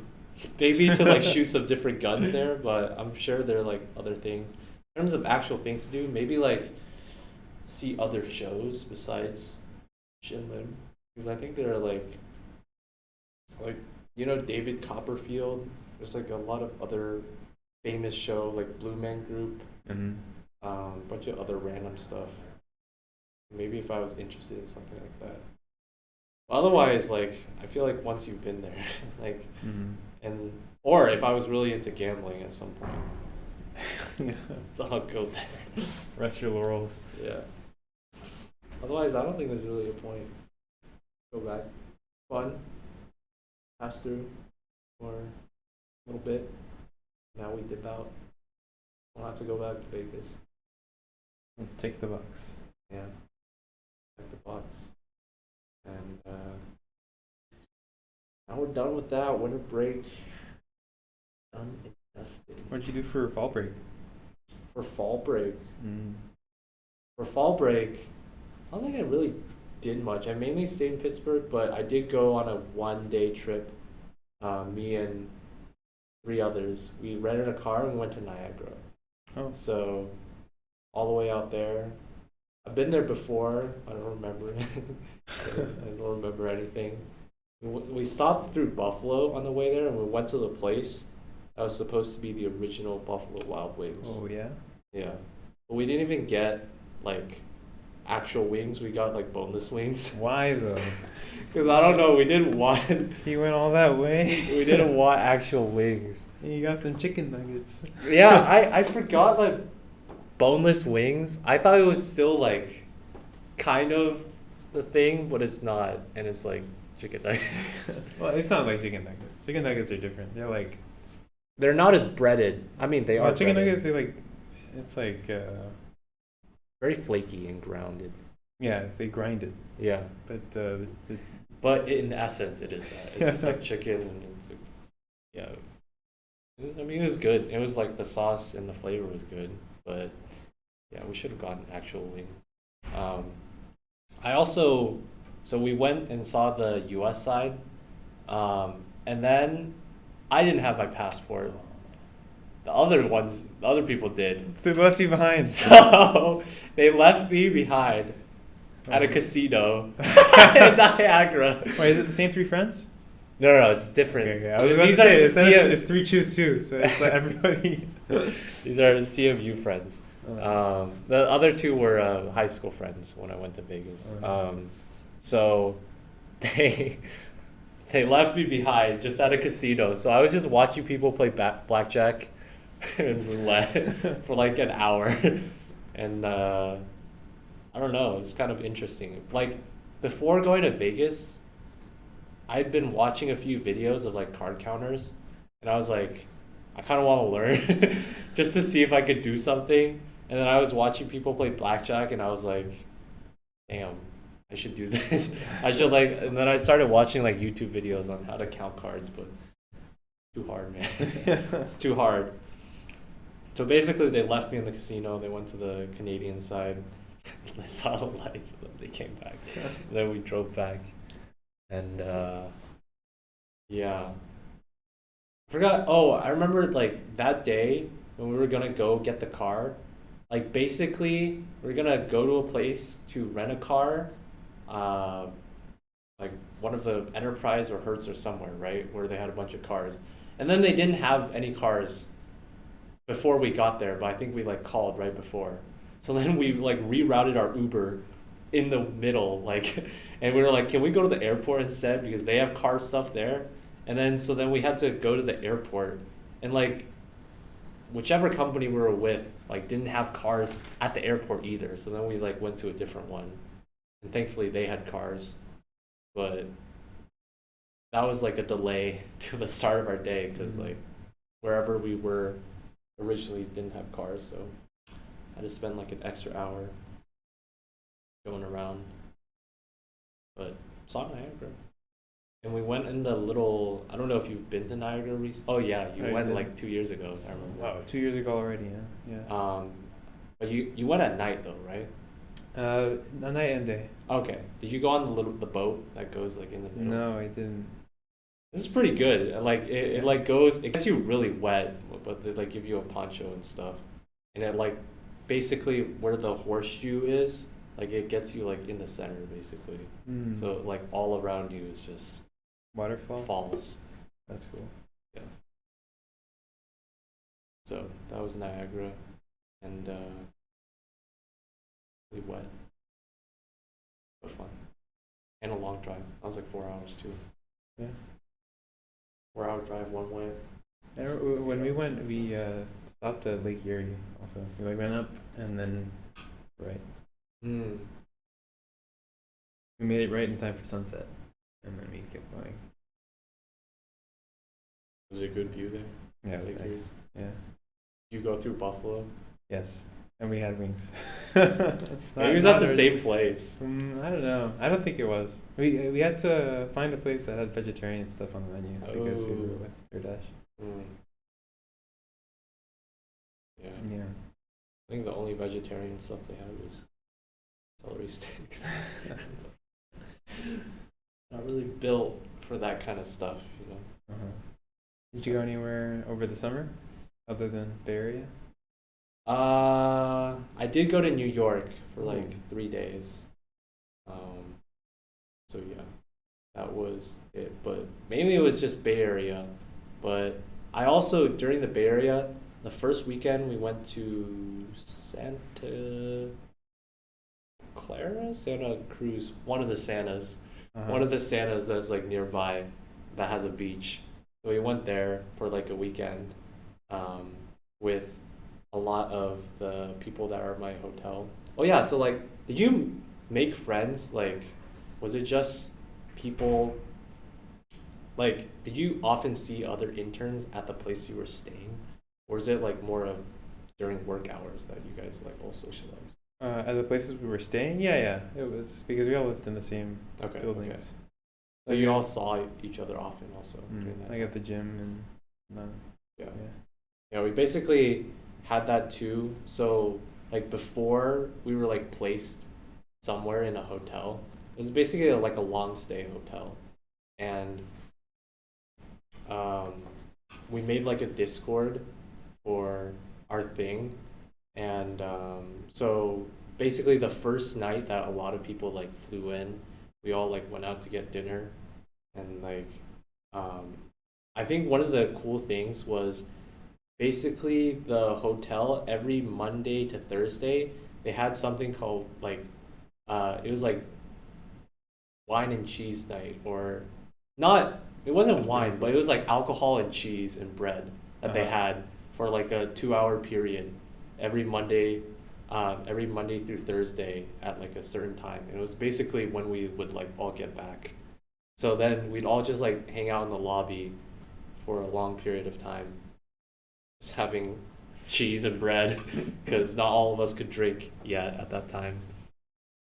But it was like a good way to get to know a lot of people, right? Because it's just like with dorms here, it's like if you're staying a lot of times in the common area, if like a lot of people all just go to like the same place, you're gonna like talk to people and just hang out. Or if you're just, you know, have like open doors and like basically what we did in freshman year, right? So from that, we just got to know a lot of the people, and we always like hung out, which I think was better than a lot of other places I heard just didn't have like as lively or as close communities, I guess. Because like I guess with Optiver, like all of the interns, one place, right? And there's 3 buildings actually. 3 buildings? Okay. Yeah, so not all of us. Well, for Meta, there were like 5,000. There's like at least like 2,000 interns, just Bay Area. So like people all over the place. And I think our hotel was pretty good because I've heard other places like. It's because you were there. Just You're wasn't the unifying force. It just wasn't as lively, so I'm thankful for that. So we went to one of the Santas before in the first weekend, and then near the end we also went to, there was like a camping trip that we went to. It wasn't Lake Tahoe, it was, I don't know, I forgot the actual place, but it was like there was like a lake, and it was just like a more of a for the camping experience because some of us hadn't been camping like in a tent before, so it was a fun time.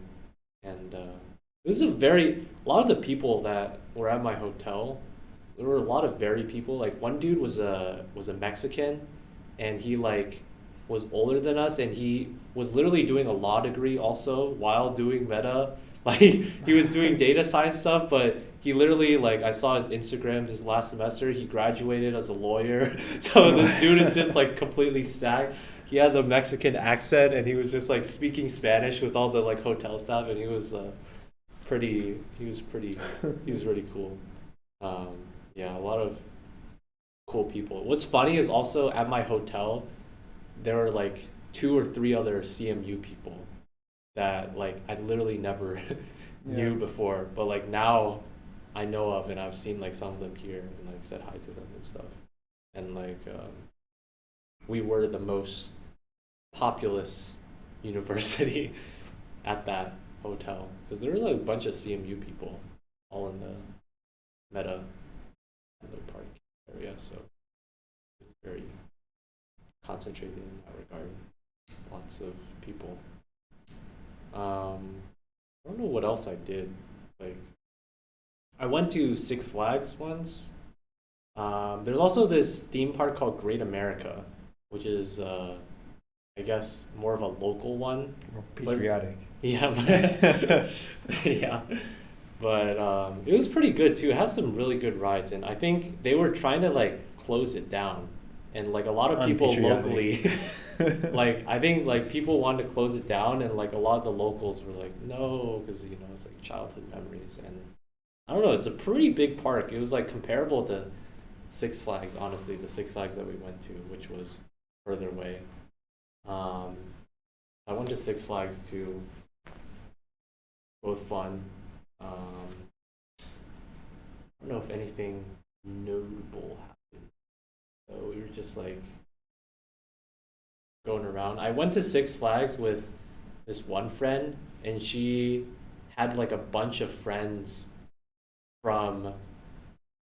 she went to UT Austin, so like a lot of her friends were also in the Bay Area, so like we all went with her, or she brought like a lot of her friends, and I just like tagged along because I went with like the same people to Great America the time before, and went to San Francisco, the city as well. Some of the BART stations there, I guess it's just like what you're saying with the L, but like some of the places are so derelict. It's unbelievable. Like some of the stations, like there was this one where the elevator down, like there was like gum and like gunk, like it looks like people had peed or like puked all over the floor. Like it was on the elevator doors, on the walls. Ew. It looked really nasty. And it was just like the whole upkeep of the place was not up to standard. Is the BART the Bay Area Rapid Transit? Yeah, it is. Wow, we have the DART in Dallas. Oh my god, so original. Yeah, they have the BART, and then they have a Caltrain, and then San Francisco itself has its own metro also in the city. Like I thought the BART was like the go-to thing, because the bar had like multiple stops inside San Francisco too, but like the city itself has its own transit as well. Oh yeah, and Len, Ayub, and Adrian came by yeah. once. Well, Ayub was there the whole time, but Len and Adrian, they had their like West Coast trip or whatever that they were going up and down. Yeah, I remember. So that was just before Len came to Chicago. Yeah. And Adrian as well. Yeah. I guess they just completed that and then they went over there. So we went to this place with Len, Adrian, and Ayub. It was called 100 Butchers. It was like right near where Ayub was placed, his hotel. It was like Korean barbecue. It was like some of the best Korean barbecue we've ever had. Like they were all salivating, and you know how Ayub is just like, oh, I'm so ready. So stuff like that. But it was really good. The experience was really good. It was like $100 each of us, so it was delicious. Good food. And then we went down to like because they wanted to go to, there was like a Supreme shop in San Francisco. Okay. They wanted to go, so I was just like tagging along. But basically where it was in like that part of San Francisco that isn't the greatest. So when we were like pulling in from the highway into the city, we started a game of how many homeless people you can count. Oh, no. There were so many, and like, and then we turned onto this one street, you could just see down the alleyway, and it was just like so many. It was just so bad because like the whole area there was not the greatest. Oh, I remember we were walking on the street like to the Supreme place, and then there was like every other corner there was like this one dude who was like preaching Bible stuff. Just like he had a microphone and he was like reading stuff from the Bible, and there was like on like two separate Because street the corners. poor people can't afford to go to church. Cut that from the podcast. We're keeping that in. I don't think that was like even close to like where the homeless people were though. It was like because like basically, I mean, because you don't want like your Supreme store next to a place where all the homeless people were. So they were like 2 streets over or whatever. But it's kind of ironic because that whole area is also where like City Hall is and like all the city government stuff, or at least some of the city government stuff, which is kind of like how it is in Portland too, honestly. That part of the city is also more homeless people than other places. So I guess that's just the California tax dollars at work. But in terms of interesting places, I don't know what else. Where else I went? I think that's it. Bay Area. What's your favorite that you've been to? West. West Coast? In the last. In the last? However long it's been. I mean, I didn't really go much, right? It's just like the Vegas, Bay Area basic place. Those 2 places, like the lake place where we went camping in Santa, whatever.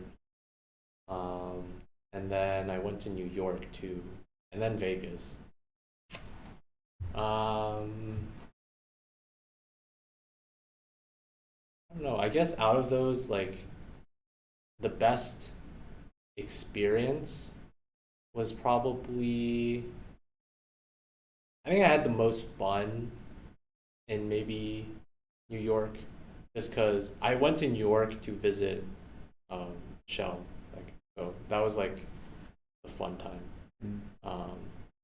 But you know, I don't know. I'd say like that was my first time really being in the Bay Area. Like I visited before, but it was a long time ago where I didn't remember anything. So like the weather was really nice the whole time. Basically, I mean, it never rained. There were some overcast days. It was almost always sunny. I went to the San Francisco office once, like because I was usually at the Menlo Park one, but like the one in the city also, like, just giant high rise full of I don't know if Meta had the whole building. They had like 4 buildings, and basically you could like go between them. And those offices, like the view, really nice too, because it was like close to like you see the bridge, the 2 bridges. Yeah, Bay Area is nice. I mean, that's whenever you see like things trashing San Francisco and stuff, they're like weather only pro, everything else con. So you disagree with those statements? I don't know. I didn't think it was as bad, but I only was there as an intern, right? It wasn't like paying for rent or like actively seeing a bunch of things. The weather was definitely nice. I can agree on that point. And yeah, I mean, that was my first in-person experience also, right? So it was awesome seeing like the whole Meta campus as well, because their Menlo Park thing is huge. And like they have bikes to like go all over the place. They have shuttles too, but you could just like bike and like scan your badge and whatever to unlock like the bikes, and you can like just go all around. Oh wow. And it's pretty darn expansive, and first time having free food as well.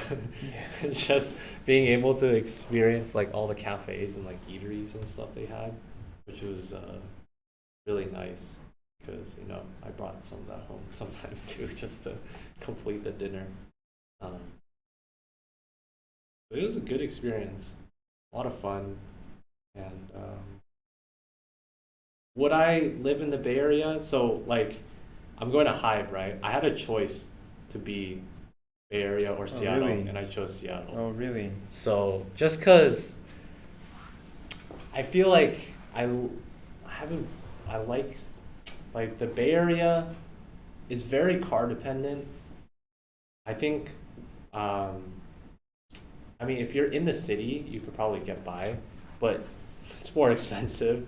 It's way more expensive probably than Seattle, even though Seattle is no slouch either.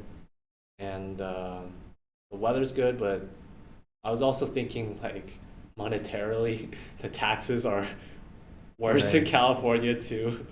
So and I think San Francisco like has a city income tax too, or something like one of the places really. like That makes San sense. Mateo or something like that. New York is like that also. Yeah, so it's like what the fuck? How much am I losing here just to be in good weather? Was the pay the same? I think so, yeah. Oh, So not worth it at all. yeah, not worth it. So I mean, maybe it would have been worth it just because, you know, all my friends are there. So that's like something to consider. But I don't know. I was like, it's something, but, you know, I kind of want to, no state income tax is kind of nice in Washington also. So Yeah, true. Yeah, if I went to Austin, also could have done that. kind of done that state income tax. Is it bad though in Illinois? I think it's a flat. Oh, it's a flat tax? Yeah, I think it's either 4 or 5%. I forget. It's better than California. Yeah. California wants to fuck you over. You know? A lot of people are always complaining about it, you know, on Blind or whatever. So, summer was one time. And I went back to Reality. reality sets back in. Yeah, I would not live in Pittsburgh. Yeah. I don't know. I did apply when I was like looking for jobs to like Duolingo too, and they're in Pittsburgh. And you know, if I had it, I don't think I'd hate it. I think I'd. Oh yeah, I mean, of course, like everything is relative, right? Like, True. we could be living in Somalia. Yeah. Oh, you know, that's another. I feel like you should say Afghanistan. I feel like that's worse than Somalia at this point. Yeah, maybe. It's the new country. Speaking of those, Yes Theory has videos on both Somaliland, which is not quite Somalia, Yeah. and Afghanistan, where they go there and see what's up. Is this a challenge? You want to? I'm down, honestly. I don't think my mom would approve, but like, I don't think my parents would approve either. I don't think any of our friends would be like, "That's a good idea." Go to Podcast in Afghanistan. We can get a guest. Taliban. Taliban. Let's get a Taliban guest. Then our podcast will really blow up for real. Really about to blow up here, yo.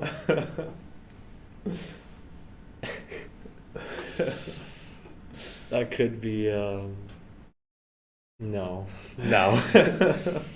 Maybe when they improve their conditions a little bit and I develop some more bravery. Yeah. But I don't know. I think Pittsburgh has its charm. Yeah, that's even if easy. it's I think as I was listening back a while ago to like Tejas', the episode we had with Tejas, and he described Pittsburgh as a large town. It doesn't even feel like a city a lot of the times. It's like, I don't know, when you're downtown, it doesn't really feel like a city that much because it feels like it doesn't feel that big. Yeah, it feels like it's like a video game. It feels like it's a video game city, yeah. And we're like about to reach the edge, like each time it's just like, yeah. Yeah. Doesn't feel real. So. But yeah, we're gonna be done soon. Gone. A little crazy. Mm-hmm. Yeah. Maybe I should get a roommate. Just thinking about it. Man, I need to find other people in Seattle. Not sure there's plenty. Or you can do a random roommate. Facebook Marketplace. Hello, I'm shopping for a roommate. Software engineering roommate. I've seen people that have posts like that on Facebook Marketplace. They're selling themselves. Yeah. Who actually uses Facebook Marketplace though? That's how I got my apartment here. On Facebook Market? Yeah, Oh, yeah. like coming back My here? rent is $400 a month. Isn't your room like tiny though? Yeah, I mean it's smaller than a one-center bathroom, but Really? No, it's exaggeration. It's pretty small. Like Is it like overall smaller than this? this room? Yeah. My room? Well, not your room, but like Oh, the apartment. The living room is pretty big. okay, but the room it's your Yeah. room. Overall, the apartment's like normal sized. It's just my room happens to be kind of tiny. But I don't really need that much space, you know. I just need a desk and a chair, and that's it. And Have you been getting along? compile it away to my heart's desire. Oh yeah, did you ever? I'm guessing not. Did you go to like? Do they have OH or stuff in France? Office hours? Yeah. Dude, I don't even get office hours here. Yeah. I shouldn't have even asked. I didn't even know if there was office hours, honestly. Okay, actually, you know what? If there were, it was definitely not communicated. It was nowhere. Maybe the professor said it at the very start. Actually, no, I went to the first lecture. It was never communicated. I think it's email correspondence only. And there's no like TAs. It's just really? the professor, yeah. Oh boy. I guess that's why there's no homework. If you have questions, it's just hard then. To, like know what to do. Yeah, there's No, like no yeah. continuous evaluation. Oh, the other thing is these are master's classes. So Oh. I it's like comparing. They're not quite the same. True. Like I don't know. Maybe master's classes here are more similar. In which case, I do not want to get a master's. Yeah. Did you even consider like you could have done that 5th year master's thing? So, like, if you graduated in 3 years, you could have done it in like 4 years. Straight up. Yeah, maybe if I had been more ambitious. I could have done a lot of stuff, but then I would have never had the experiences that I've had. So. sacrifice it. Can't regret anything. No regrets. No regrets. How long do you think you'd want to stay at Optiver? No idea. How long do you think you want to stay at Hive? Not for long. Not for long? Probably not. Why, it doesn't, it's not your passion in life to work for AI? I don't think not for that place. No. Like the benefits aren't the best, and I don't know. They're when I didn't have a lot of options going into the job search season this time. When did Unfortunately. you accept? Huh? When did you accept Hive? It was like November or December. You still had time. Yeah, maybe. I don't know. Maybe in this market. This right? year has not been that great, and also a lot of times, places it's just like internship search. A lot of times it's better off in the fall. So Yeah, there's yeah. still stuff, but this year is probably even worse because of the job market. I didn't want to like risk anything. It was like really, in a way, it was kind of a stressor for. I mean, it was a stressor for like the fall semester, right? So yeah, not a lot of choice, and so Hive definitely wasn't the best place possible because they have some reviews online that aren't the greatest. Mm. So we'll have to work So through you can that. turn the company around, climb up the corporate ladder, become the CEO, and reorganize it into in your image. I don't know about that. I think being a CEO is too much work, too hard. New set of skills that I don't have. Go get an MBA and then come back and That's more school. rebuild I don't want to Hive. do more school. I was talking to my sister and I was like, I'm kind of excited to graduate and just have something new in terms because I'm kind of sick of school. I love school. I'm gonna miss school so much. School, I mean, I'm just so free. I can do anything I want, whenever I want. So why don't you do a master's? I might. Expensive. I might do a master's. Right after? Well, Or at some point? Not now. I can't. But at some point. Go back to school? Yeah, I love school. The issue is just having enough money. You're literally like that. There's a reason why school is so expensive. It's because it's great. I don't know if that's the main reason why school is so expensive. Perhaps. I think there's a couple other reasons. Yeah. I mean, I like the idea, school and learning. I just, sometimes you just don't want to do work. Like, which. But that's the thing, right? Like, I if you think- work, you have to work. I know, but I feel like part of the thing with school, at least here, was like, feels like it's an all-time job. Yeah, that's true. In the that's sense, true. it's all the time. Literally, just so I could do this podcast, I pulled an all-nighter. I appreciate that. Yeah. And like, I really wanted, like, I finished my midterm today, and I don't have homework in that class or my theme park class.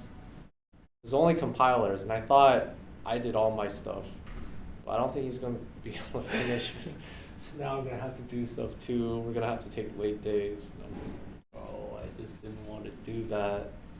And this is just maybe it's just a product of CMU and not really school in general, but I mean, I liked my internship experience. I feel like it really matters also like what you did, because when it was Amazon, and I think nothing against, maybe Amazon isn't all that bad, but just like the project I had was really boring too.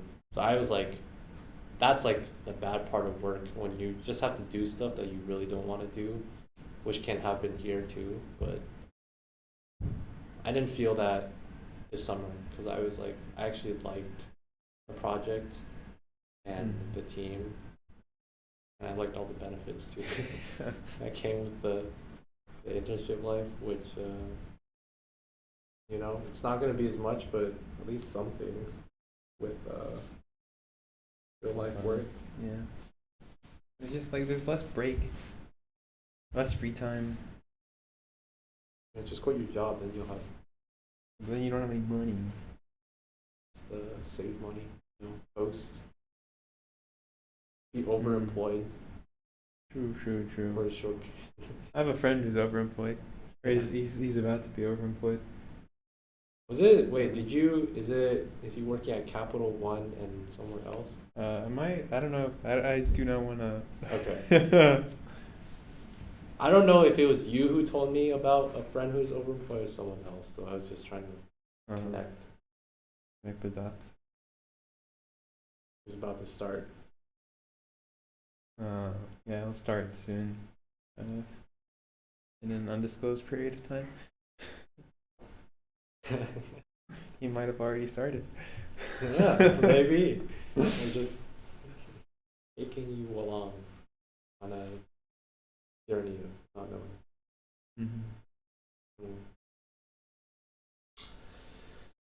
Yeah, well,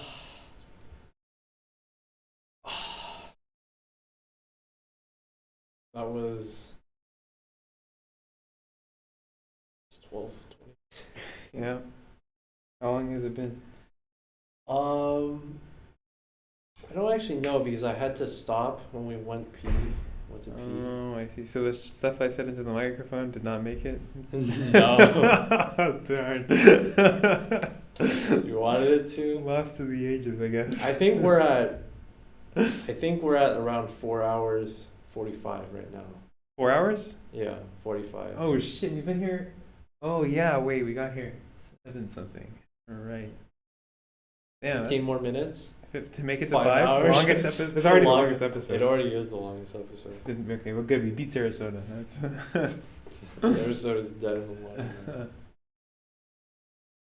Man. All right. Well, future. What are you doing for spring break? Oh yeah, going to Miami, like Ooh, 4 days. that's the quintessential college spring break. That's true. One of the days though, I think we're planning to go to the Keys, like Key West. You should learn how to scuba dive. The Keys, or like in Miami. Yeah, maybe. Yeah, I've heard it's really good diving. Where? Miami? In the Keys. Oh, I don't think we'll have time because we have to drive like 4 hours to get there. Oh, that's a good Then point. you like explore, then you 4 hours back. Was it really that far? Wait, it's all like a big bridge, right? I thought it was like all right next to each other. No, to get from Miami down to the Keys first. Yeah, I thought it was just like a big, like, let's say right next to each other. No. It's like 3-4 hours to get down there. And then I think it's another like hour drive because those keys are like pretty long. Like go from like from the mainland to I guess the Key West, which is like the very furthest down. That's yeah, it's gonna be like the Niagara trip again. So we're gonna have to start pretty early. We just go around the key ring. Is that a joke? Yeah. I don't quite understand. I don't know. I mean, I don't know if that was something about the geography of the keys. I just haven't didn't understand. Slept in 36 hours. I don't know. Was it a true all-nighter in the sense that you didn't sleep? Like it was sun up, came up, and you were still awake? Yeah, I last time I was asleep was 12 p.m. yesterday. Oh, I guess 2 days ago now. So 12 p.m. 12 Oh, yeah, yeah. before yesterday. Jeez, bro. And I can't go to sleep because I have to pack. Where are you? Oh, yeah. Where are you going? I'm going to India. Holy shit! No. Your family? With my family, yeah. Dude, but only for a week? Only for a week, yeah. We have Is to that worth squeeze it? when we have time. I don't know. Holy shit, dude. Because That's so far away for a week. yeah, it takes so long to get there. So long. Really, I'm like.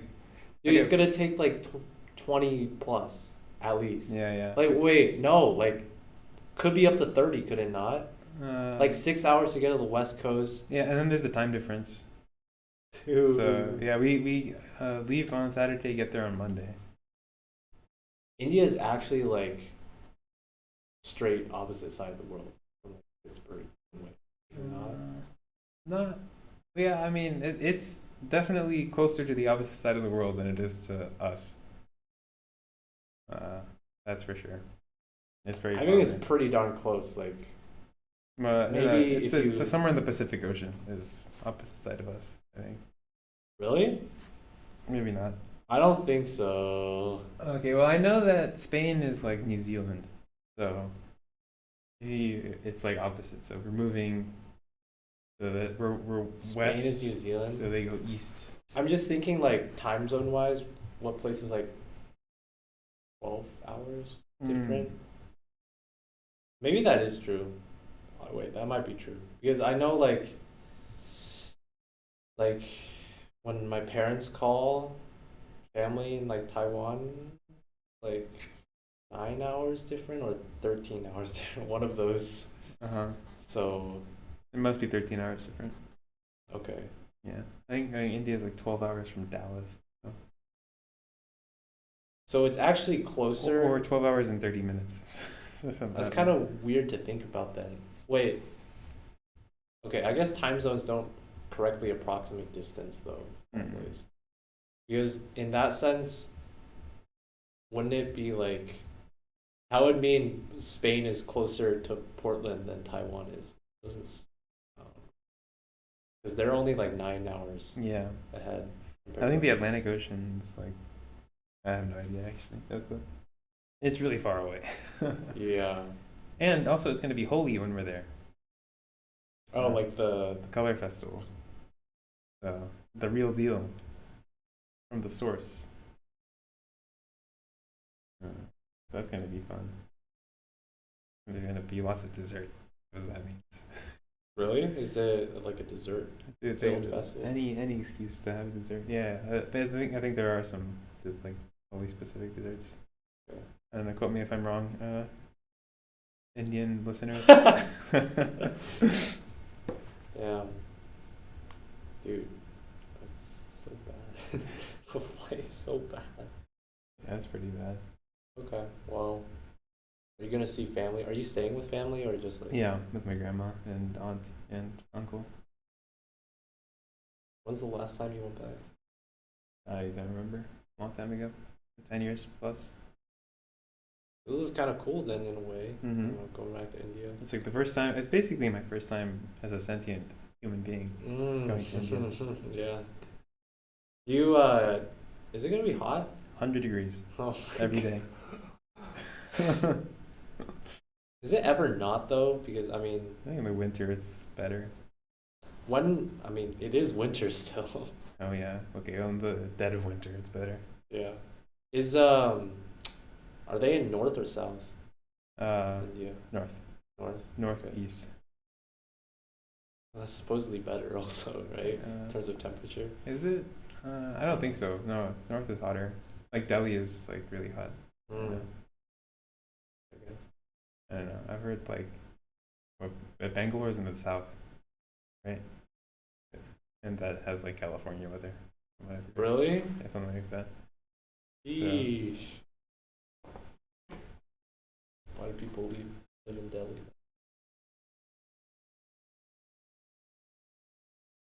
Damn. Well, change of weather from Pittsburgh. So Pittsburgh had some nice weather. Yeah, every single day that was bright, sunny, and nice outside. You were inside. I was inside doing my compiler's homework. You was just like could you like sat outside, go to a local park. Yeah, maybe. Aren't you in Squirrel Hill? There's like Oh yeah, there's Frick Park. yeah, there. I mean, something. I went close by. one time because I wanted to tick that off the cards. That's the only card thing I've done. Frick Park. Yeah, I went there and I like touched my toe and I went back.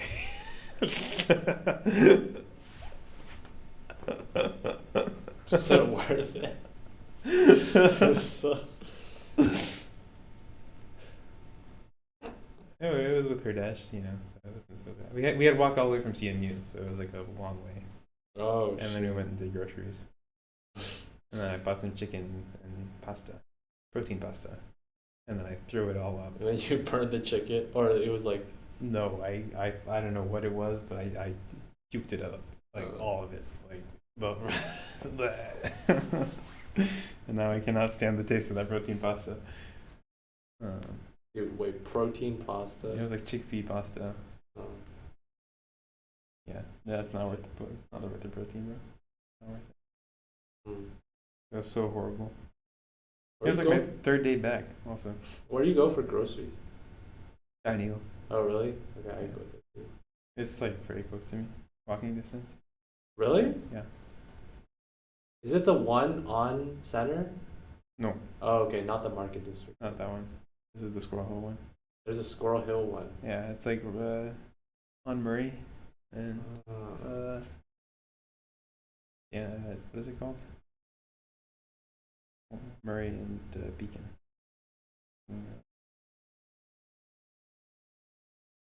Or Bartlett. I don't remember the names of the streets. Well, you have an Advantage card? Yes. Yeah. Do you? Yeah, it's free, right? Yeah, like Why wouldn't you have an Advantage I know, card? I didn't know why I didn't, but I didn't have it for like the first semester of like junior year.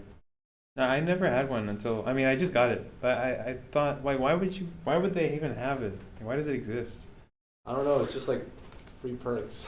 Like, there's doesn't nothing, make sense. there's like no negatives.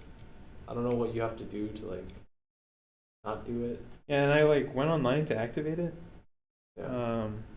And it said like your thing is activated, right? Yeah. And then it showed the number, and the number was like one off from this number. And I was like, what the heck? And so I tried doing it with my CMU email, and it said like it's already done. And then I created another email because it wouldn't let me change the number.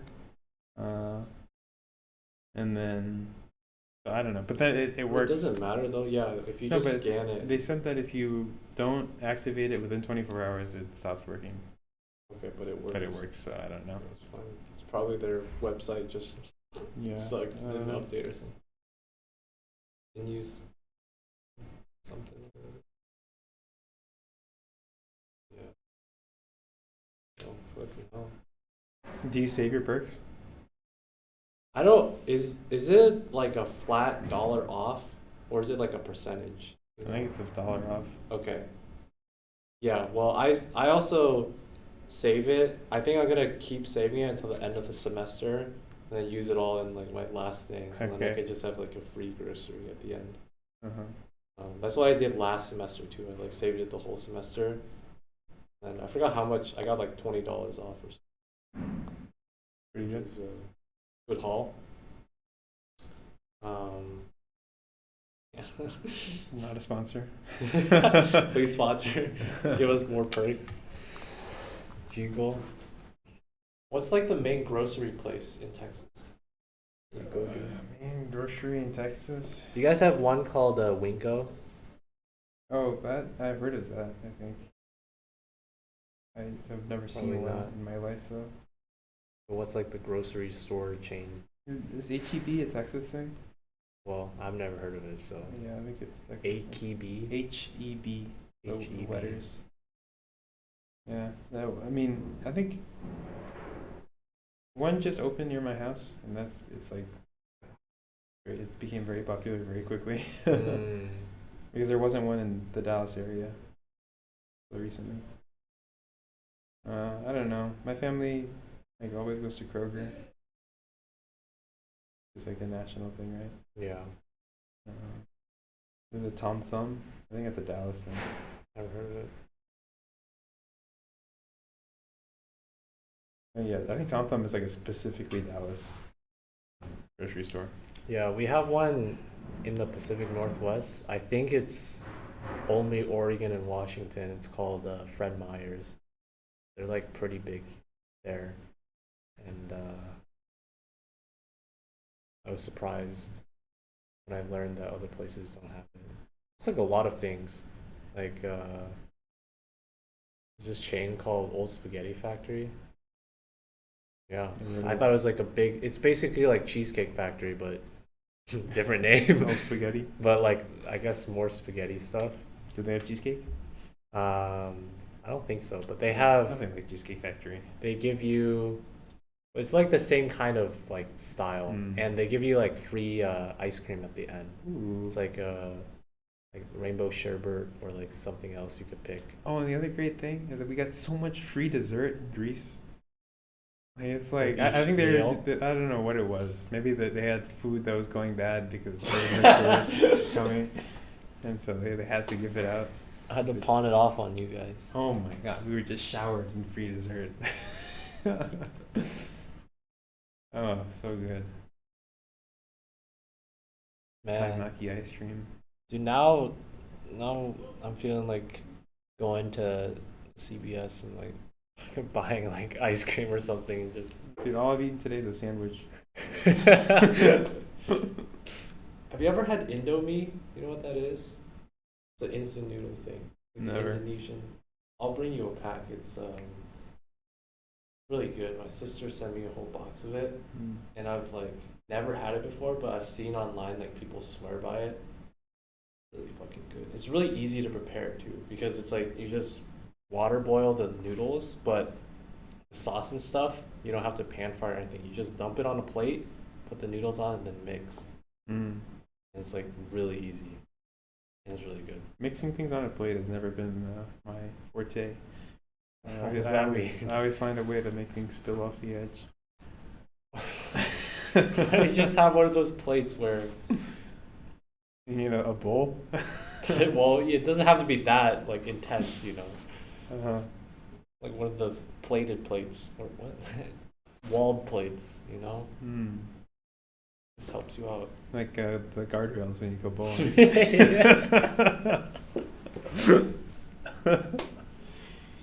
It's for kids, you know.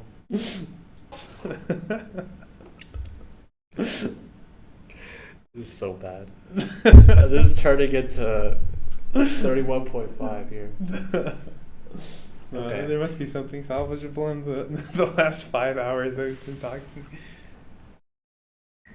I think this should be enough. Hopefully.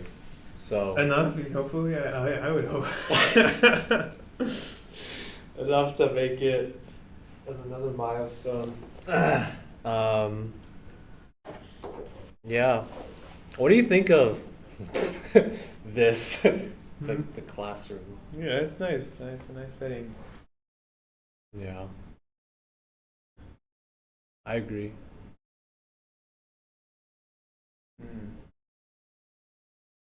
Yeah, I guess if we're gonna do it more in the future, this could work. Tricky thing is just Finding the classroom. also the classroom walking. Oh yeah, that too. You always gotta leave a person in, A man on the inside. unless you prop open the door. But okay.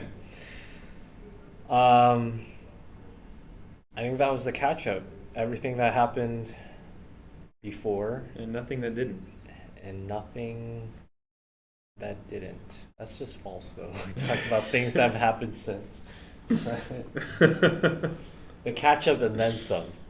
But first time back in a while, and hopefully it's a good one. So stick around if you want to keep listening. It's going to be a hell of a long one to render, but thanks one for the TBD3B record books. So until next time, podcast will be back. Bye.